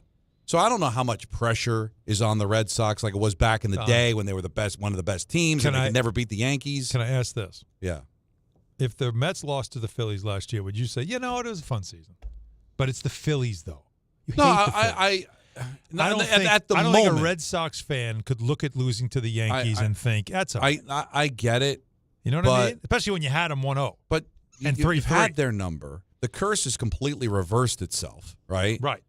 And you don't like losing to the Yankees. You don't like losing, period. Don't get me wrong. And you'll be disgusted after the game, but like during the course of the winter, you'll think, that was a fun season. I was talking to Lee Goldberg. It was like a month ago. We were over at Flick. We're getting lunch. And Lee Goldberg, of course, he does weather for Channel 7. Lovely. He's from Boston. He's a big Red Sox fan. Yeah. And he was telling me how much fun this season was. He's like, I'm having so much fun this year. This team's like got a lot of guts. They're playing well. And I remember going on the air that day going, at the time, they had the same record as the Yankees. And all we were taking phone calls about Yankee fans being upset, and you were talking about something's wrong with his team. And I'm like, isn't it interesting? I just ran into a Red Sox fan, got the same record, and they're talking about how much fun they're having. Yeah. So they'll look back and be disgusted they lost to the Yankees, and they'll hate that. But they'll look back and probably say, that was a nice season for us because I don't know what was expected of the Red Sox, right? Everybody's talking about how good the Blue Jays are going to be. Watch out for the Rays, and I could be wrong, but I remember Michael saying I think the Red Sox are going to be the worst team in this division. They got Bregman, Crochet. Like it wasn't like they had nothing. They made some late moves. Remember, Bregman was a really late move, right? But then when they traded Devers, that felt like even though he had to go. But they got better when they traded him. Right, and the Giants got worse, actually. Remember, they had the 3 prospects that everybody was excited about, and that was really what their season was going to be about, was these 3 blue chippers that they couldn't wait to bring up, and that was going to be their future. And they really miss, obviously, Roman Anthony. Let's go to Chris in Watchung. You're on ESPN New York. Hi, Chris. Hey, how are you? Good, man. Long-time listener, first-time caller. Awesome. Just wanted to ask you guys and bring up for conversation, what do you think this game means for Aaron Judge's legacy as a Yankee? A lot of Yankees have made their name in the playoffs, and he's been one who hasn't been able to do that yet. That's what I said earlier in the show, is I felt like is tonight one of the first moments for Judge, a tone setter, a big hit, something that just sort of lets you know that the captain's leading the way. He hasn't had many of those, and this would feel like a night where it's like, how about a take the pressure off kind of at bat? He hasn't hit a home run yet. He's 4 for 8. It's been good, but only 2 strikeouts.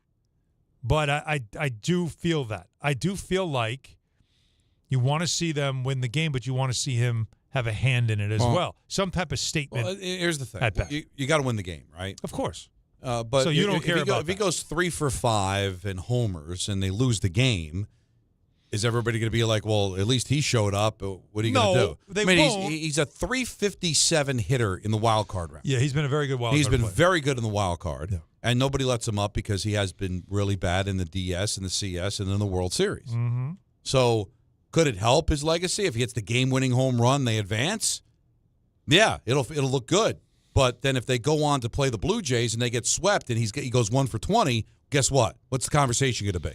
Oh, yeah, great in the wild card, but when we really needed him to advance, couldn't do it. Like, he's going to need a big playoffs, and they're going to need to win a ring for him to get up. So, all right, that's what I'm saying. This is a elimination game. You want to see him start with this and then just continue it. If he's going to have the Judge October, he's got to have something. He's got to have a say tonight, some way or another. Well, what he can do is help his cause, but he sure can hurt it. He even more. He got the RBI last night. Go 0 for 4 with 4 strikeouts, and they lose the game 2-1. Oh boy! Tomorrow's phone calls are going to be bad. Oh boy. If he goes 4 for 4 and they win the game, Yankee fans will be really thrilled, and then it'll be all right. Show me more. Yeah, but I don't foresee that. I think he'll get a good game. I think you look at his approach. You could see it's not home run or nothing. Yeah, he's playing to the situation, trying to make contact, and he has. Now, there's going to be a moment where, a sharp single isn't going to do it. Yeah, but if they make one mistake.